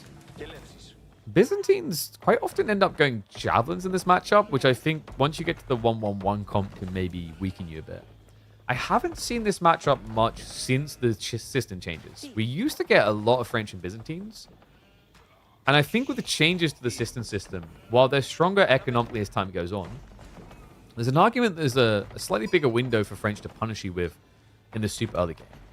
Now, I'm hoping with this type of spawn, Wham has just seen it, by the way, that Cat is not going to be thinking Pro Scouts. I'd love to instead see him just kind of like hunker down, wall this in, and play onto the back economy. It makes sense as well. Just look at the screen. The amount of food here is ridiculous. It's double berry batch and double deer, almost all on one single screen. And the reason why that would be more beneficial than Pro Scouts is it's like a difference in scale point. Like if you get Pro Scouts and Scouts, you're minus 2 or 3 knights early on. Those extra knights could shut down the system expansion. But I guess there is always a temptation, right? Like the reason why most people will just do Pro Scouts no matter what you say. Against Byzantines especially, Byzantines probably were the biggest civ to suffer under the Pro Scouts meta.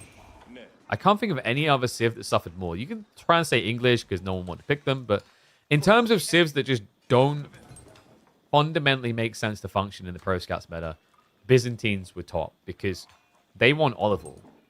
You don't get any of that from deer, so it's just a taboo resource they never touched. English for sure? I don't think so. I think we saw some intriguing ideas of like Pro Scout ABBA, English Pro Scouts, like off of the back of like Abbey of Kings was funky. But like I could at least follow the rhyme and rhythm of what someone's trying to do with that. Anytime I ever saw a Byzantine player try to play Pro Scouts, I scratched my head. It is I genuinely don't think there is a worse civ for Pro Scouts than Biz. Because if you think about the core identity and all the strategies that work for Biz, at the heart of it, there's always mercenaries in some format, right?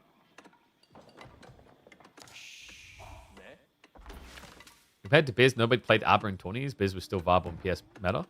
Yeah, but like the difference was like where were they? I had to describe this. It's a case of where were they on the power rankings before or after? I think maybe like English would be the fairer one than like ABBA. ABBA had the cheesy time, but they already were on the way out after the Eco Wing nerfs. English would be the more obvious one because Pro Scouts killed the 2 TC meta.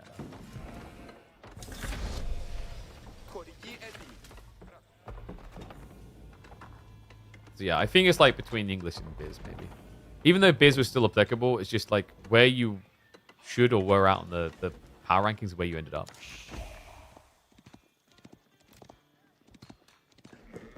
ABBA was S tier before PS meta. I'm pretty sure, didn't they nerf Fertile Crescent before we got Pro Scouts? I'm pretty sure they did. Because they shot that in the face, right? Like the Camels got nerfed. I think Camel Archers got nerfed on the base damage. Fertile Crescent got nerfed as well. And that's when it started to crumble a bit. And then Pro Scouts just put it in the ground. Looks like the cherry on top type thing. And yes, some people did try ABBA Pro Scouts with Culture Wing. I think MSN was quite obsessed with it, actually. Ibids as well was another one we saw.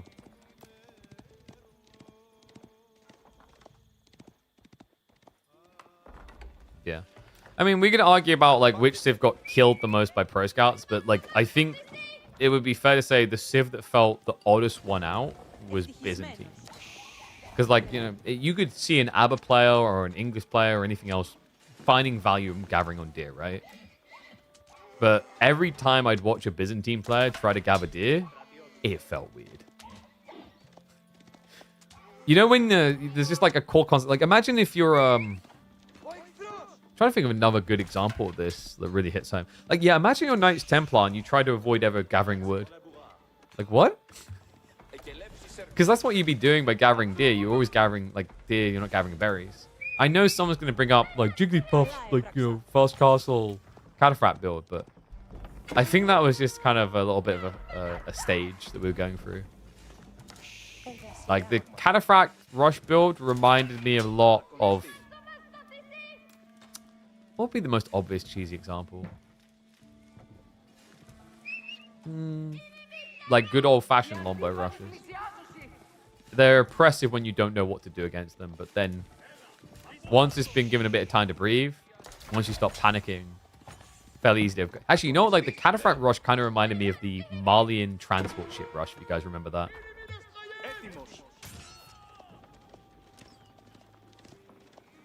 So, Tech Up's complete, and we do have Knights plus Archer on the way. Wham has not made a choice. Okay, he went Javelins. But Cat's playing the way you'd want him to play if you had to go Javelins anyway. It's Archer plus Knights. I do wonder if he'll pivot into Spears. We have got walls going up, so you can see Wham is fully focused on padding his economy. And it's a pretty healthy lead right now. Remember, he's got 22% buffer, which puts him ahead of French. This is what makes this matchup quite interesting. They scale eco up until about 15, 16 minutes at a matched pace. French produces villages quicker. Byzantines get a percentile buff. But percentile buff is underwhelming when small, better when big, right? So where this gets interesting is once you approach like that 20-minute mark, you want to say, okay, well, Byzantines now have a better economy. So they just win, right? No. Like the matchup is still very tight because of the unit types you're scaling. Knights scale very, very well towards castle. I think like this matchup, and I'd have to check the stats, but I wouldn't be surprised if it's close to a 50-50 split on performance. Now, let's have a look at the last S-tier tournament. I'm actually really curious of this now. So Elite Classic 3. Have a look at statistics. And then if we go... Oh, wait, no. AoE 4 World doesn't have the... like matchup statistics, does it? Damn it. Wait, really? A little bit surprised they don't have that because they have it for the rank 1v1 matchups. But yeah, when it comes to 1v1, if you look at Conk Plus, French versus Byzantines, actually currently 62.5% for French, but it's only 16 games. If we go back, oh, dude, I'm trying to find a pack. Like, I wish... I think I've said this to AoE4 World a few times. I'd love to see them have a filtration range for me checking both competitive games, but also ladder games. I don't like that we're always limited by the patch.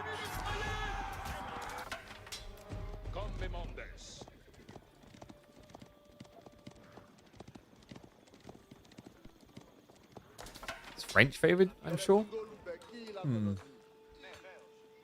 What, now? You think it's still French favored with the new build?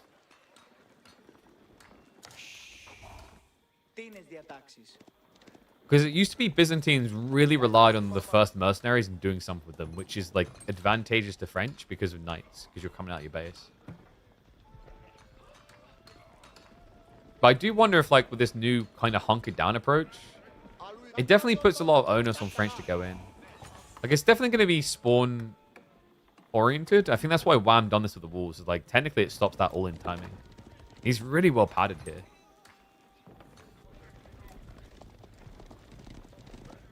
Slightly FR favor, not broken. I'd agree with that. Like, I think it's maybe within 10% favorability one way or the other.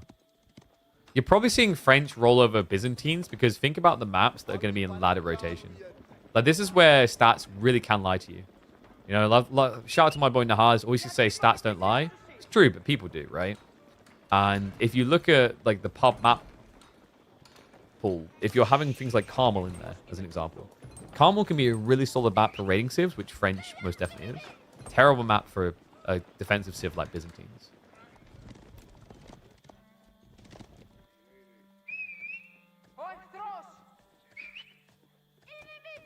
That's fair as well. Like, the two, executing French at lower levels easier than Byzantines.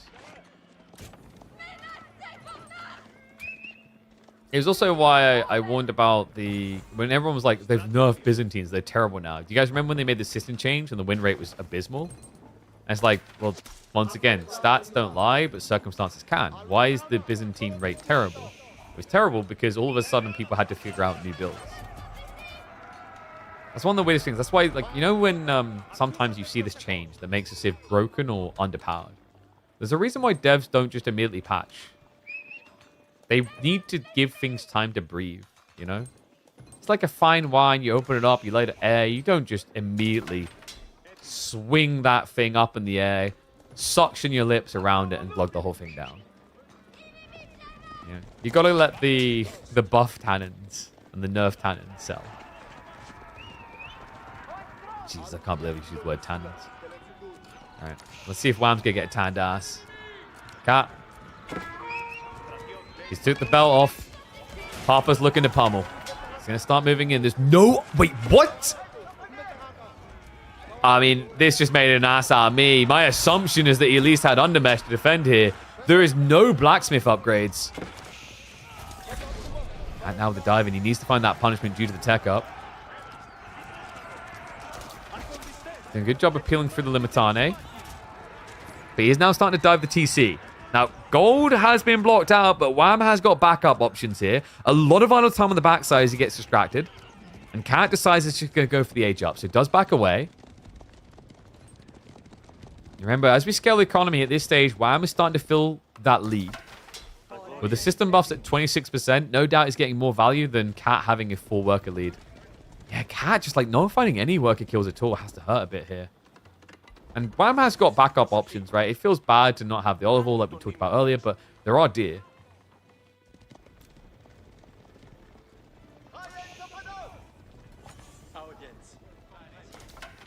It's like Wham realized now he has got Steeled Arrow coming in. So we're going to start seeing the blacksmith upgrades.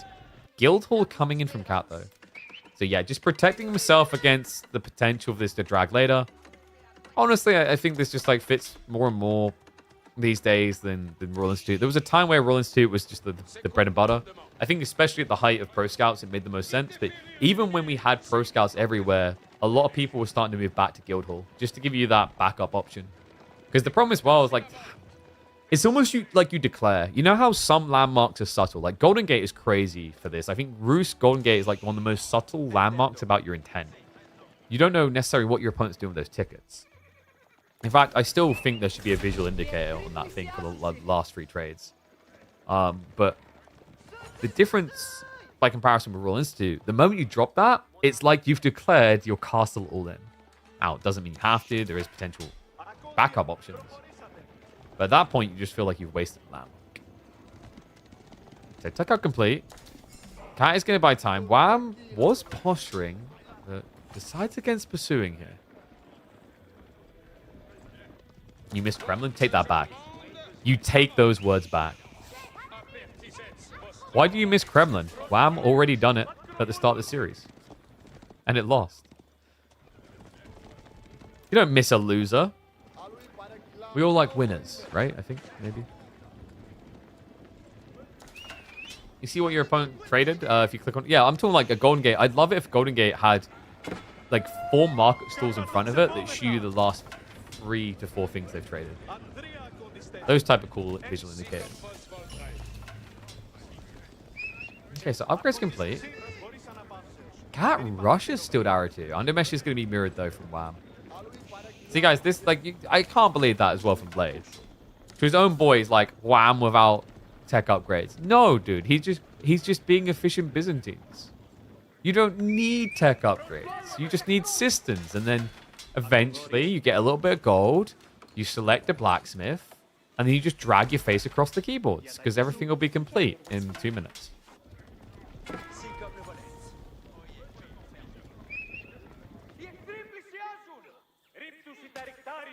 It's like despite Cat's posturing, Wham is getting a lot of relic play here.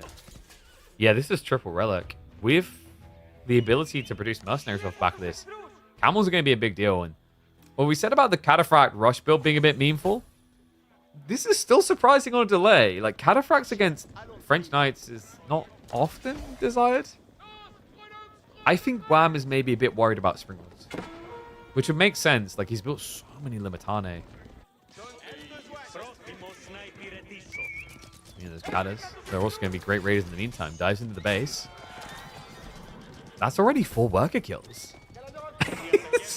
This is the... Oh my god. What? He just calls it. Yeah, he gets jumped on the retreat. We're going all the way to a game 5. All right, that escalated quickly. Yeah, I was as distracted as Cat was by that one Cataphract. Good lord. Wait, Cat getting beat by Cataphracts. Yeah, kind of tracks. Okay, so strike back, full distance. We're having a busy day here, folks. So that means our deciding map is going to be on Four Lakes, which, you know what? Like, I think we've seen just enough Four Lakes that I'm in tolerance range. I don't hate it. You know what I mean? I have, like, some very strong opinions of Four Lakes. Like, I don't know. Like, you know how somebody like, oh, this map has ran its course, we don't need it anymore. Like, I've always felt that way with, like, Four Lakes regularly. It has been a little bit refreshing, at least for the time being, seeing it. I reckon after a week or two of it, I'll be like, I'm happy if this is gone again. I think the thing with Four Lakes that made it a little bit less engaging for me is people got so good at, like, just defending their ponds. The thing that made Four Lakes really cool in the early days was the interaction of, like, trying to sneak onto people's ponds. And as soon as that stopped, it just kind of got a little bit monotonous, I want to say. Almost like, in some ways, a more extreme version of Kawasan. I guess, like, it's more forgiving than Kawasan in some ways, like, if you lose control, if that makes sense.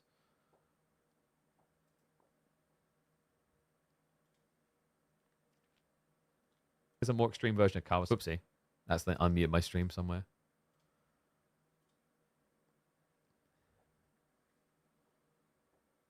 Viewership's great recently. And I appreciate everyone who's been tuning in. Yeah, like my hopes is still keep that growth going. Because like I said, like the thing is we've been quite fortunate to be able to obviously get the World's Edge funding for KPMM, especially since we got it when we were much smaller, which is why I was hoping we'd get them come back on a bigger number. We'll still see.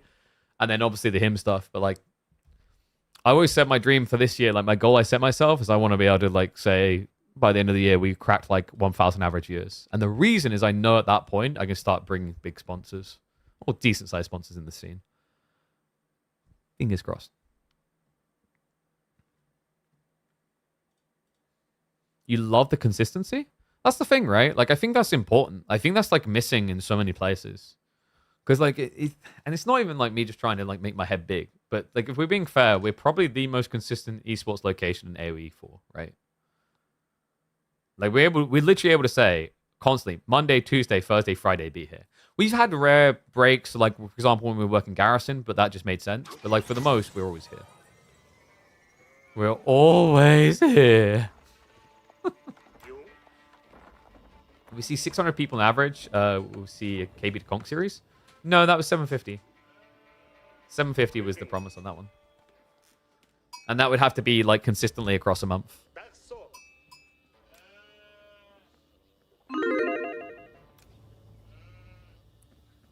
Why does it say who will win game 4? We're on game 5.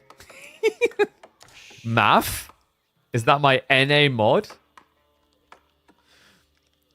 All right, let's settle this the good old-fashioned way. A best of 1 bloodbath between Cat and Wham. That's right, one and all. It comes down to this. For the second time this week, semi-finals going all the way. We have the potential to see 17 games on this fine, fine Thursday. This series will be decided here. Wham with the Mongols, Cat with the Ibids. Ibid's a pretty solid pick in theory into Mongols. But what about when it's fast in? Because, folks, we're on Four Lakes, the map where you just eco a corner and never seem to run out of food. Can Cat trend upwards quick enough? You know, like something that's interesting with Abba and Ibids here historically, their unit choices are very slow to produce. That can leave wiggle room for these more defensive and greedy civs to exploit that to their technological advantage. Gamba is up. I'm curious how people are going to weigh in on this. I mean, we've seen Mongols looking pretty solid here with the fast imp build, just a few Magadai to raid. Ibids in theory are meant to be a good answer to that, but the Desert Raiders do suffer from a lack of high DPS on their range exchange. The idea, though, is meant to be there's a very nice scale point for IU into Castle Age, I think, compared to Mongol with Magadai. It's a lot harder to find kills, though. I will say that. The Magadai are so good because of their ability to just shoot on the go in conjunction with the Falcon scouting. It makes it very difficult for your opponent to find anywhere to be safe. And that's why Mongols have just kept finding this renewed existence as a scourge upon water maps' existence. Yeah, like even maps that don't even feel like they're truly water. A perfect example of this would be Kalauga, right? Like, Kalauga's a pristine example. I think that's really where it began to sink in for people in tournaments at the end of last year. Is you just add in 3 or 4 Magadai, you get distracted by a little bit of poke on your dock, and then all of a sudden when you look at your tree line, you've lost 6 workers. I don't think any other civ can brag it to the same extent that Mongols can, because think about the vision. The reason why those Magadai always feel so good is, like, if I have vision like this, and I get dove by knights, I'm going to see them running in. I'm like, oh, crap, that shows on the map. But if it's over in, like, the fog, deep in the fog, and there's just this tiny little blip, it's very unlikely I just take full notice.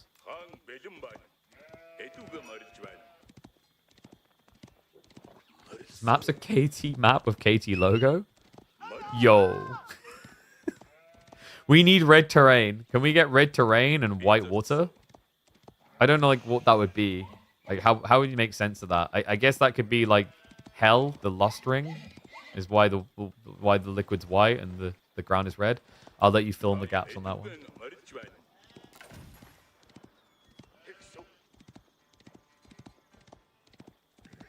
So Tech Up should be coming. We will be seeing Deerstone. Silvertree is, like, very gluttonous when you've got fishing as well. I'm curious as to what Cat's going to do here. It is going to be Loggy. Yo, that's cool.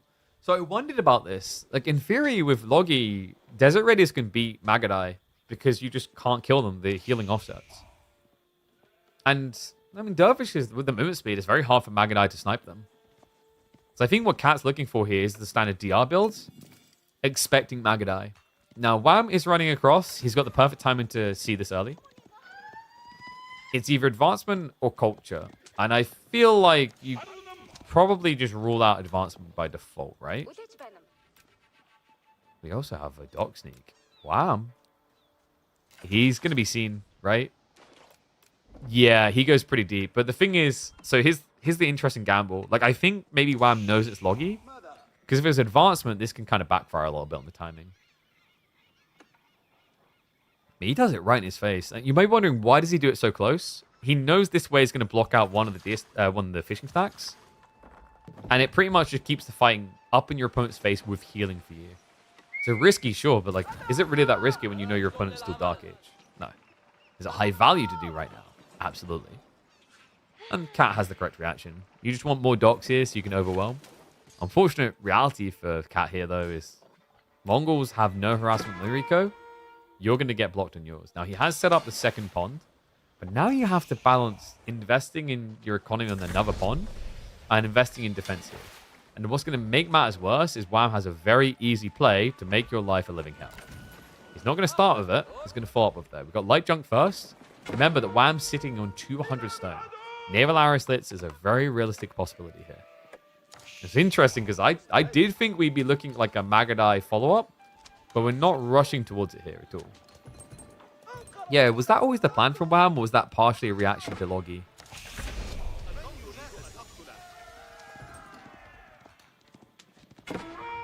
You guys know why I call it Loggy? I might start calling it Log. Because with double dervish, in most cases, you just get the ability to take a giant dump on your opponent. Wait, no, seriously though, like feudal healing's crazy. I will die on this hill.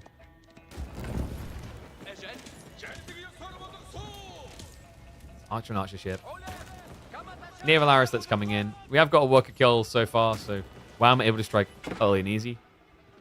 Khan proving a bit too superior. A little bit surprised any workers die, actually. Like, considering you're up against dervishes, it should be very hard to find kills.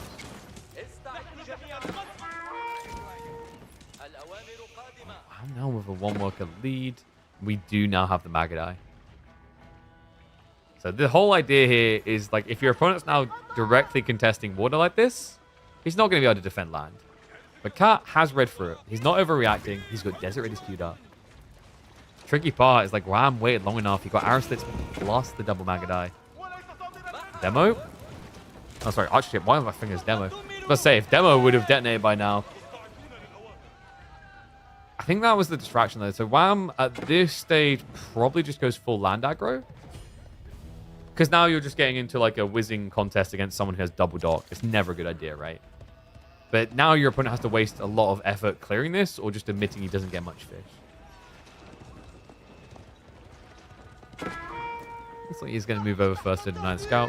Makes a lot of sense. You don't want your opponent to know what you're up to. Especially Wham, who he's doing, guys. It's going to be the fast castle build. It's always the fast castle build, isn't it? Desert Raider. Oh no, they healed the scout instead.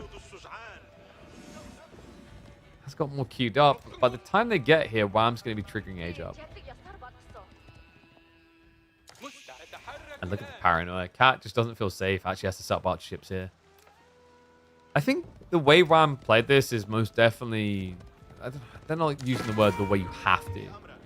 But maybe appropriate here.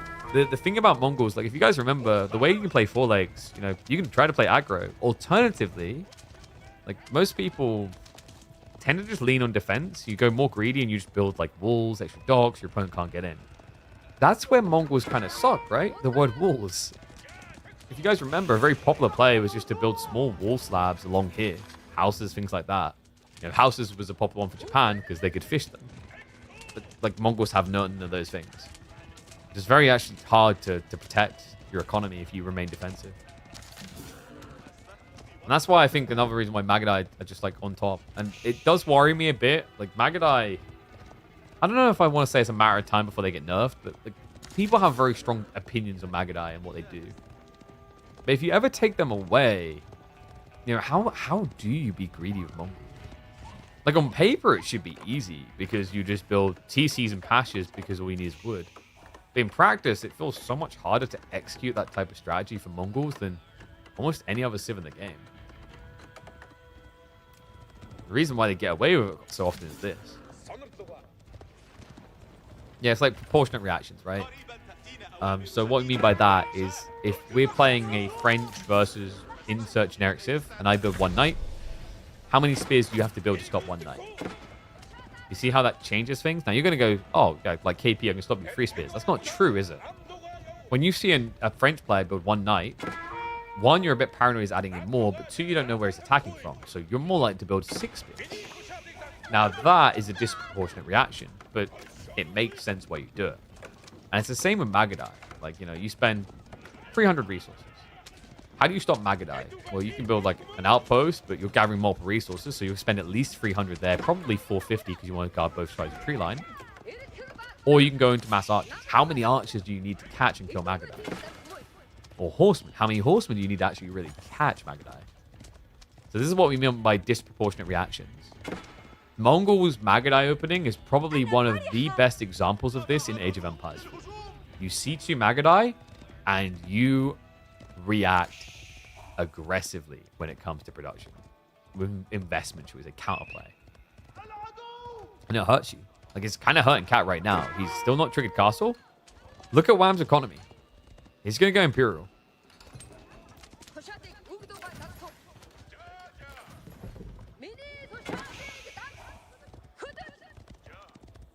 Promise Horseman cannot catch up with Deerstone. Like, can, right? I think you're still slightly faster, but it's a moot difference. Similar to how kind of like the 1.60 to 1.56 should have felt mostly moot. The reason it didn't, by the way, is certain units have charge interactions, like knights.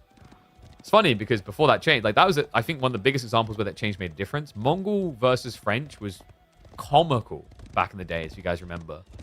We still had a very, very memorable game. I think it's Lucifron versus... I'm trying to remember who the Mongol player was now. But the Mongol player just built Magadai, and he just built straight up French Knights. And he couldn't touch the Mongol player's Magadai. And sure, the Magadai was shooting plastic levels of damage, but if you drag that out over 5 minutes, you can't reach your target. They are eventually going to kill you. And we've seen similar with Javelinese in the current metas. The extra movement speed is like, okay, great. Like, I can reach him, but what's the trade-off? What's it cost me? Ooh, looks like we are going to be getting even more Desert Raiders. So Cat, his goal here is just mass camels to mirror the Magadai. Gonna get tricky though, folks, because Karganet is on the way, and if Wham starts rolling Nesta Bees, Cat's gonna need a hard pivot. Tournament 2x2? What, you mean 2v2? I think we talked about this. A 2v2 tournament might make sense when there's a lot of new eyes on the game. But currently, like, the people who watch AoE want 1v1s. For better or worse. I'd love to be able to like mix it up and have 2v2 tournaments, but yeah, it's hard.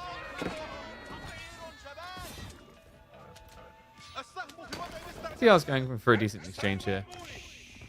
We do have Military Academy on the way, which is to be expected because remember the Karganet produces quicker with that, and it is going to be an elite knight roll.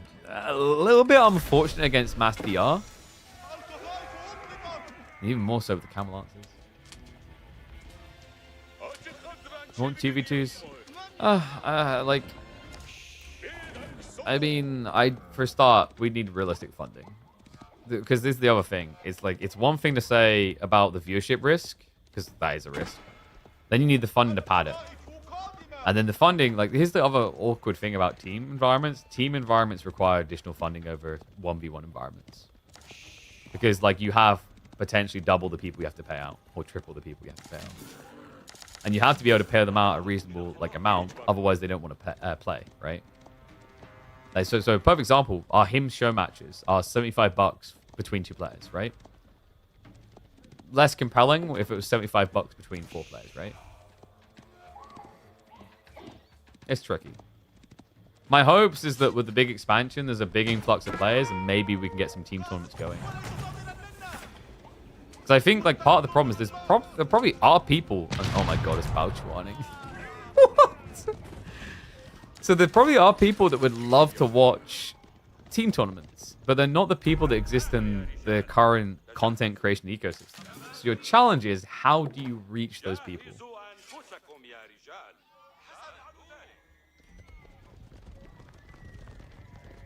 Balton is obsessed. He wants the 4v. I actually don't think I'd ever do a 4v4 tournament. I think with 99% of map designs, 4v4 tournaments are boring. 3v3, I think, is your upper threshold. Alright, so Desert Raiders. What's the threshold required to win here?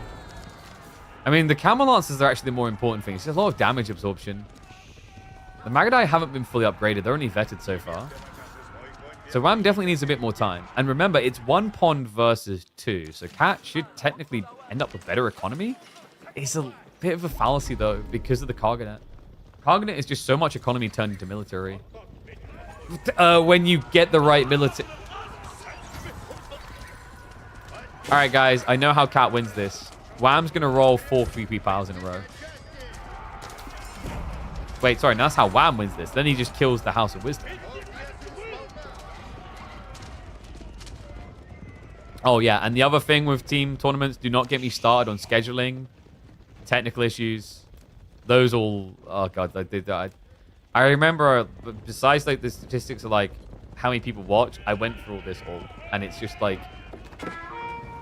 Imagine you manage to get $20,000 together for a tournament and you have a 4v4 format. Do you know like how breathe into a paper bag you are at the amount of times that someone might disconnect?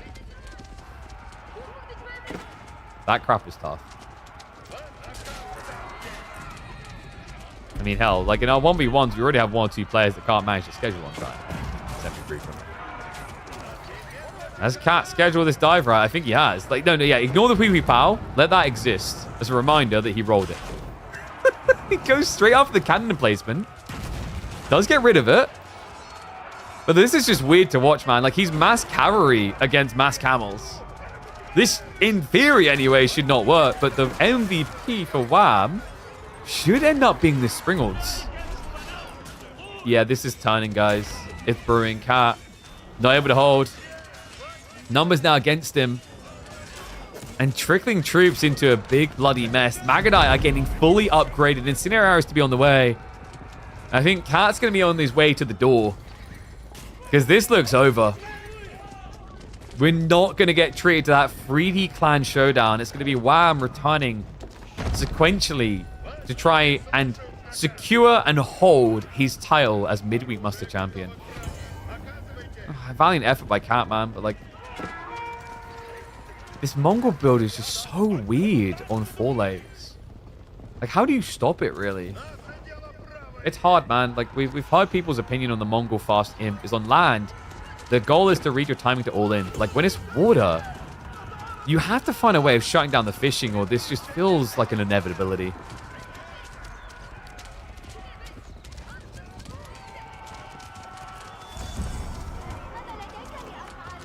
Well, Cat, reluctant to give it over, but with this many Magadai knocking at the door, and Sarah's going to kick in 20 seconds.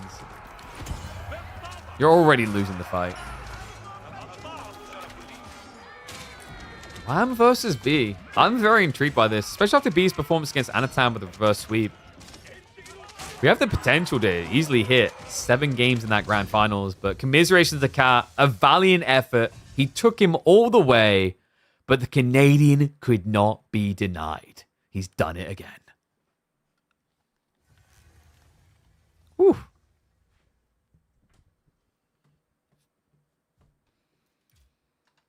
G's to the G.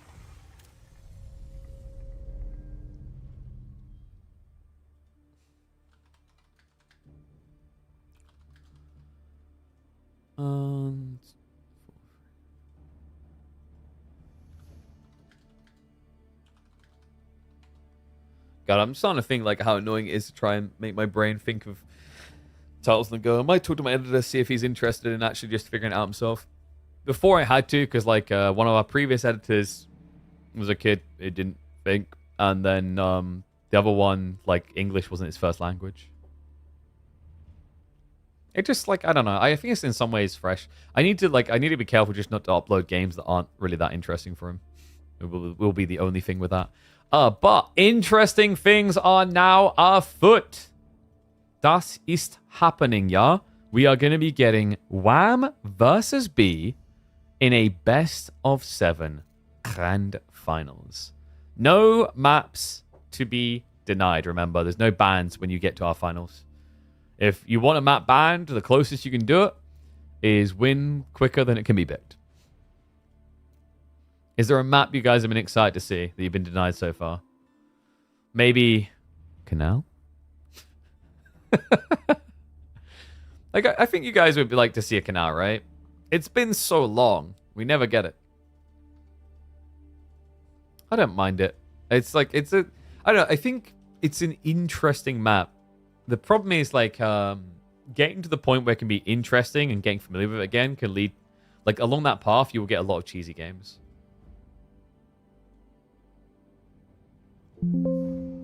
No, not Canal. Like, is that the exact same thing you said to your dentist?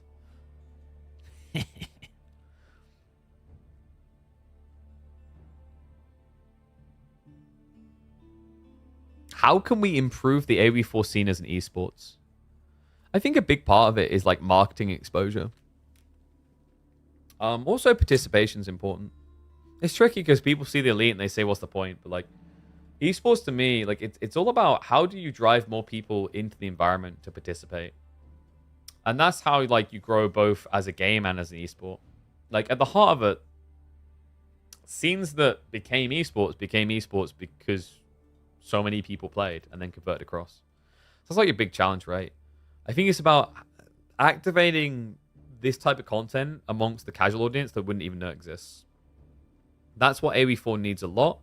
If you're talking about the more obvious within like the content creation arc of like people who watch content already just watching it in different games, the number one thing that AoE4 is missing is like outward facing marketing in general, not just the esport but for the game. Something that Microsoft I think kind of suck at with AoE4 is marketing it to people who don't already play it. They had a really big marketing campaign at the start of the release, but then there's no...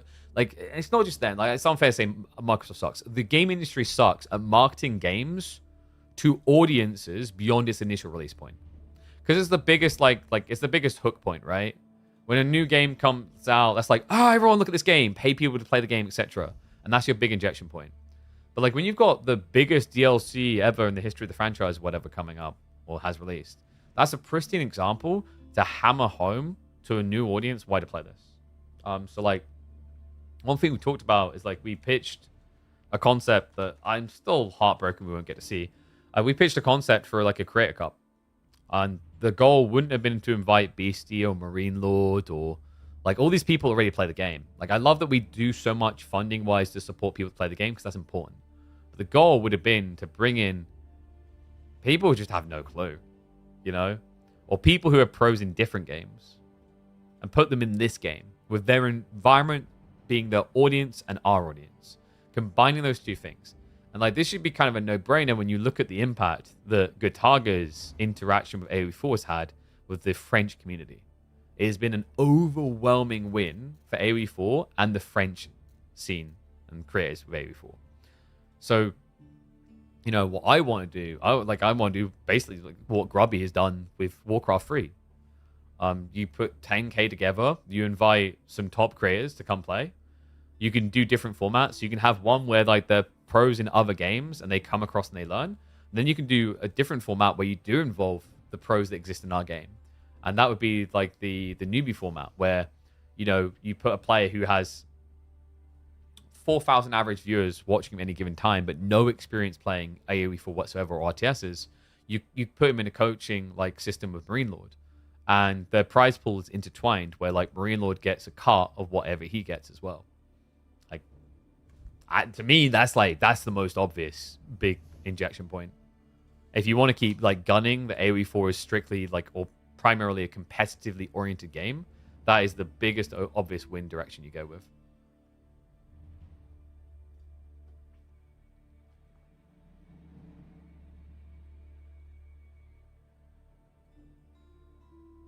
And yeah, like outside that, very simple thing you guys can do. Make sure you're like tuning into these because I mean, there's also directory logic. If you want tournaments to get more eyeballs, more people watching them when they're happening means they go higher in the directory. Means ergo more likely more people see that they're happening. So that also helps a lot. Appreciate everyone that's been doing that. AoE4 community is slowly growing up after DLC release too. Yeah, but like, there's also a thing if, you know, you've got to try and find traction to continue upwards from there, right? If our increase in percentage is 2% a year, but like inflation is 8% a year, you see where I'm going with this on the cost of living, then you're going to have less people who can afford to be full-time pros or full-time content creators. So it's like, there needs to be logical growth, basically, is the idea. Yeah, and also, like, whether you're a pro or you're a content creator or whatever, you calculate this in. Like, think Grubby, right? Like, Grubby made the right choice stepping away from AoE4. He really did. He went to Dota 2, then he went to WoW and back to, like, Warcraft. And his viewership is, I think, double what it was averaging at the time. And that was, like, a calculated logic for him, which makes sense. Like, and any creator who says they're not doing this is BS, right? Like, any creator, any pro who says, like, oh, yeah, like, I love this game at the end of time. Nah, dude, like, you're being calculated about it. Like, yes, you've got a base to protect, but, like, the logic is you're not going to make a jump somewhere else without there being any, like, value there, right? So I think when you look at, like, AoE4 and its growth patterns, you do need burst capability. Because, like, if you don't have burst capability, like, points where your viewership averages can go up like this and hold to a certain degree, you're going to, like, burn out. Like, I think Diablo 4 creators are like looking at it this way as well. Like, they have these big season launches and then it declines again. But, like, they're kind of stuck. They haven't got somewhere else to go. But over time, like some of them did. Like Path of Exiles 2 came out. There's been like a game called Slaughtermans, all these other things. One thing we really do have to be honest about with Age of Empires 4 is while it was getting its crap together, we benefited immensely from other people failing. Can we agree on that? Like, there was a lot of people involved in Age of Empires 4 around the time Stormgate's info was coming out that we were all looking at Stormgate thinking, ooh. Why, hello there. Like, a lot of us needed it. Because, you know, anyone who was making enough to get by, the risk was the money was about to disappear and they wouldn't be able to get by. And those who were trying to get by absolutely needed it. So like, that's another thing to keep in mind. Now, in fairness to devs, I think we're at a point where when a new game appears, like, our game doesn't just die, which is great. Right? Like, I think they've done a great enough job at, like, improving the product that we are no longer at risk. But definitely back when, you know, when, like, Stormgate was kicking up, dog, like, anyone who tells me we weren't at risk of just dying overnight if that game had hit it at release, I don't believe. There'll be some people that never would like sci-fi games. I get that. But, like, for a lot of people, like, pros and, like, casuals, there was a lot of frustration with the way that, like, AW4 is being handled. Like, honestly, like, that's why I always say big shout out to the devs for getting it on course the way they have in the last year or so. Because it's like, it's day and night difference. And it mattered so much. But yeah. But that's the thing as well. Like, if the game is in such a good place, that's why we should have these big marketing campaigns right now. Because the thing is, there's going to be a lot of people that experienced Age of Empires 4 years ago now? 3.5 years ago? 4 years ago now? That just think the game sucks. And I'd say this as someone who stuck with the game from the very get-go. I fully understand why they thought it sucked. Because compared to what we have now in Age of Empires 4, it sucked. Right?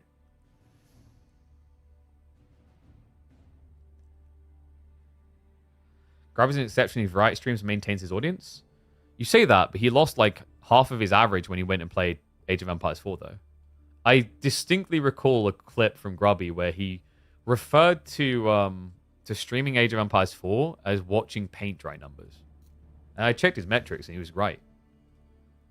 Like that, his viewership averages with AW4 were like, I think half of what he was getting on like HOTS and Warcraft.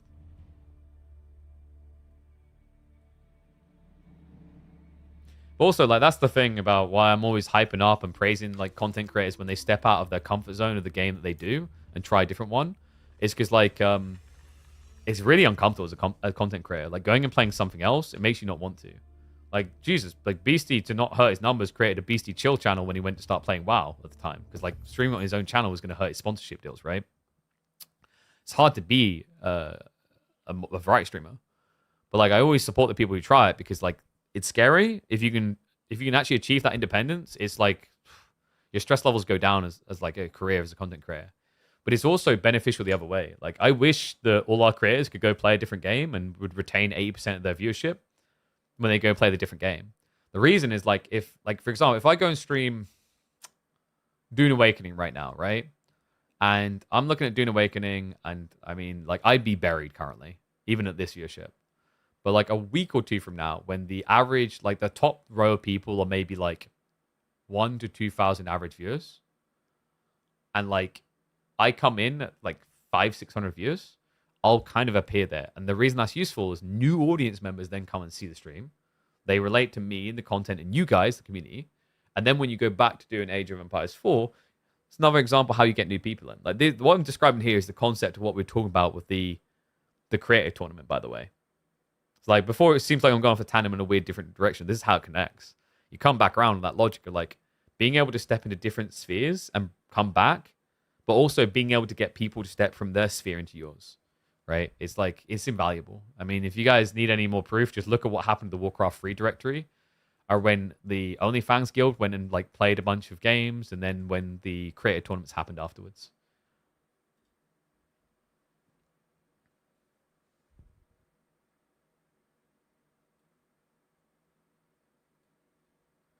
BC not streaming today? Hold on a sec. I got locked in the cage in the corner. Let me just ask him. I don't know.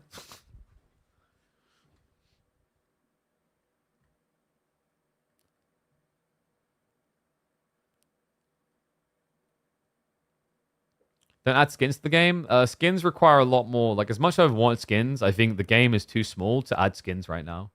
There's a financial requirement behind, like, creating a cash shop that could function with skins that people don't usually process.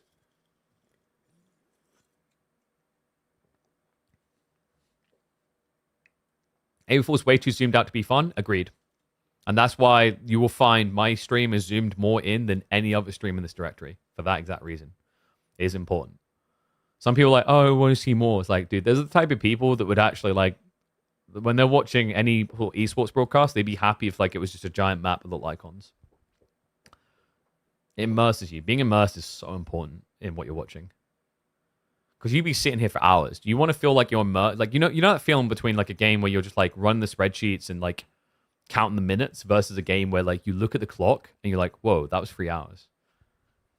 I think when you're zoomed in more of AV4 and you're feeling what's happening, you get that, whoa, we're already 20 minutes into this game.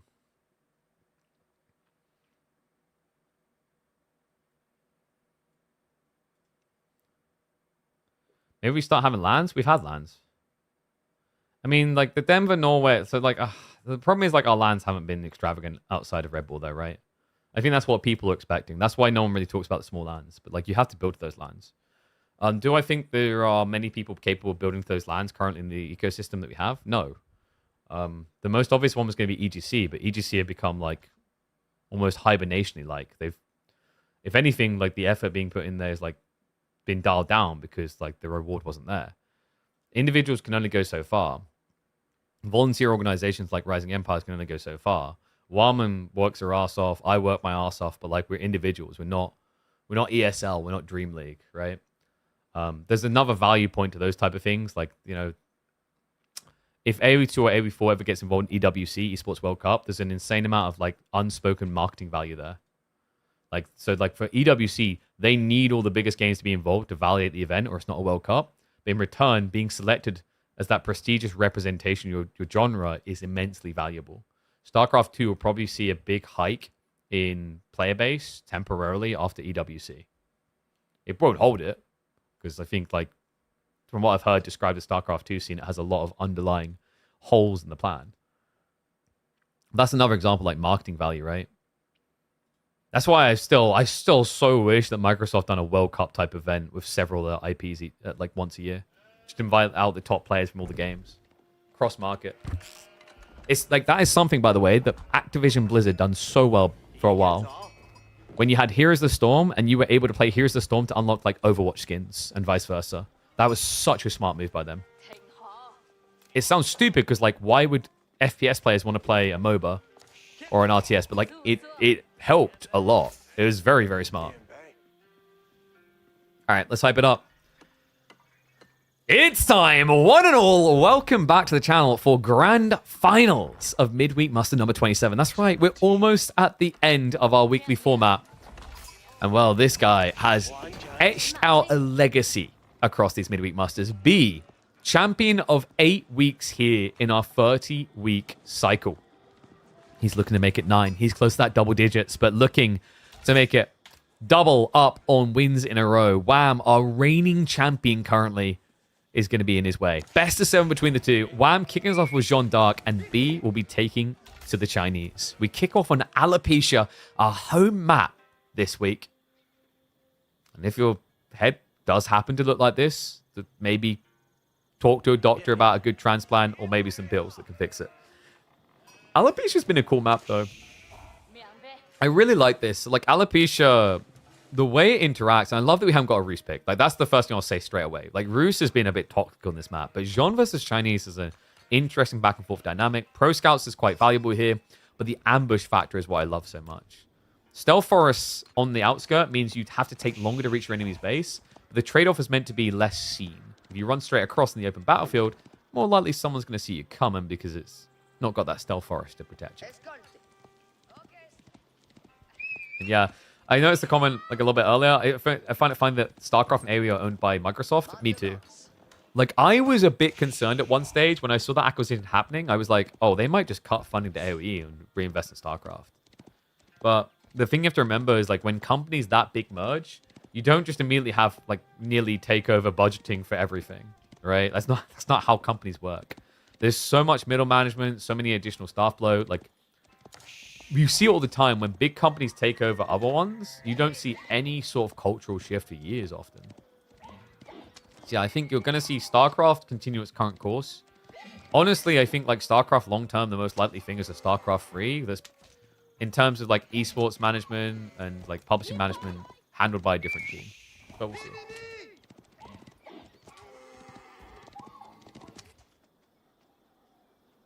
So, opening-wise, what are we expecting out of these two? For Wham, I wouldn't be surprised if he just plays Double Knight beginning, then into Pro Scouts. It's really good, actually, because if your opponent has to rack spears and you go melee Jean, you've already kind of contested him. Curious to see if he will go in the melee Jean, just because often your paranoia is that China is going to rush Age Up. But I'd say it's definitely the safer approach. When you're thinking between melee and range Jean, it's not just about thinking when does the game end, because if you've done it like that, you'd always choose range Jean because of Castle, Imperial, Sniping Siege. What you're thinking here is, what happens to me if I go ranged in Age 2? And against Pro Scout and Civs, what often happens to you is they add in 1 or 2 horsemen because they already have stables, and then John just can't fight. There's a StarCraft shooter game in development. I've heard that rumor as well. Honestly, I do wonder if it'd be more interesting to people to see like a StarCraft MMO. But, I think they just don't care for that because like they've already got WoW, the biggest MMO. It's a little bit weird when you've got the biggest game in a genre to then create new games of that type. You know what I mean? It's a little bit different with Age of Empires because at least it's part of the same IP. And that's where it's going to be interesting to see if like StarCraft 3 gets made and Warcraft 4 gets made rather while you have Age of Empires 4 and maybe AoE 5 developed.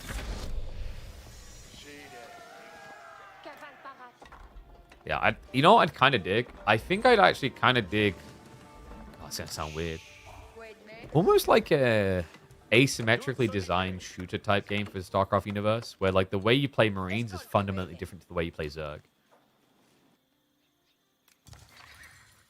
Dare I say natural selection free type thing?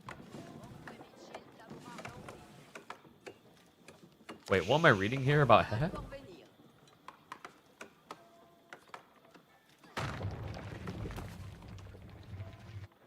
Any pill recommendations for hair loss? You know what? Like, we might have one to tell you about on Fridays for our amazing show matches.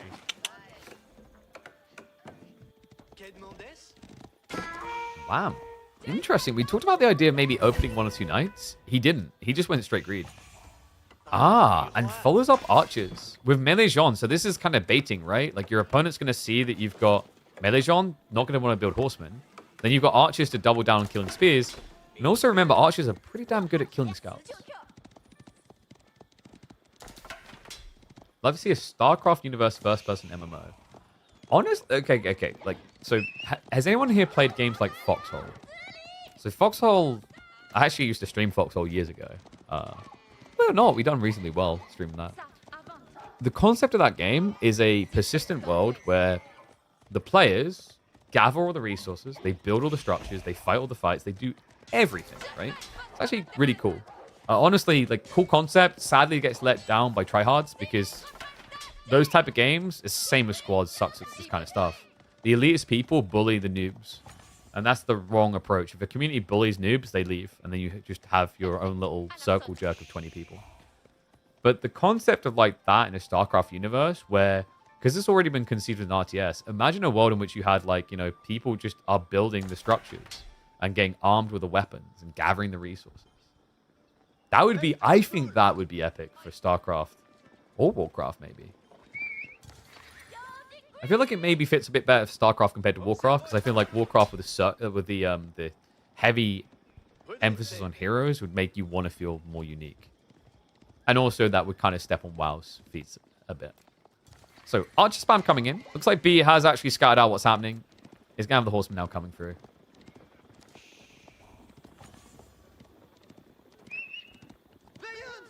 Also, I can already just predict in that persistent world the memes that would happen with Protoss players, where you're like, we need resources to get more armor. It's like, no, we need to construct additional pylons.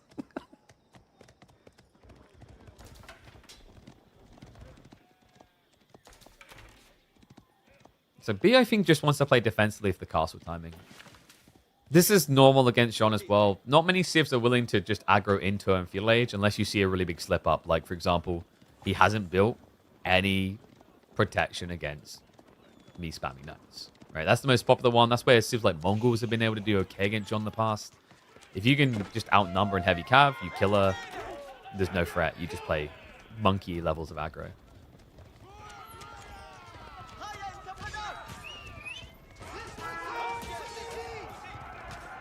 I'm going to sweep through the archers. Okay, so there is one spear in there. Jean's being mostly ignored. And this is where it gets a bit scary. Like, you think Jean is just the be-all, end-all, but if you get enough spears to surround her, she can easily die. So, Wham shows the appropriate respect, starts to back up. I've got more of the gathering on the south side now. B done something quite lean, by the way. Like, only 2 scouts. I like this. Instead of him racing to get resources off the map, he's just trying to have enough to keep pumping units. Pretty ballsy to do against Jean, considering the risk of having all these units. But the logic is overwhelmed. You know, if you have 20 spears and 10 horsemen, how does Wham ever fight that?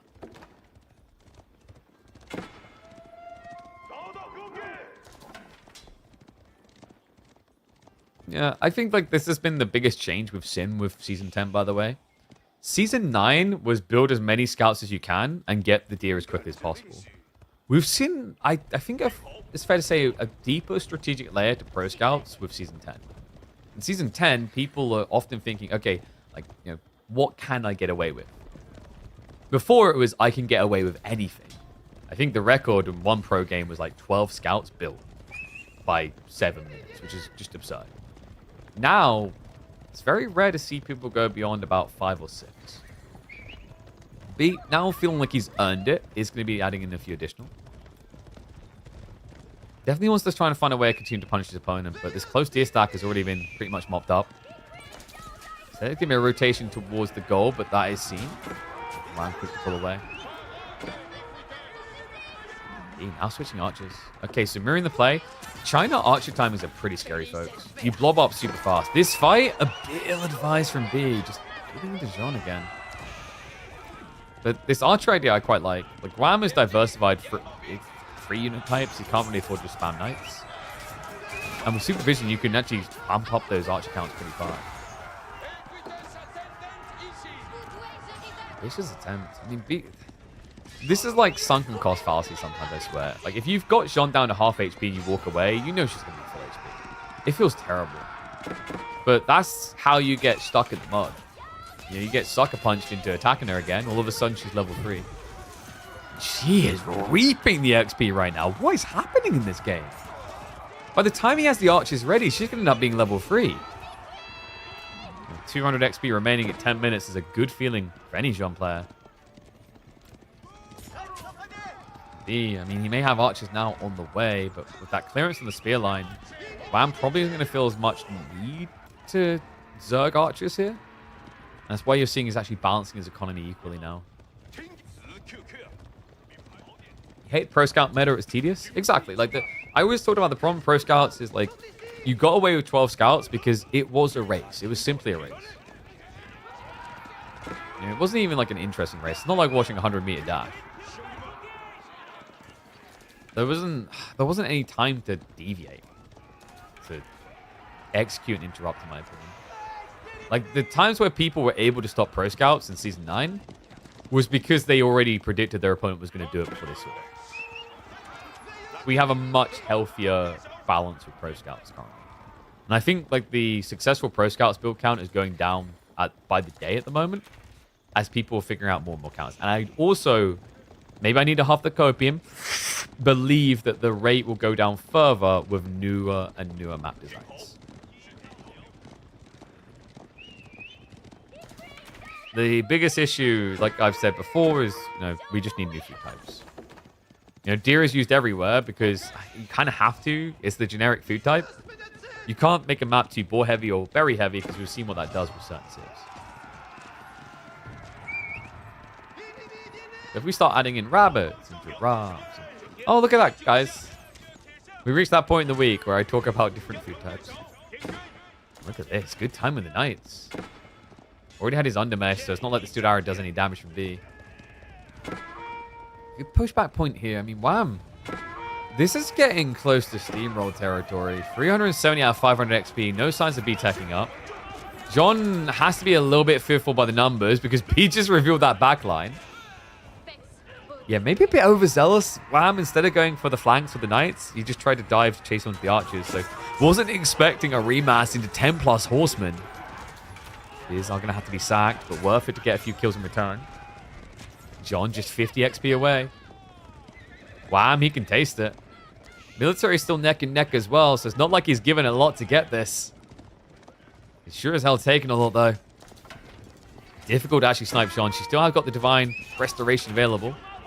May want to think about peeling her back just a little here. The archers do go for the target fire, but oh no! Divine Restoration used, but she didn't get the tick of heal. Buyback comes through, but that means now a brute force fight. B understands this is the best opportunity he's going to find. Horseman peeled to the back. Remaining spears to hold the few knights that are still standing here. And B will trade out as much as he possibly can before Jean reconvenes and gets that last sliver of XP. Has B done enough, though? It's not looking like it. Despite a 6 snipe, it may be all for naught here. Level 3 Jean enabled. And now it's going to be a ride forward. The champions get summoned because he has no clear way of dealing with men-at-arms. B, not clearly on his way to Castle Age here. No, he's got a long way to go. On top of that, the food gathering, remember, is dropped on the front side of the base. So not much effort for Jean to climb in there. In fact, I'm a little bit surprised he's slowing down this much, considering that's a full HP Jean with multiple cleave. Yeah, she's got 4 charges. You ever feel like he wants him to tech? Like, oh, please, do just clamber all of your villagers in together. I would love to have a target for my AoE damage. I can't believe that. How it shows you how scary it is to play a long feudal against Jean, by the way. Like, B, that snipe should have been key to the kingdom, right? And maybe if like that hadn't been 200 plus XP given before, sure, that's good enough. Like the buyback comes in, but she's still got a level. Now, he looks ready to level the base. B with 31 archers. Doing 1 damage per strike against Jean. Chivalry is on the way as well. Leaves are going to start being activated. The champions are in there. Damage buff and armor buff. I mean, there's just no way to sweep through these. Wham is going to obliterate that front line. And all it takes is a little march to the back. And maximum DPS is going to be coming out. This looks to be game. Wham secures the first and does it in style. I am a bit paranoid in some ways, but I'd also be concerned if I was Wham about what B's going to do the rest of this set, though, because the way he tried to play aggressive in Dijon, it's not your norm. Experiments aren't always meant to pay off, though. We've still got some length to go. Best of 7. I just remember I didn't update that. Not best of 5, guys. We're on best of 7 now. Early lead for Wham, our reigning champion. Not an unfamiliar sight, though, folks. Remember, for B to get to this grand final showdown, he had to come back from being 2-0 down in the BO5. So this is just narrative weaving. Setting the foundation. Are you kidding? No, don't you dare. You deserve to die. She does go down. That B. I mean, he's looking like he's somehow held on. Like, no real eco-hemorrhage. A few here or there, but nothing substantial. But there are more knights on the way. I was about to say, Wham is missing something here. Like, these numbers weren't making sense. So, a little bit of a miss idle there. I mean, it will be expensive to buy back Jean. Remember, he needs the 500 gold.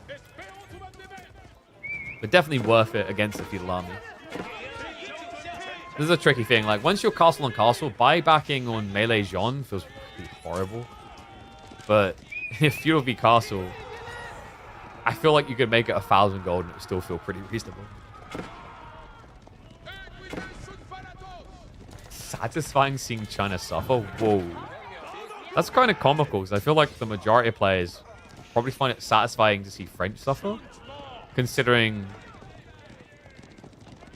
Pretty sure French is substantially more played than China across multiple levels of play. You know, it's like when people go, I love watching English lose. Like, dude, they're like one of the worst civs in comp right now. But I'm not in comp.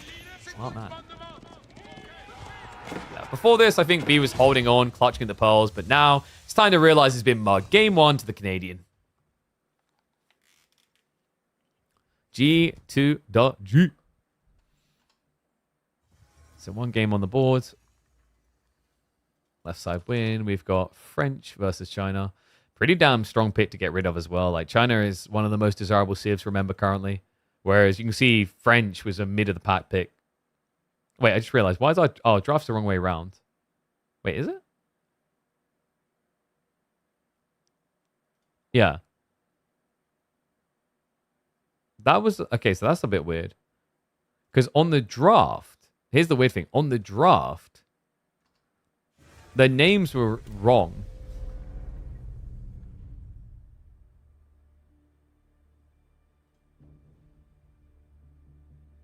Yeah, that's very weird.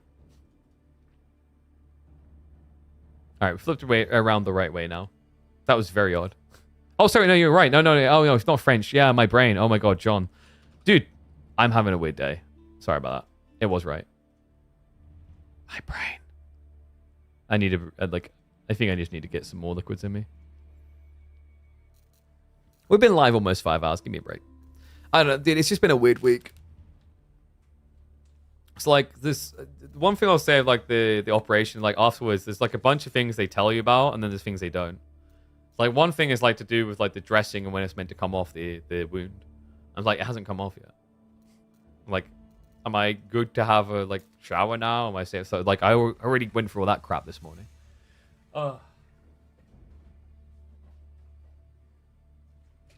Anyway, gonna try something. I got sent some product to try by a company. 1 scoop. Yeah, but how much water? It doesn't say how much water you add it to. It's very weird. 500%. Guys, like, is it like 500% of vitamin B a problem? Vitamin B6? Sounds like a lot.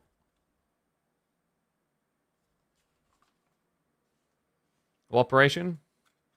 Oh, my crown jewels got lasered. There's a video on YouTube going over it if you want the deets.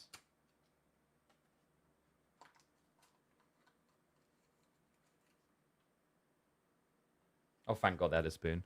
I just opened this. I was like, I can't find a spoon. Oh my God. And I just spilt like a whole scoop worth on my keyboard. I swear, like one thing I hate with these companies when they send you like these products is like these scoops are always buried in the product, and it's like, how am I meant to get it? Like, look at, dude, I can't, like, I look like I've been running my finger through cocaine piles. Oh, yo, it's Canal. We don't want to miss this. All right, give me a sec. I need to pull this bad boy in.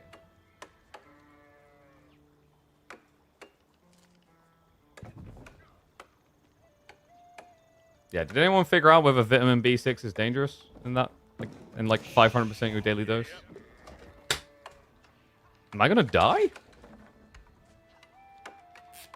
Cool, it smells funny. Alright.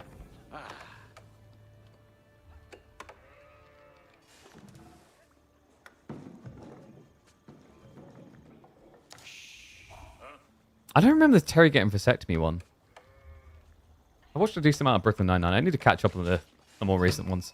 But let's catch up on this. Flip the score.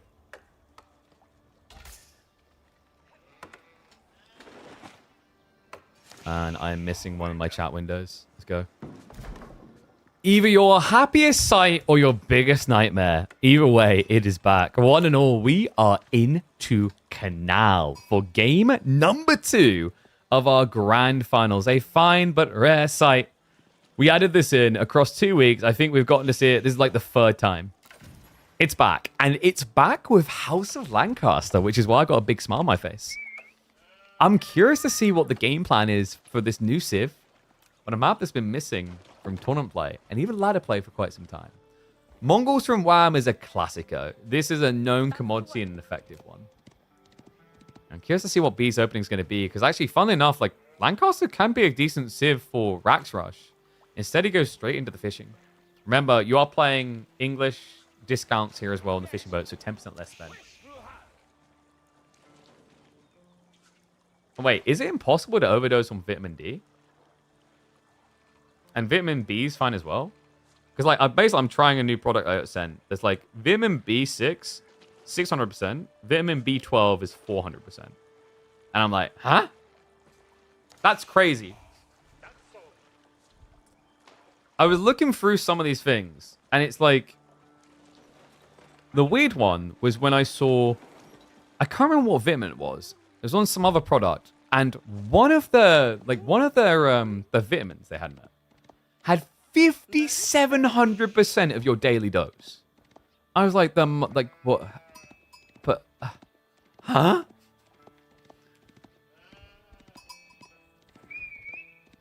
All right, anyway, enough of you talking about vitamin D.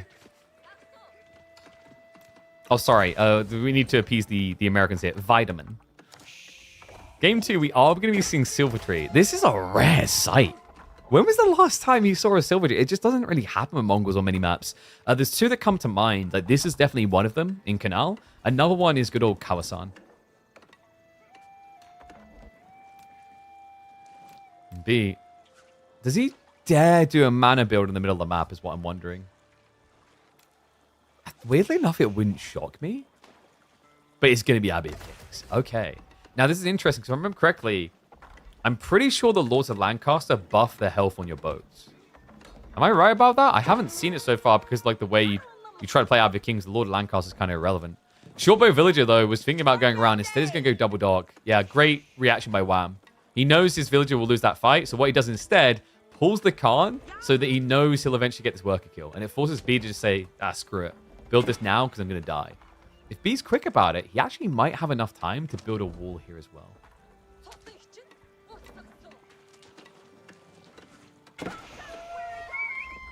The house, the online caster? Yep, they're never invited to lands, Pepe Hands. Yeah, he's definitely not getting a wall up now. I think he just accepts his fate. So 2 dog versus 1. Oh, he pulls the 3 villages though. A cool idea, but unfortunately without Wheelbarrow, not going to work. Wham's reaction was just on point. And now it gets a little toxic. We have got the naval arrow slits. Yeah, this is always the annoyance point, right? Like, great, I've built this fishing. I should be safe. But even though these things won't kill me like a micro them, it's the distraction that's really important here. It's just such a cheap and efficient play for Wham. I think you can always amplify this down the line. He's even getting ready for the dock for his own economy at home.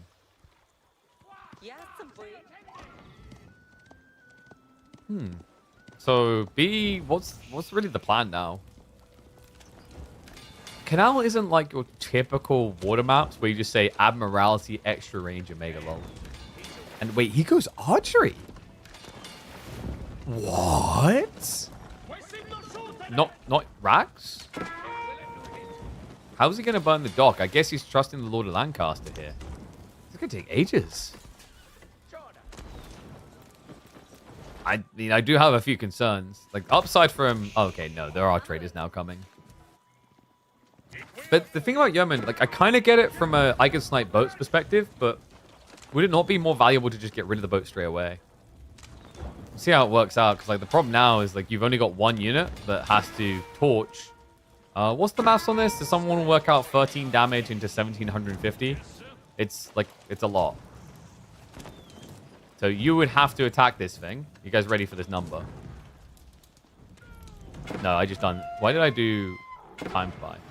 You'd have to attack it 134 times.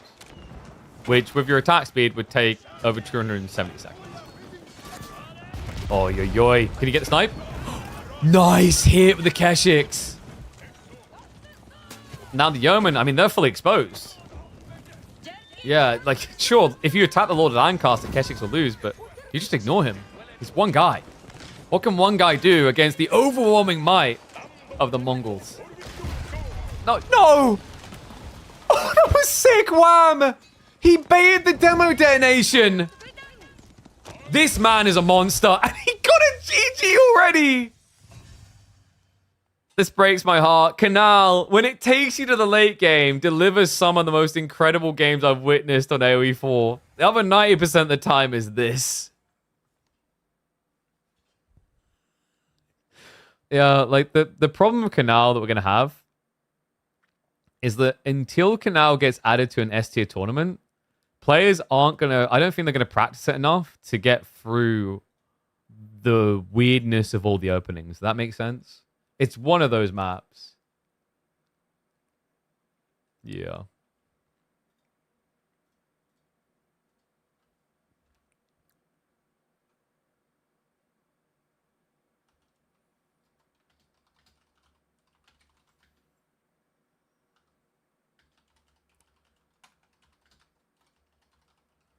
Oh my god.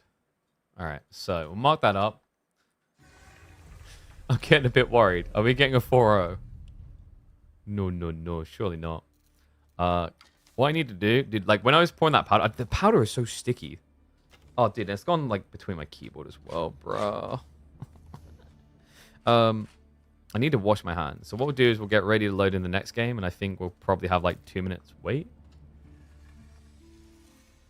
You got a cool account badge? Hell yeah. That's what you get now if you manage to like spread the love with the clips, and people watch your clips more than anyone else's.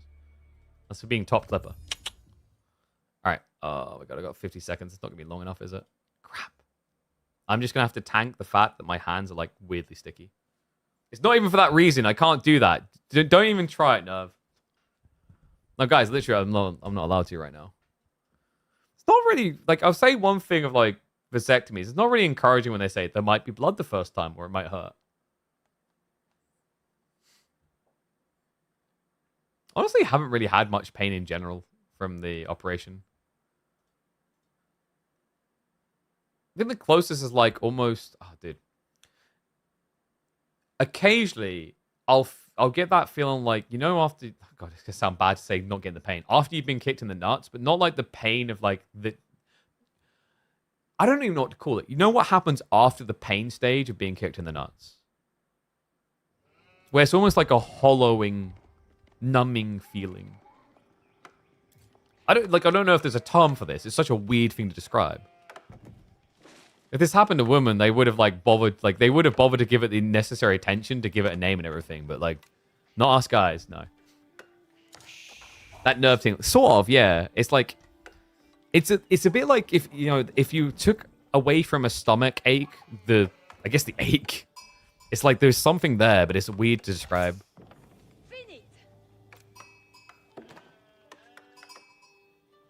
How the hell did this get through the draft?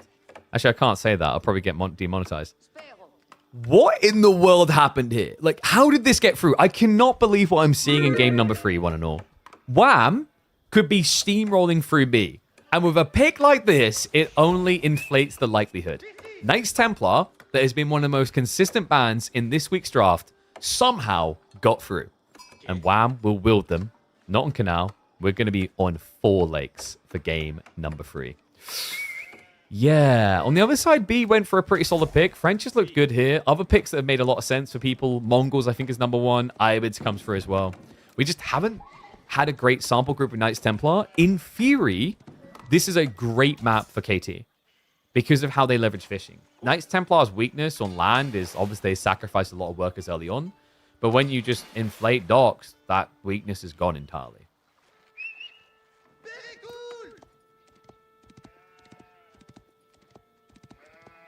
And yeah, I don't know. Like, so, I mean, the H word is like technically cursing. So there's a thing where if you look at a lot of content creators, a lot of them will go out of their way to not swear in the first, I think it's 4 to 5 minutes of a video. Because I don't want to say it gets you demonetized. Demonetized is the wrong word. I think the idea is it won't get you demonetized, but it can lead to a devaluation in like what your ad rev gen will be. Because like certain sponsors won't want to associate with it or whatnot. It's complicated. It always has been. And what? We're getting Iraqs in the middle of the map. Yeah, some people are crazy in this. So, like, I mean, saying the word blood with a Y on the end. I've been on a broadcast before where a guy has like, after the broadcast went, KP, love your work, love working with you, you've done a great job. Just a small thing though, do not curse on our broadcast. I was like, curse?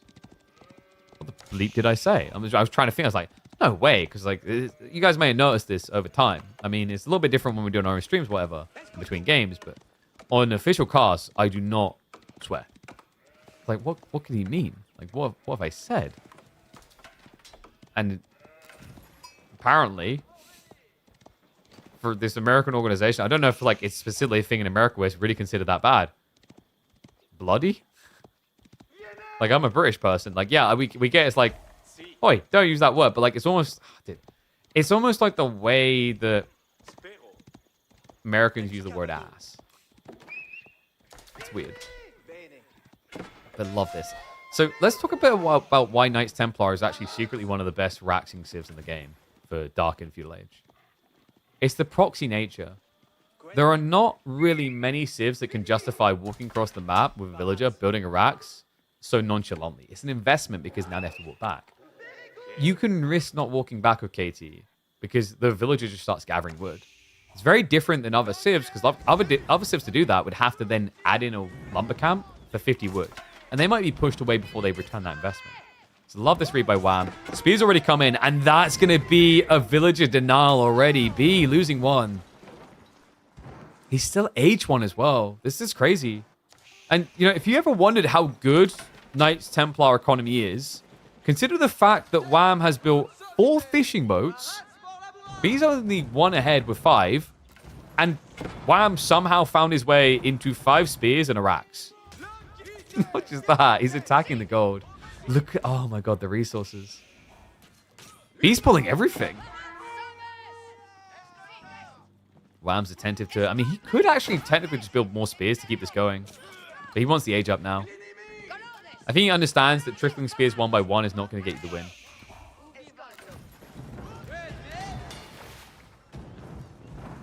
Yeah, I'm getting increasingly worried that we are running our course towards a 4-0 annihilation. Kingdom of France coming in. Who would be better? Original France or Discount France? Well, like, Discount France is kind of surprising, actually. It's not just about the Chevalier. It's about the secondary component of archers. Now, in theory, French archers will do better because Chevalier have less armor. But then there's the economies of scale. Like, how many units are we talking about here? How many raw archers? How many blob units? KT always surprises me with that.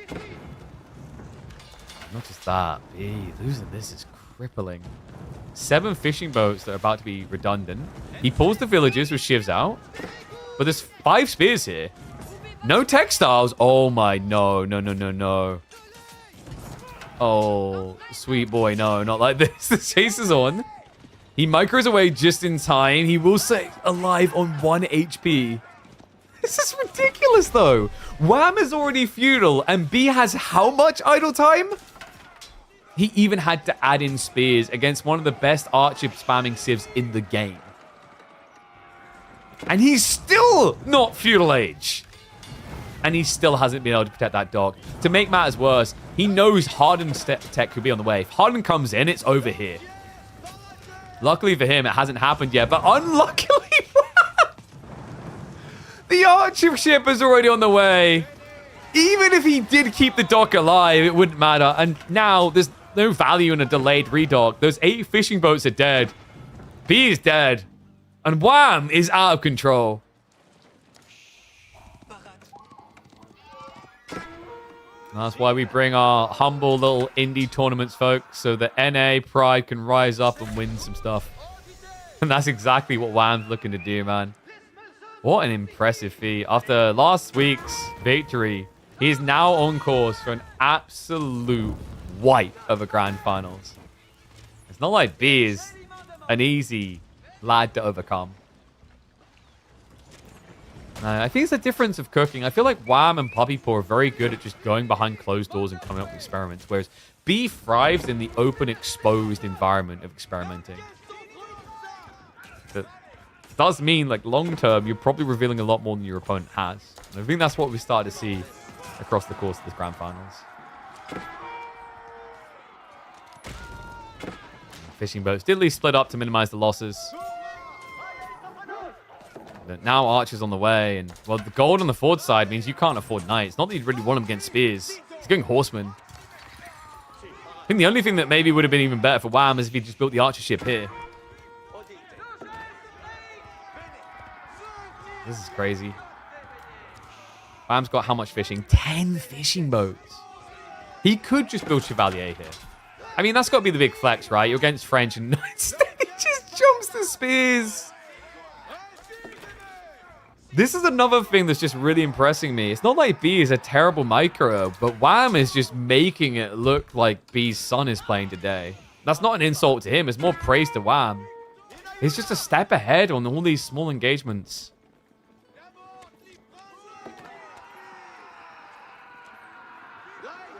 Now with no access to gold, I think you just fully focus on archers, right? You know your opponent can't go into knights.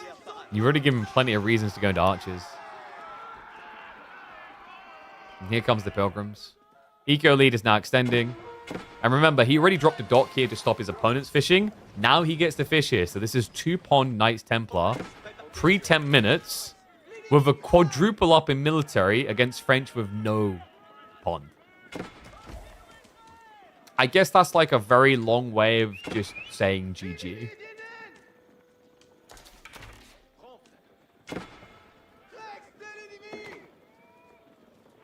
Appreciate the devs bringing the new civs in better than bad so they can at least work. Exactly. Like, some people complain about that, but it's just logical. If you release new civs and they suck, people aren't going to play them. And if they don't play them, you have no data. Why do you think loads of devs pay big influencers money to try their new game? Because, like, they'll believe their game is better and it might be better, but, like, someone's not going to bother trying unless they've got an incentive to do so. At least not often. And I think that's why in general, like, any game nowadays leans towards, like, power creep and making someone a bit better. Now, that can come across as pay to win, but it's like an inevitability opposed to, like, you know, you kind of have to in a depressing way, I guess, in game industry nowadays. If you don't make something better than what came before, people aren't going to buy it. If they don't buy it, you lose money. And if you lose money, the game stops existing. It's part of the dynamics of design. Even games where you don't buy civs, this happens. Like, guys, don't get me started on Dota 2. Dota 2 was infamous for this with several of their new heroes. They release and, hey, look at that. If everyone wants to play this, everyone's going to buy the new cosmetic skin. Smiley face. And what? No, dude. Wham's just on it. I feel like there's been no move that B has got away with this game that didn't immediately get noticed. Full pull south side. Docks to get cleared. This was the Hail Mary. I think this was the last thing that B had that made sense. Now it makes no sense at all. Demo will just waste itself to clear the dock faster. There's no reclaim on the other pond because the archer ship's already there. I would not blame B for throwing in the towel. This is brutal, man. Like, in some ways, although the canal game was quicker, this was more stompy.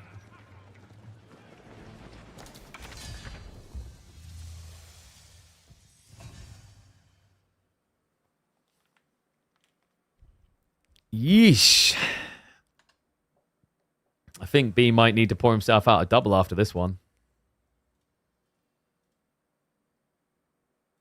Because that is brutal. Learning curve, the new civs are making an appearance. Yeah, like we talked about this a little bit earlier in the day, of the whole idea that, you know, you can't just balance stuff always straight away. You need people to interact with it, you know? It's the art of playing. You can't know everything about something until it start to be played with. That's why we done the keep it up game mode. And like, was some feedback? People were like, this is horrible. Never do these type of things again. And other people's like, I love that you're trying to do something different. It's like, yeah, the keep up game mode was, I mean, like the show match was a bit of a fail, right? It didn't deliver what we had envisioned. There were some things we hadn't considered. I do believe there's something down there down the line. Like one really cool thing that I remember Anatan said to me, some of the feedback, the keep up game mode, the one where it spawns a bunch of castles at the start. He said this might make more sense with Empire Wars. And I was like, I feel where you're coming from. Because like the problem was the economy was too sucky to do anything but just rush castle and build trebs.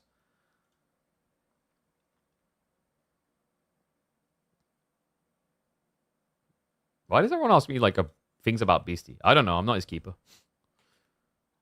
I'm guessing probably not. I don't think Order of the Dragons being a big focus for a lot of people. Honestly, if you want to figure out Order of the Dragon, I'd actually recommend you ask Wham or Puppy Paw right now. I like their take on it the best. And yeah, like B will not be trying to get to Master of Steels due to qualifiers. I believe Dumu hasn't signed up for the final qualifier after forfeiting out of the last one, if I'm not mistaken. Is that right, chat? I would guess that's probably something to do with Esports World Cup, which would make sense. Like Esports World Cup as a caster versus $25,000 LAN where top players can get used at like 7K. It's basic math. I hope Dimu gets to work EWC. Definitely would feel right to have him there.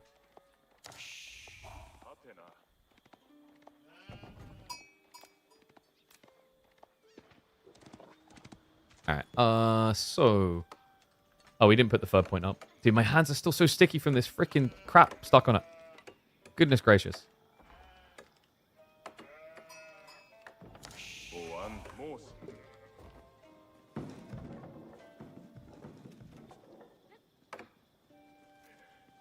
Alright, let's get ready to roll.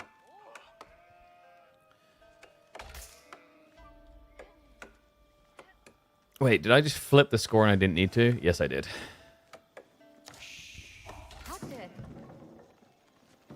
Pour one out. This could end up being B's worst beat in the history of his grand finals here in the midweek muster. We head into game number 4.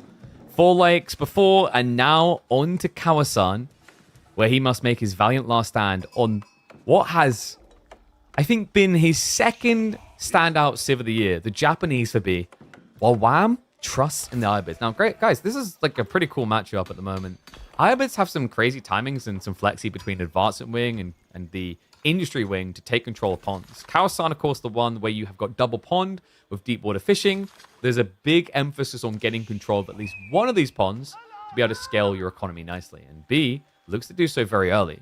But look at what's happening on the other side. This is becoming more and more popular. The dominant civs we've been seeing at the moment on Kawasan often don't build fishing boats. They let you build them. That's what we've been seeing out of Shushi, Knights Templar, and we're seeing a lot of it out of the Iabids as well. Yeah, so House of Wisdom on the way. Do we see advancement is the question.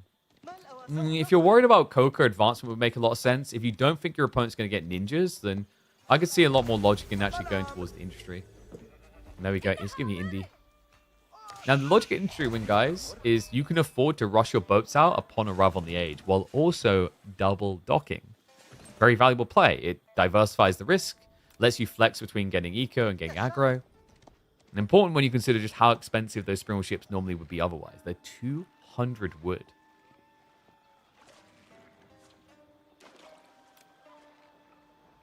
You guys still talking about visas for B? Yeah, I don't know. Like, something's making it harder for him to get visas. I think this has been a thing in the past. I'll be honest with you guys. I was very surprised when Kat was able to get a visa for the German land. Like, it's very difficult for Russians to get visas to European countries at the moment. For obvious reasons.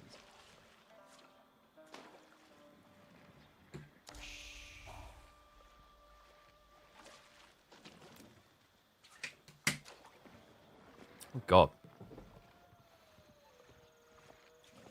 Dude, this freaking product that I got sent. I'm not sure about the flavor of that. The 600% vitamin B6 thing. I don't know about that one, dog. That taste profile is pretty weird. Ooh. Anyway, 9 on the Coca. B knows the urgency isn't critical here. There's already a dock being built. We're 30 seconds out. So remember, it's not just about getting the age up. He then has to get the Shinobi out, 21 seconds. Then he has to walk across. Like, this is going to be too late. Wham will have a Springle chip out before the ninja reaches. And to make sure he's safe, Wham even turns it into a double dock, followed up by his eco dock over here. Love these timings. Wham also has eyeballs on, so no. I think the idea is going to be to scout this area, stay here. And if he sees B goes out for a second dock, he knows that he's not safe just to build fishing here. That's smart. It's actually really nice when you get this type of spawn as well. Because your opponent is like so far away, normally you just feel like you have to add an archer ship in to stop him sneaking. I think Wham could probably just get away with staying here if he wants to. He's actually going to scout around, so I guess he's worried about the second dock drop. Oh, did we not pay out in the last game? Sorry, my mods aren't here. I need to get more mods. Alright. G4. Predictions up. Go, go, go. Oh my god, dude. It smells so weird here after spilling that freaking energy drink powder thing. God damn. What do they put in that stuff? It smells more like perfume.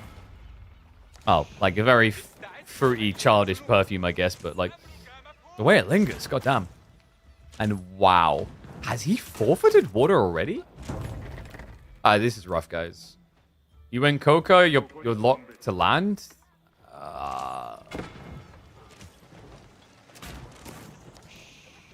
Is this already over? It definitely doesn't look good. And building Yumi's not really going to solve your problem against archer ships either. I guess maybe he just goes for a land aggro. He did dive in with the Shinobi, right? Okay, yeah, so he gets a kill. Arafar's now going to come out. Yeah, this is the problem. Like, you sabotage, great, but then you can't sabo again. So it ends up losing the Shinobi. I'm not sure if that was worth it for the one worker kill. Now, for the time being, he does have a clear eco lead. That should begin to change soon. Right, remember, 3 fishing boats down. That means that the B's only going to be 1 worker ahead. And now your opponent's cleared the dock, so he gets to build fishing boats. And this is a very weird way for this game to play out. I mean, you're seeing Siege now as a focus, the Rams on the way. The thing's weird about this is, like, this is actually the way, I'd say, historically, Iabids and Abbasis played this map, where they would actually look towards trying to get a Ram early themselves. Because remember, Iabids, they save a nice amount, 175 resources saved, because they don't need Siege Engineering. Actually, I say 175. Think about it this way. He had to build a forge. It's like 225. It's not too bad for Japan, because you build it by default, but other civs hate having to make the switch because it's 175 for the research, but before that even, it's 150 for a blacksmith.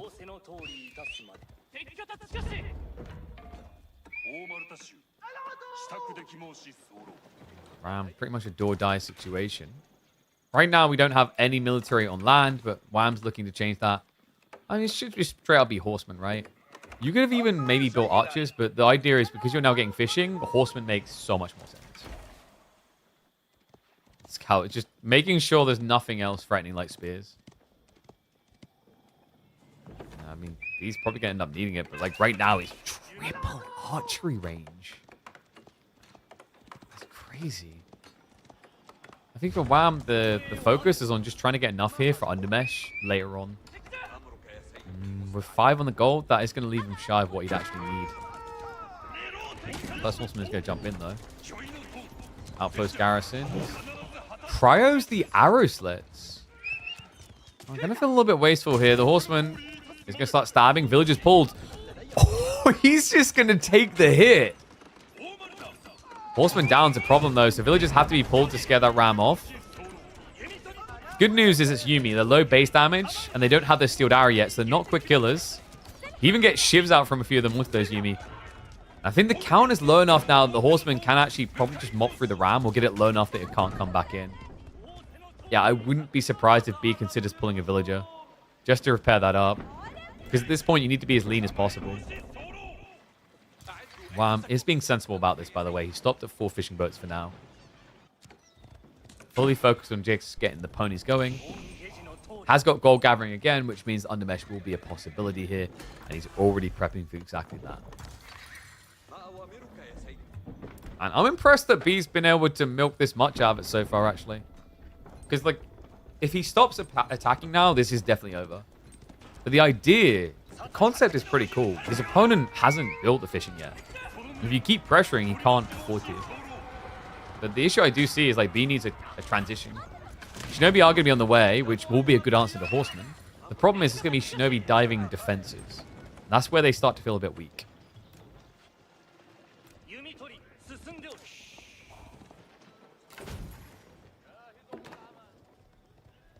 Is there ever a world in which B gets castle? You could trend it gradually. I don't think you necessarily rush it here. Because like if you rush it now, your opponent's probably going up to 10, 15 horsemen, more fishing boats, and zoom out on the map.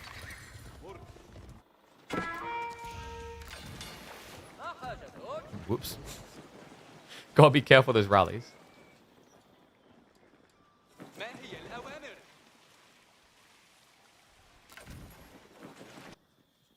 So B, does he see his win condition as inevitably having to be feudal stuck? I wonder if there's a way in which he could turn this into a push onto the docks. Horseman did try to peel a few. They actually got rid of the Shinobi intentionally. There's an additional one jumping in. Sabotage is going to be used. The Horseman going to rally across here, but the villagers need to be pulled for the repair. Doesn't ungarrison the attack crew, defense crew. And, oh my god, he just about keeps it alive. Horseman able to clear up the ram in the nick of time again. I wonder how Wham feels about his current game state, though. It's like weird, you know. You feel as if this is the Etagigi. But it's impressive just how worrisome these all-ins can be against you with this type of play. I think the biggest worry for B is if Wham ever decides to just get fortification, there's no way. In some ways, it actually feels like Wham is intentionally not getting fortification. Understanding he can just about handle one ram. But if he, for example, chose to do fortification here, that's when B would probably go after the docks instead. And this is where the game gets really hard for B. The horsemen are no longer just guarding, they're cutting reinforcements. So he has to rush to go again. Good news is he's got so many Yumi, he rushes rams up fast. And now he's going to dive past to guarantee the secure of the kill. He's going to dive underneath the TC. Horsemen are starting to arrive. It needs to be a full engulf and swallow here. And he is going to be coming in with a wrap around the back. Outpost suited to go down. But there's enough horsemen to mop up all Yumi. So B knows he can't get away anymore. He has at least now blocked gold gathering, but what's the upside? It's going to be a swarm over the top of him. He has got more Shinobi arriving to assist. There's a lot of boyos lost. And Shinobi, even just one on their own, can't handle this many ponies. So all of a sudden, Wham about to take the military lead. B, no signs of an age up on the way. He's still stuck to this. And no, Shinobi cannot sabotage a building that's already been sabotaged. So no cheesy 5 sabos to instantly kill something like a tower. Great ignorance. Like, oh no, a ninja. Yeah, but like you got 2 legs and we got 4, 6, maybe more, depending on how you count. We can just run away. The ram just being neglected the whole time. Archer switch is also very smart. That's going to be his answer into the Shinobi. It also just gives you that coup de grace to finish off any heavily injured Yumi. Surprised that B didn't add in more Shinobi. It's like a mass blob thing. Your opponent didn't have many horsemen. You knew he was going to eventually, but like if you build more Shinobi, you're building a hell of a lot less Yumi. Now, dive on the horses. Spearmen are finally being added in. This is the thing that I thought maybe B would try for a little bit earlier. Those Shinobi are lasting a long time, by the way. Like, done a lot better in the tail end than you were expecting. As the archers weren't quite there. I think the other problem for Wham is very deceptive, but that one Yumi Bannerman is surprisingly tanky, remember. He has deflective armor, he has double the health, and then some of the Yumi. And also comes with built-in armor. Good damage sponge, basically. Wham added in more fishing? Yeah. Crop to 13.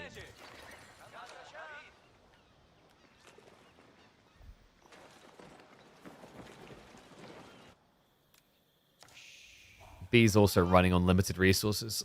I wonder if he could sneak onto the pond. I guess the problem for him now is like he knows his opponent must have a lot of fishing because of the horseman count. If he builds into the pond, it's going to leave him weak on land.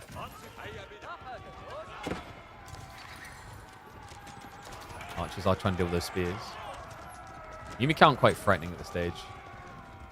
Yeah, I've got additional gold gathering, so Wham was maybe looking for a gradual way out of the age.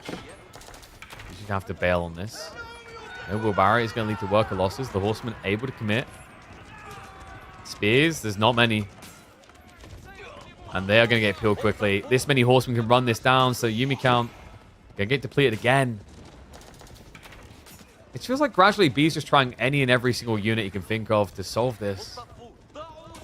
And he's been doing a good job. I think his micro's been on point, but like at the end of the day, the biggest conundrum you have to imagine is it's a raw eco game where it's very hard to contest. Yeah, it's not always easy to get away with Horseman Feudal like this either. Like Horseman Feudal when you have to trickle feels like it's a losing play, but with this much economy, you can see how it changes the state of the game. But he does the right thing. Just uses Yumi to trade out archers as best he can to enable spearmen. Lost a shinobi, but Wham has just enough firepower to clear that. Samurai has now been revealed, and we do have wheelbarrow, so Wham isn't going to try to greed this yet. We still have no fishing whatsoever for B.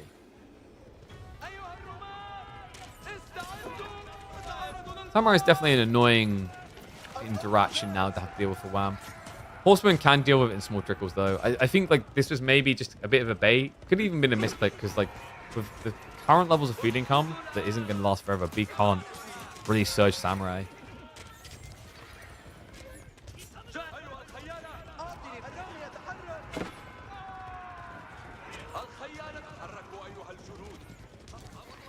I wonder, could B actually get towards level 2 Daimyo at this pacing? I mean, there's a lot of economy still. I think the big play for B is if you can start to feel safe in the center, you just rush berries. That's your best gathering rate with level 2 wheelbarrow. And the reason that's important is like if you reach level 2 Daimyo, well, then we're going to be talking about buffing the spearman damage, but also buffing the Yumi damage.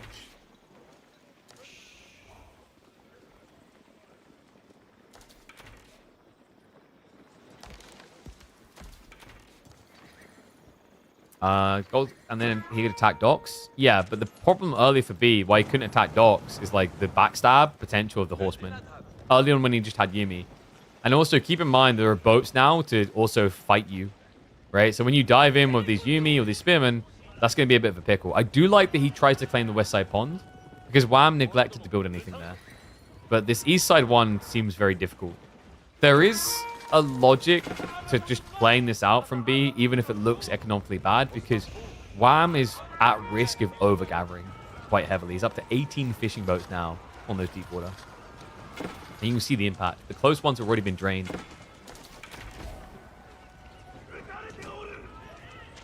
Bigger risk now from B might be that Wham just goes for land eco.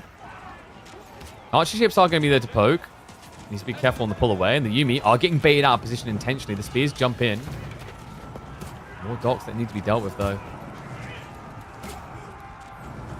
Archers are coming in from the east side, so it looks like Shinobi are going to be targeted down first. Perfect situation. Doc is going to get burnt to a crisp. B, numbers are swelling, actually. Color me impressed here. If he can get rid of this second dock, the game state flips, because Wham is clearly concerned about the long feudal. He was trying to buy a tech up, and there it is. Advancement wings on the way. Can you defend this dock? Maybe with more archer ships, but they aren't here. This dock is going to start getting torched. The Yumi pull far away. For some reason, we are getting some lag issues between the players, but apologies, it seems that's fixed now. Springwood ship is going to absorb a lot of blows. And that will buy enough time for the archer ship to make it out of the dock. Barely. He has to drop off the fishing boats because it's the best he can get. Age Up's still a minute away. And Wham, has he got the food? Because with docks gone, I mean, he's playing out into the deer now. There's no sheep. There's no berries. B, surely not. I mean, we've seen miracle comebacks after the Anatan series, but this would be a whole new level. With no pond control at 20 minutes to still be in the game is impressive. Now maybe a dock drop potential, but instead, no. Wham! He gets in with his own dock after denying B, so he snuck a villager out. Army's rallying now. This is critical. It can't be allowed to go up, but the problem is the build speed is just too good with the industry wing. Archer ship going to come, like, spring ship going to come out. Maybe, just maybe. Needs the alpha snipe, gets it. And it's going to be a 90% dock. But the boat delivers just in time. B, now the demo's coming out. What is happening to this game? Bagler goes down. Fishing all wasted. This pond now belongs to 3D Clan. He out of nowhere, starting to stockpile what he needs for the age up. While Wham looks at the veterancy on the Horseman Archers. Gonna take time. He needs this fight fast. And the good news is the Golden Age 2, the research speed is a bit quicker. We're just 30 seconds out from those veterancies. And then I imagine it is going to be a full send or die for Wham. Ranged armor 2, even a high priority. B is trying to force the fight early. He understands what's happening here. Wham needs that timing. He needs a bit of breathing room, but B refuses to give it to him. Veterancy on Archer is just 5 seconds away. Even the Wolves working against the Canadian here. Horseman veterancy's in, though. There we go. He jumps on top. Yumi start to cut it out. Veterancy on Archers is also there. Samurai is starting to melt. B's almost ready for the tech up. But it's going to cost him a lot of the army here. Horseman just diving further back. Kind of just ignoring the Yumi Bannerman because of how tanky he is. The extra Samurai do arrive. That bogs down Wham's Archers as well. Floating Gate is being triggered. 14 working on it right now, but it is going to expunge the entire army as a result. B booted out of the base, but has a substantial worker lead to speak of now. Look at it. Look at it and weep. It is a 20 eco lead raw for B. Unbelievable. How? Like, this might be the craziest comeback I've seen on Kawasan in a long time. I mean, I don't know if it's fair to call it comeback, but like the state of the game, the way he had to weave this after the opening on those docks. And also, like, the fight after fight after fight feeling must have been, okay, the Yumi is starting to just not work. A B found a way to make it. Understood his timing well. We now have berry gathering in the center of the map. So plenty of food still to work with for B.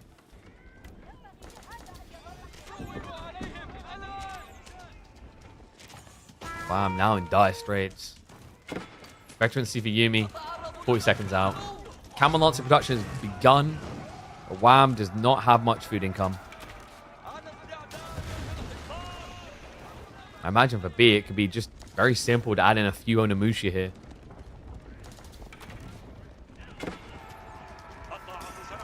Lancers will lead the charge. Samurai have not been upgraded. The outposts are problematic. Double spring replacement. Okay, this is toxic. That's going to be the solution for the Lancers then. The Ram is moving in. Make it soon to be sprinkles on 3 towers here. With fortifications, 1 Ram's not going to be quick enough. Well, we'll try to just brute force access. I guess if he dies past this, it's not too bad. Like, you can't stop the gathering if you do it that way, but you can just keep shrinking the army. He continues to ramp pressure. We have got a Samurai switch up from B, as in a full commitment veterancy has been triggered. Lancers are still kind of problematic here, though. It's costing him these trade outs. Wait, is this switching again? The fight looks good for Wham, but surely not with the state of the village account. I mean, I'm looking at the mini-map from B. There is a big issue in its farms. Food. Where are you getting it? He needs to blob fishing boats ASAP. Shoreline fishing's happening. The berries in the center are now exposed. It is going to be a clear of the Ram. And Wham, at the perfect moment when he needs it most, heads for the berries. There was nothing else for him, right? Deer on the flank is terrible. He does get a dock up now as well to try and secure the west side pond. Is he actually doing this? Archers are just going to wrap around the back, drawing attention. Lancer left alone with the villagers that are trying to get rid of the Ram here. Not sure that's going to be enough to protect said siege weapon, though. Wham, he needs more military firepower. Siege Workshop being built. Yeah, so he can't afford to idle infantry building rams, so he's committing this solely to get his hands on a ram. Right? I wouldn't trust anything else at this moment, but I don't trust his chances in this game. After worrying us, panicking us for a second, it happens. He is able to secure it. B gets on the board in one of the craziest Kawasan games we've seen. Yeah, I think like we've seen crazy late game, sure, but like crazy for early game that way is quite rare. The way it played out, at least. Japanese win against IU. I mean, in some ways, I was at least like, oh, nice. I'm going to get to eat at a reasonable time tonight. And now I'm like, oh, no. Maybe not. All of a sudden, it's going to be a long, long day. All right, let's see where the boys are going to take us next. Oh, my God.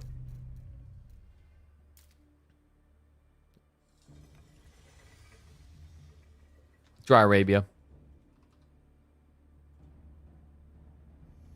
Gonna have Byzantines versus Rus. Oh my god, I don't know if it's powder in the air or just like the drink itself. I swear I got like a light headache because of it. God damn. I'm gonna open the door. We are Tu Min Hua out from in.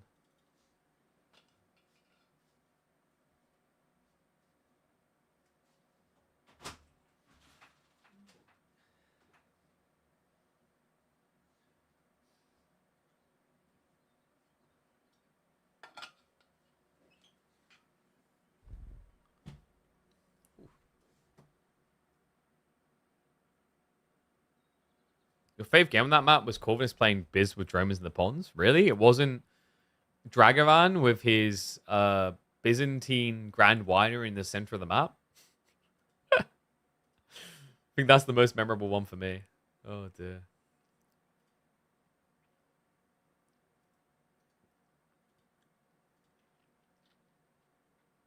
Okay. So we'll get ready to rumble here. Oh, dude, I feel so sickly or whatever from that. That powder. Jesus. Oh.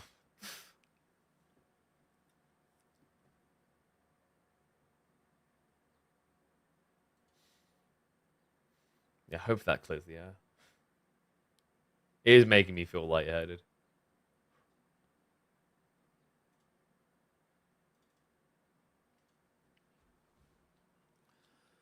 I don't know, it's kind of annoying. I wanted to like have the grand finals and then play some Dune Awakening. Now I just feel I'm going to feel too rough for that. Oh.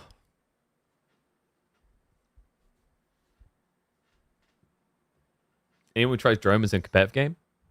So you must like be as well for what was it, Holy Island, Horseman, and then he tried a Droman. Oh dear. The games we try to erase from our brains, probably for good reason. Did I need to restart game? I swear it's doing that, like, it just done that stutter thing again. It's very weird.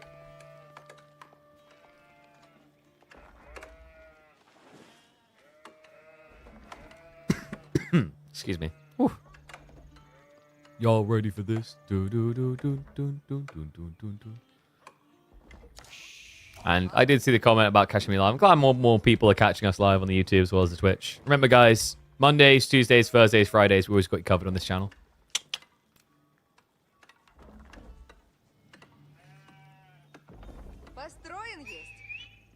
Don't call it a comeback, but you can call it beginning. This finally happened, folks. Best of 7 grand finals. B was on the verge of a full wipe. He rallies. He comes back. He wins game 4 in an insane fashion and gets us in to Dry Arabia with his Rus pick. Wham on the other side will be playing as the Byzantines. Byzantines that have proven surprisingly effective at putting a stopper to Rus greed. Can they do it with the new system builds? Or has the early aggro point been hurt enough that Rus now have an edge? That's what we're going to find out. B, what a way to start, though. It's going to be an outpost rush against the Biz. I mean, it is the most vulnerable Sift outpost rushes in Age of Empires 4. I think that's fair to say. With the Grand Winery and the berries and the reliance on it, and the time you go for them, it leaves the goal wide open for this. B now marching across. We'll get the Gambler up in a second. Game number 5. Didn't think we were going to be typing that today. But B's just that type of guy. I mean, look at the results of the semifinals, folks. That was a 2-0 score at one point against him. And then Anatan gets reverse swept. Could we just be seeing B taking a stylistic approach to winning midweek mustard number 27? Spimmin arrive. Nakratoy has already been activated. Only 12 seconds left. Do you outpost the front? Like, it's interesting between the front and the back. You can either stop mercenaries, but it takes ages to reach, or you take both his system scaling and his gold away. Feels like B wants the gold. Maybe? Really just holding back for the time being. That's because he's actually missing the wood. This is the weird thing, guys. Like, this is the absurd thing. You need to register the civ that he's rushing Byzantines with. It's not 100 wood he needs. He needs 175 for a wooden fortress. That's just absurd. A lot of injured villagers here. Well, I'm doing a good job of holding his own. And I think, yep, he should have enough there between the workers. Actually comes back. Wait, really? No, he has got what he needs. He just needs to drop off. But Wham's being a greedy boy. And a little bit surprised B is letting that one worker exist, but he doesn't actually see him on the mining camp. New spearman is going to arrive and reveal it. Do you go for the mining camp or the system? I guess you have to go mining camp because system's close enough that you can prepare it. And here we go. He looks to strike a pose. It's going to be quite the pretty picture. Wooden fortress on the way. 1 minute required to build this. Reminder, this thing has almost double the health of an outpost. And, wait, actually, that's over double, right? And it costs the same amount of time to build. And less than double the resources. Not bad. So Grand Winery in the back. Wham does have backup gold options. They're fairly far out. So if B really wants to justify this, I guess he needs to try and find a way of keeping the pressure going in field. Otherwise, it's like annoying, but you're not going to stop your opponent from getting what they need eventually.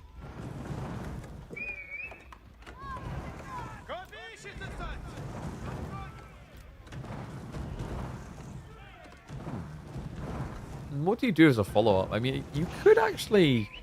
You've shown spears. You're probably expecting your opponent to put archers. So you could technically like add in knights as roost here. And then eventually find your way around to archers. Because, like, did B actually do well on the food? Wham got 11 sheep. B only got 9. Yeah. And this is a rare sight. You're used to seeing Roos always win the sheep battle because of the extra scouts. But remember, this was not a hunting cabin game. It was a very different style of Roos. I mean, in most ways, right? He didn't build a hunting cabin, but he still only touched food because, hilariously, you still somehow get all this gold courtesy of the bounty gathering system. Golden Gate now on the way. Hunting cabin is now being added in. All of a sudden, we've just defaulted to a standard roost build. And I'm wondering if B feels like he got enough value out of this. The shenanigans are annoying, but like, yeah, there's a bunch of injured villagers. None of them are dead, however.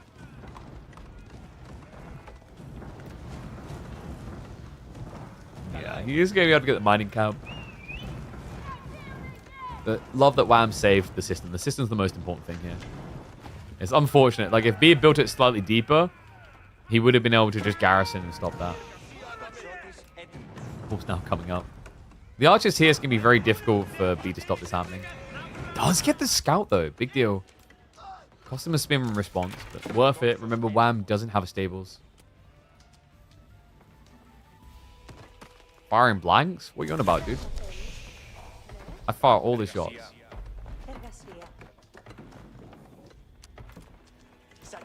Like, I can't be asked to think of a mum comment now, but that's shots fired. Do it every time, baby. Guys, why is everyone so focused on, like, my operation? I mean, like, what would make you focus on that? It's not like I had a, like, stream tile talk. Oh, wait, yeah, we've done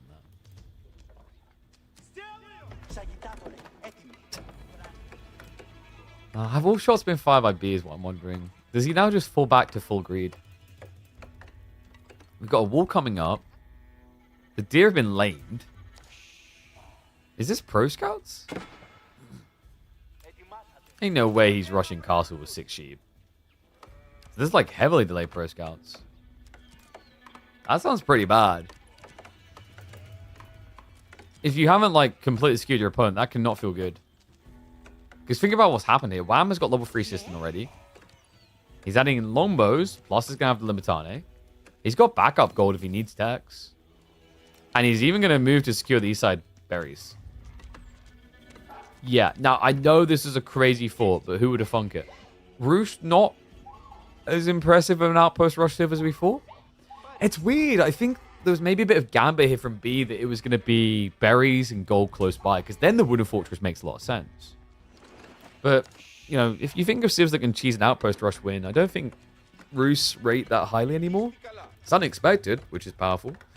But for outpost rushes to really obliterate your opponent, you're normally looking for those situations where you build an outpost, and then a second, and then maybe even a third, if that's your win condition. The only reason I can think that this felt justified to be is he wanted to stop the full easy stone scaling, and maybe was worried about a fast castle biz. But we have pro scouts plus knights. I mean, we talked about that timing for biz, right? There's a timing where they just go into Lombo or Jav, they scale a bulk military, and then they get Kira Siphon to push as you're attacking.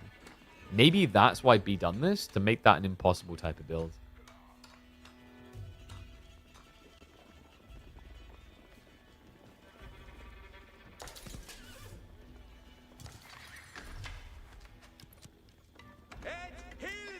Wait, what do you mean my tower doesn't have emplacements? Bruh.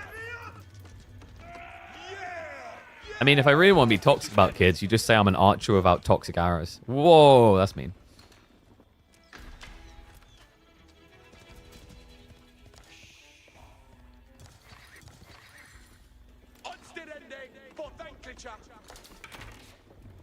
I mean, you know what BS my mother said to me about, like, the operation? It's like such a beautiful act of love that you were willing to do that for her. I was like, yeah, she don't see it that way. I think I got scammed.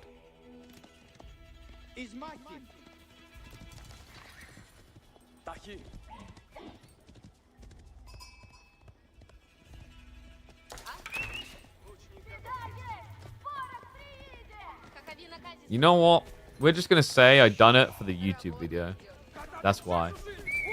I done the operation for you guys. Now subscribe. Please.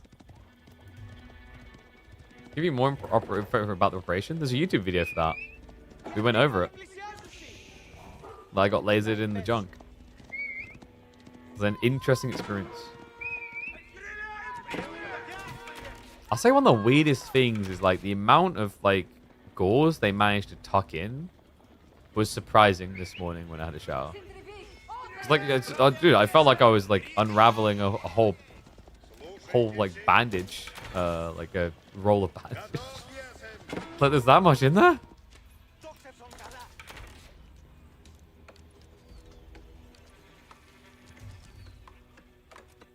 That's right. Got lasered in the dicks of the clicks. That's.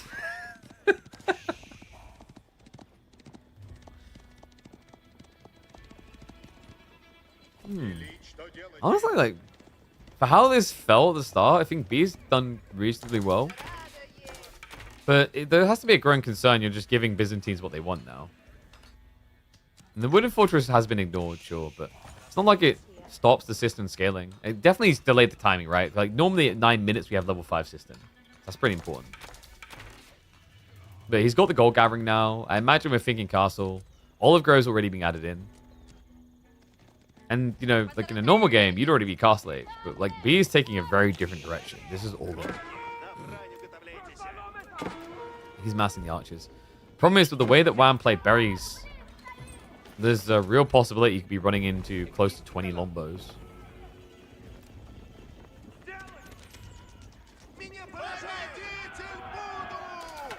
Deco. I think the way I described it is it was almost like having a stomach cramp when the pain started to come in operation.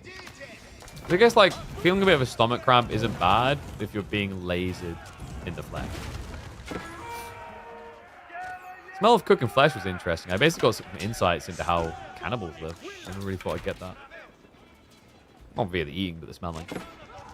So, did dive in for the Wooden Fortress kill, but Lombos are slow to retreat here. Yeah, B, he just wants to trade them out as freely as he can.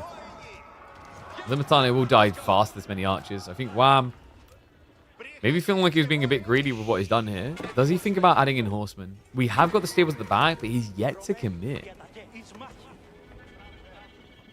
Wolves are up on the east side now, so at least the drawn attention west has paid off there. I guess he just wanted horsemen to stop pro scouts, so like maybe... I think what happened here is Wham was somewhat expecting fast castle and thought he'd just be able to build some people to deny pro scouts. Now, he has denied some pro scouts on the back with these wolves, at least. And pressure is going to switch towards the berry. But Wham's ready to pull the trigger, folks. And look at the olive oil. He can get 5 more Lombos. Does at least stop it before the gate goes up. The Lombos outrange. Like, this is an awkward thing. Your Lombos can kill the archers. They can't reach you. So this is impossible to breach. It's so toxic when you get this experience against LBs. Thank God they made wolves harder to do these days. Bees just have to accept fate. We're going to the third age. High Trade House is on the way up. Get your numbers in.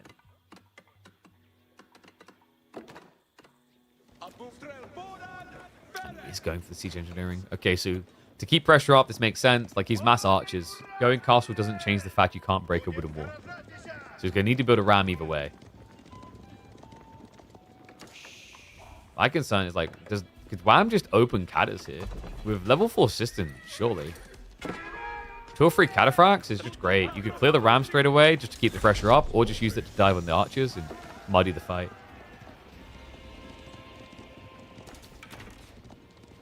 He's now on the way. B will give the respect, backing away. And Knight did somehow sneak in. Unlikely he's going to find any worker kills, though. Would love to see just an immediate monk queue from Wham. Yeah. Just feels really good. Just that initial gold sliver. And there's the cataphract we talked about. This is all pretty solid. Like, at the current scaling point, Wham could easily start to just outmass Knights because of the buff to his eco. Especially if B keeps leaning archers. So high trade house, 68. Looks like we're going to be getting 136 or 137. It's respectable. And yo, is that double monastery build? Don't see it as often anymore for Roos, as that's so expensive for warrior monks. I guess his feeling is that he won't have map control for long with the threat of premium longbows.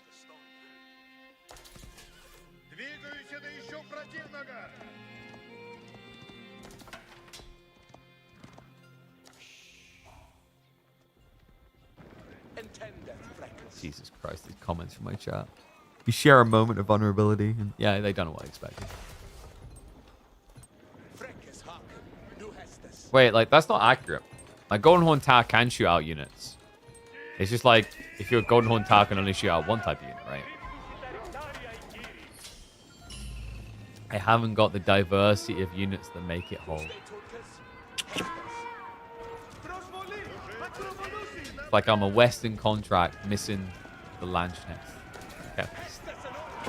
Ooh, good positioning here from Wham. Yeah, just like get to outrange over the tree line. He was trying to sneak a wall down the line there. That would have been sick, but B does at least see it. So delays the relic return a little bit. Yo, I don't need more babies in the world. Okay, 2 of my babies is more cuteness than the world can handle.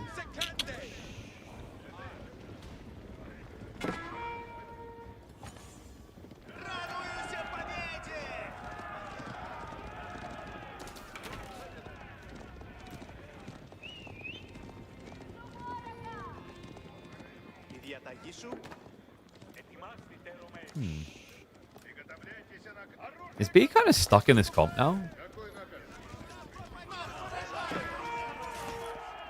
I mean, in theory, with enough archers, right? And Wham has potentially overextended here. A dive in the middle of the map, and the archers are just going to rotate past that front line. They're trying to ignore the Varangian and the Limitane. And Lombos are going to get swarmed. Great fight by B. Just a cost-efficient trade as well. These cheap archers.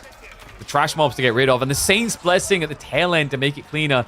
Wham! A full overextension there. Not respecting the immobility of the LBs. Now, needs to be yelling B to his troops fast. They are going to retreat into the shroudment of Stealth Forest. Cataphracts are going to punish the formation a little bit on the aftermath. That's the one weakness, right? It's like B had a lot of archers, but I think he got what he wanted. He wanted Lombos gone for them. Now you can try to follow up Knights to answer the Varangian Cataphracts, but like, there might be a quality issue here. Yeah, Wham lost a lot of that backbone, that back line. But I think it was a bait. Look at the Cata count. Look at the Varangian count.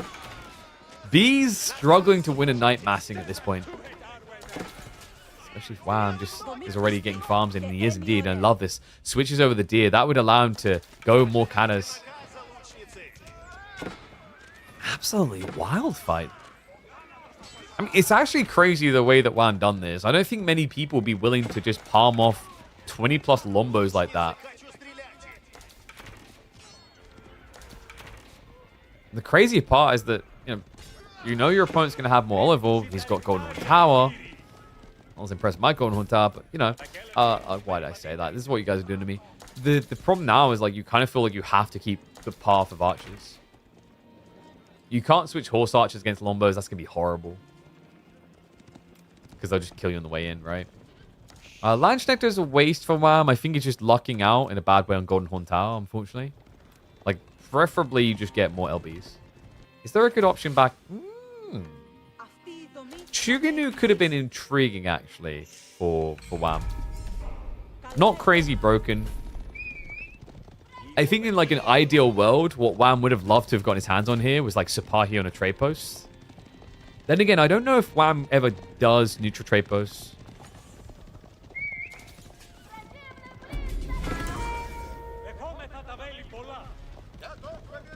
The final relic split, by the way, is going to be free for Wham. So, pretty good haul. Did he drop them? Yes, Grand Winery. So, it's going to be about the mercenary pumps.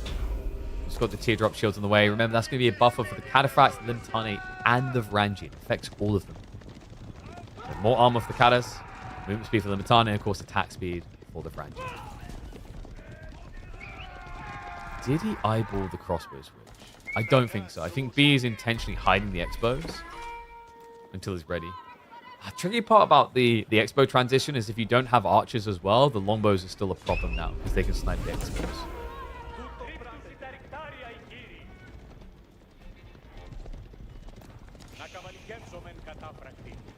Remember also, this is kind of the point where Wham should feel a little bit weak. Groves, right? Like, he needs to add more in. That's painful to do, but we're getting past that weak point. For B, however, this is the type of game where Pro Scouts feels like you're delaying inevitable danger. Like, it's great for these early timings, but eventually, you're looking and going, I'm going to run out of food. I'm going to have to do something about that. And the options just aren't really competitive. Like, you can do boar to extend for a bit, but then it's berries into farms. Groves are just built diff. Another interesting one, actually, is in the hyper late game for this matchup. It was discovered a while ago that Byzantines actually are pretty solid into Rus. Rus used to be super scary for Biz due to the mass siege, but ever since 90% of Biz games became foreign engineering company, the Royal Cannons have been a stain upon the Rus dominance in late game. Yeah, one upside at least for Rus is, Byzantines aren't very good at spamming Streltsy anymore. I think the biggest edge the Rus can have here is the quality of the Horseman in Imperial against Longbow Massive. Like, if you can get towards Horseman Streltsy, you're probably going to feel quite unstoppable here. Definitely easier said than done. Flash coming in. Wham tries to dive. Knight count here is only 8. Crossbow count fairly strong at 11. The Sprills are trying to do their best. Cataphract's going for the dive to the backside. That's going to draw all the fire. They will look for the clobbering, but not able to clear it. So Sprills stay alive. Wham! An overzealous dive will be forced to retreat. We've been here before. The question after this type of fight is, what can B do with this? How does he now turn this into a real punishment? Nice retreat. It looks like with a limited cavalry, it might be a bit concerning for B to chase this too aggressively. But the reason why I asked that question, guys, is look at the food income. B, it's like, it's not enough for him currently to win one fight. He probably feels like he needs to win 2 to 3 back to back to back. Remember, we were fighting underneath his defenses on his side of the map. We're now starting to push back towards Wham's side. The military count in the fights is actually fairly similar. The Springles are a problem, but like I think B's paranoia is if he goes too hard in Springles, the Longbows will just kill you. Because remember, they are actually quite weak against ranged. So I like that he's not overkilling it. We've seen games where B does like, 14, 15, 16 Springles. Absolutely wild. I think in this type of game, it probably would just be the end of him because he wouldn't have the front line to keep pushing. But a slow down moment, and Wham taking advantage of this now to switch into Horseman. So Horseman Longbow can make a decent amount of sense. Like, you haven't answered the Knight issue is the only issue, right? Like, your opponent's Knights can run you through, and they do have Boys Fortitude to make it easier. So it's definitely something that Wham's going to have to be cognizant of. He's going to need a solution for that. B, for the time being, he's just going to choose to continue to slow roll this. He's got a lot of gold passively, 152 off the High Trade House, plus the Sacred Site Relics. It's adding in a pretty penny here, right? Like, he's at 500-ish rather passive gold a minute.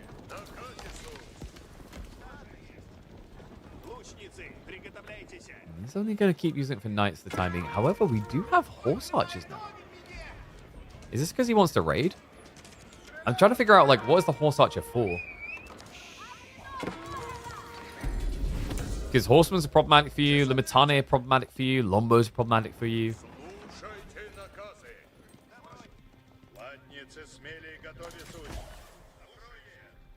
They are kind of tanky once you have Boys Fortitude. And no, B is sitting on no farms. 0 farm gamer, which means it's coming soon.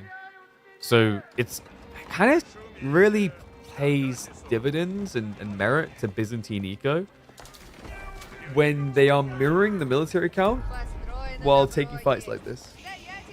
And have been adding in olive groves.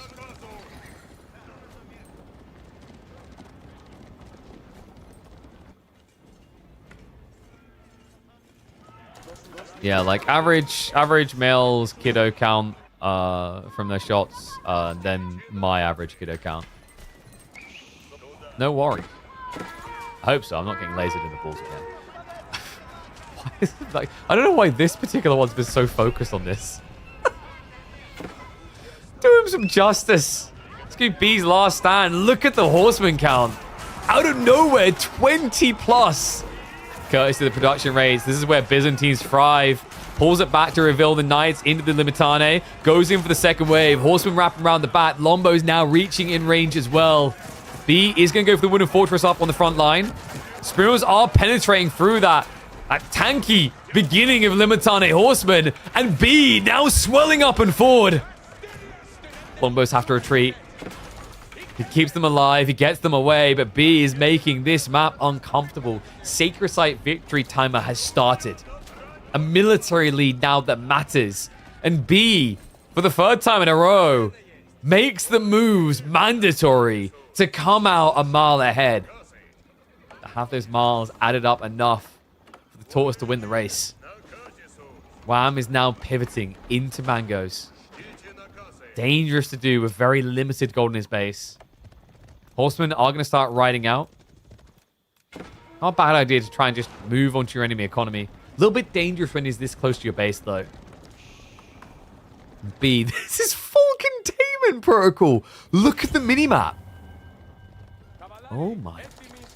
He's creating a no man's land where he's created both sides of the wall. Yeah, this is Berlin, Cold War era, if one construction company was responsible for both sides.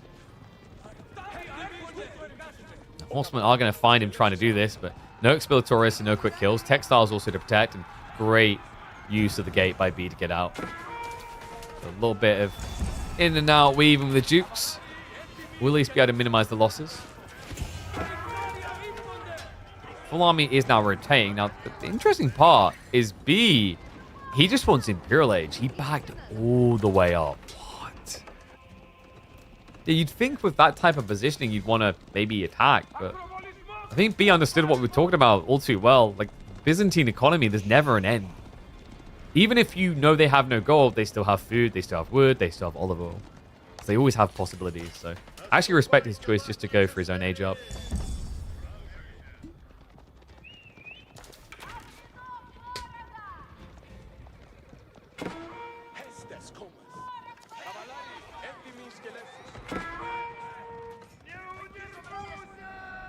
He still wants this wall. Really? Wasn't expecting the Lombos to be waiting this time, so he's going to get sniped there. That's a 10 worker lead. Guys, that's actually more than 10 worker lead. Remember, we're at this point where the system buff adds up quite a bit. It's an extra 20 workers. And that's going to allow Wham to quickly catch up with his own imp timing. An imp timing that would also unlock elite techs in, on average, 24 seconds. As long as he switches over to Dialecticus. Now, B does have enough of runway here that he should be able to get his elite techs first. And remember, he went high armory, so wants to lean siege, but this is where the game truly gets dangerous against Byzantines. Biz in Imperial Age equal Royal Cannons. Royal Cannons equal siege dominance. So I'm hoping B isn't thinking of doing one of these classic mass mango traps. Because I've seen it fall flat so often against Biz.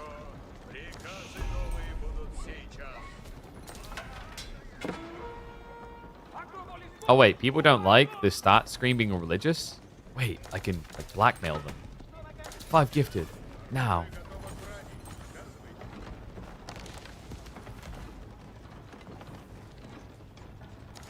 And wait, what was that question? Does market caravan unit increase gold generation linearly with distance? It's always, yeah, based on just a line drawn between start point end. So if you have a bunch of walls taking you all the way around, too bad, you're not getting more gold yet.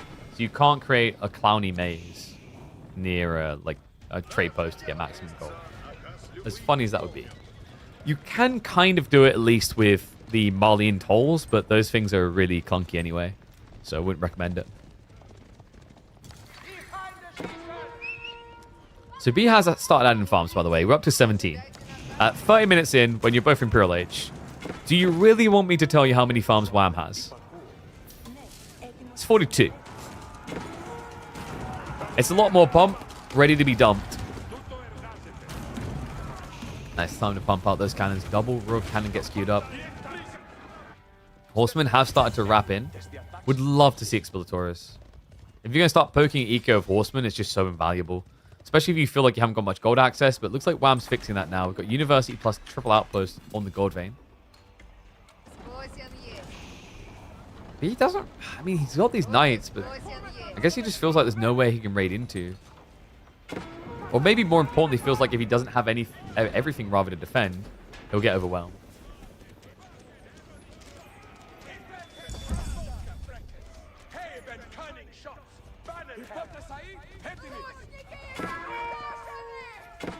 He's still 1 TC, so any cost of workers does hurt, remember. I do love that he went poleaxes, by the way. Like, poleaxes is such a slept-on tech. Remember, it gives +4 damage per strike to your knights. It's 4 blacksmith levels for this unit. Actually, between that and Boy's Fortitude, it makes you quite competitive with French knights. I'm not going to say it makes you beat them, unless you just A-click start to finish without moving. But, actually... I think, like, based on tests, if I remember correctly, it was something like the difference in health left is maybe 30 or 40 for a French knight. Pretty damn good. If you have a true A-click fight, these guys can win.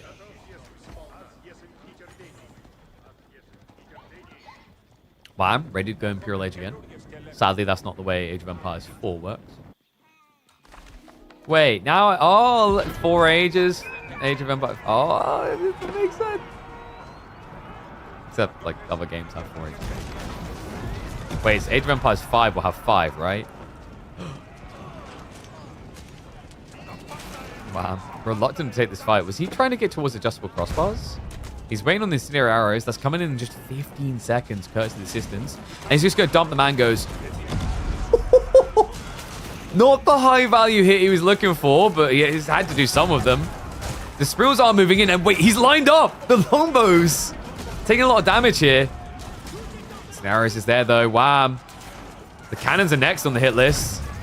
Has got the volley, activates it, but then starts running away. Gets out of range of the pursuing forces. Gets just enough stabilization here to clear the front line. Now his front line's gone. It's just all ranged. And there's a problem there. Like, longbows in this area are pretty scary. B does still have numbers though, and he's keeping pace. Cannon's doing a great job. They're sniping out the siege. No mango towers here. More Limitane just coming in to muddy this fight. And it's crazy that my brain is telling me this is not over, despite the military difference. But this is what Byzantines do. It never stops. 15 Varangian just hit the field. Backstab coming through, and it's just so quick. It's not just the never-ending economy, it's the production rates as well. It's unrivaled in Age of Empires 4. Not going to bog things down, but good read, adding in additional knights. B is able to keep that in check for the time being. Military count is closer than it's been. The archers are at least mopping through that backline of longbows. So a full reset there. Wham. He queues up 3 more batches of longbows. I mean, how do you end this game? This is the thing. There's no longer a sacred site. That got decapped. Gold access still remains, by the way. Wham's got 4k left. Even after that, he can always just take these Grand Winery relics and stick it inside a normal monastery to get gold. I think B maybe, like, he's trying to go mass Streltsy. Is there more value in getting knights for the raid? I guess it's tricky. The problem with Streltsy here is, like, raw cannons can just be the 50 cal sniper rifle. Numbers are waning a little, though. I think, wow. The good news for B is, like, if this is how he's looking with limited farms, imagine what happens when he gets fully dense. Right? Like, 40 farms plus.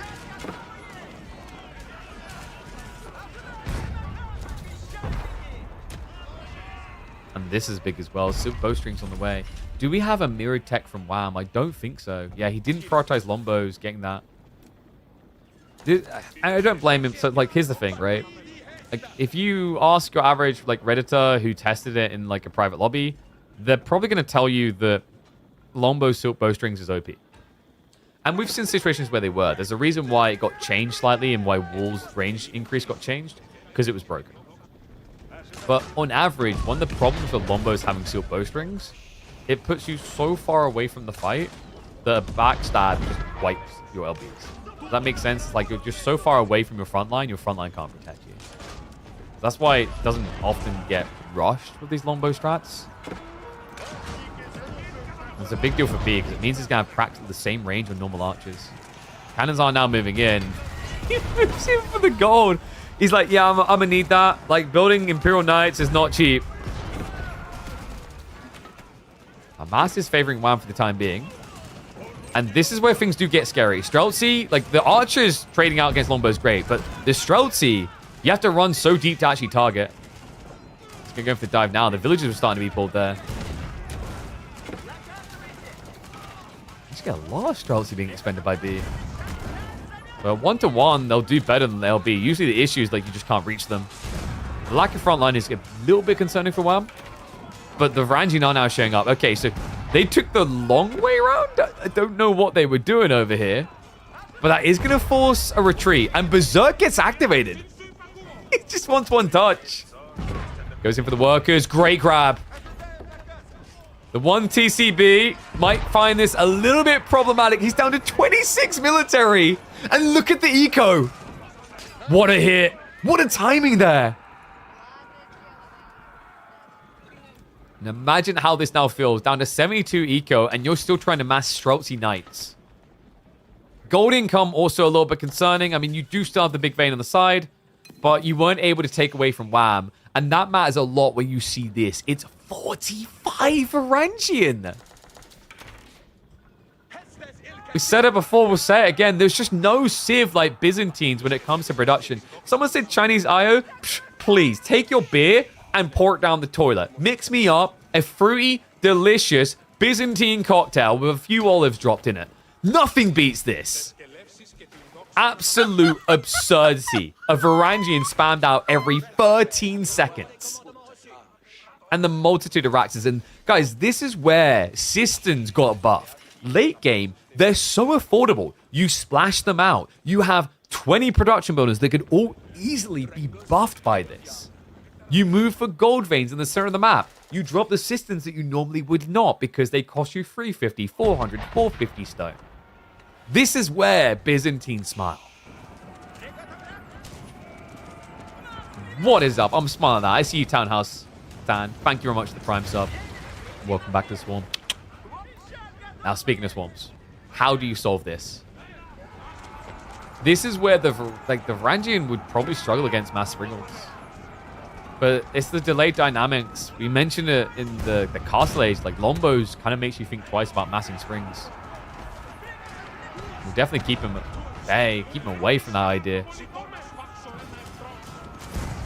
These walls. A muddied mess. Only able to hold this back temporarily. Dive's coming in, and I think we have a new boogeyman at the end of the midweek musters. He was able to slay Anatan, and now able to slay the most threatening. Knights are trying to wrap around the back, but there's already a wave of Varangian waiting there. Volley's going to get activated. And there's not even a stutter away. B has to stand his ground here. It's about to reach his economy. He can't afford that. But I can't see a world in which he can afford to stay in this game any longer. Pretty cool grand finals. Wasn't able to get the full distance, but some memorable games coming through in Midweek Mustard 27. And NA looking to make themselves memorable at the end of our $9,000 esports circuit. GG comes out. Wham, you're back-to-back champion. Oof. Now, B will still maintain the record as, I think, the uncontestable king in these, but I love that Wham's coming through with a statement at the end. Flexing, win, win, win. What a Chad Lord. Goodness gracious. And what great viewership. Like, by the way, love all the people been tuning in. It's rallying towards the end of the midweek musters. My hopes is like this moves more towards the normal. I just checked. I think we had like almost 700 people on Twitch watching, and then YouTube was like 150. Peak probably goes down to like 130 the moment I say GG. Some people like that. But you guys are incredible.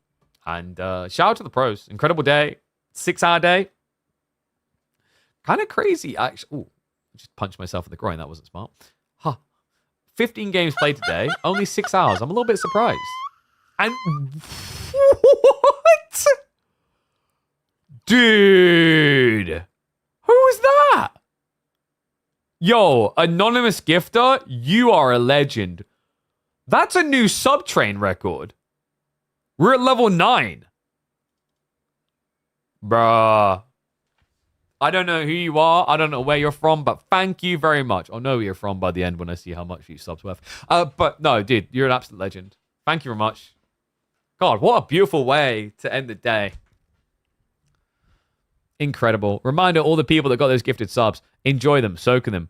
You'll enjoy the emotes, you'll enjoy the ad-free viewing experience, so make sure you come back and resub yourself. I mean, we can't always rely on anonymous gifter, although they have been consistently scaling upwards. I think that's their biggest drop. I think before it was like 25 or 30. Like, damn, what a legend. But yeah, absolutely phenomenal. And even more coming? Yes, Senior Pokey. Smart lad. Appreciate you, mate. Thank you for the gifted sub. But yeah, you guys are incredible. It's this type of support that means the world to me. You know, I said we're trying to build the empire here. You know, build up a channel, a community that, I mean, I hope we don't need to survive it. But like, if AV4 disappeared, we'd have like this whole community to go do things with. But hopefully just the main focus is on being able to help Age of Empires 4 more and more, grow more and more.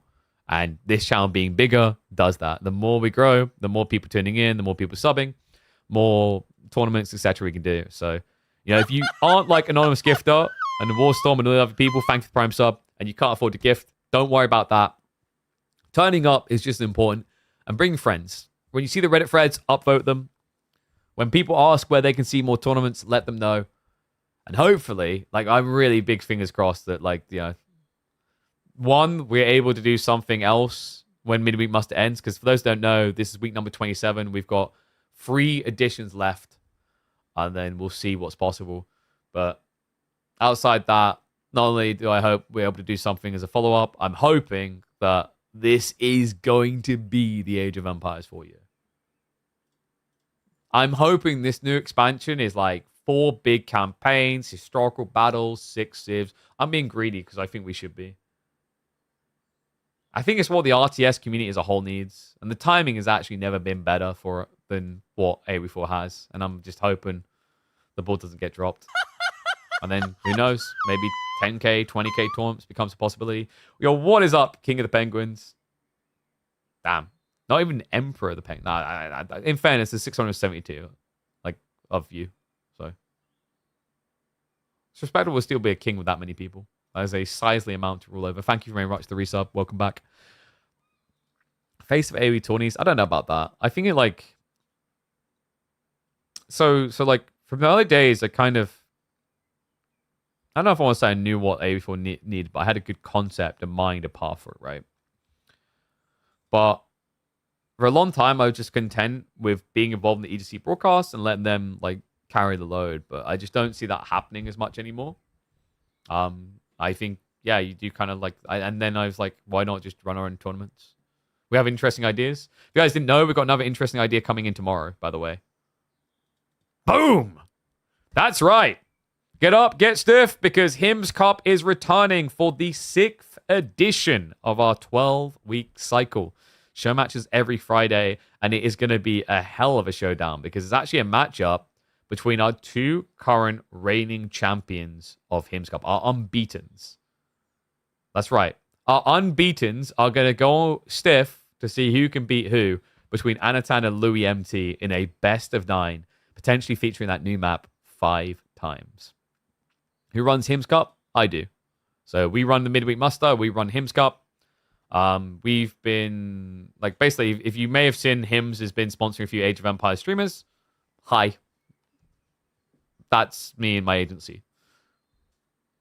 So yeah, big shout out to Caillou as well for creating that map. That guy's been a legend, a monster. The amount of maps he's created, but it's going to be exciting Friday, and I'm hoping that like you know like I'm always transparent about this. Viewership's been a little bit more quiet the last few weeks. It's been reliable at 300, but like the start of the year had this huge surge and then people calmed down. That's why I was like, are people that interested in AoE4? Really like moral inspiring the amount of people who came through this week. I'm hoping we continue to climb up because like the goal is like right now, obviously World's Edge involved. Like we have prize pooling for these, but my dream is the independence of like once we're 1K average views, we can go out and source sponsors, I think, quite reliably. Get people to come in and sponsor, $1,000 one-day event here, there, and everywhere. I was hoping for a vasectomy map. I mean, don't we just make, like, Golden Pit and rename it The Hole in My Groin? But yeah, fingers crossed. We keep on growing. We keep on showing. We keep on flexing. Who knows? Maybe we'll have to do our own subathons in the future. Ugh. But guys, I think I'm going to get ready to round out. I do need to eat some food. Not pork, preferably. What's the Hims Cup? If you Google it, you can find info. There's a Wikipedia page on it. It's show matches that are sponsored by Hims. Hims that provide ED and hair loss solutions.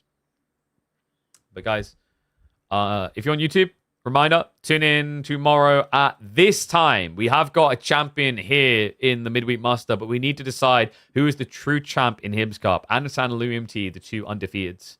Everyone else who comes before them has fell victim to one of these 2. They're going to be matching up on Stiff. Start time is going to be 3 p.m. UK time, so Central European time, 4 p.m.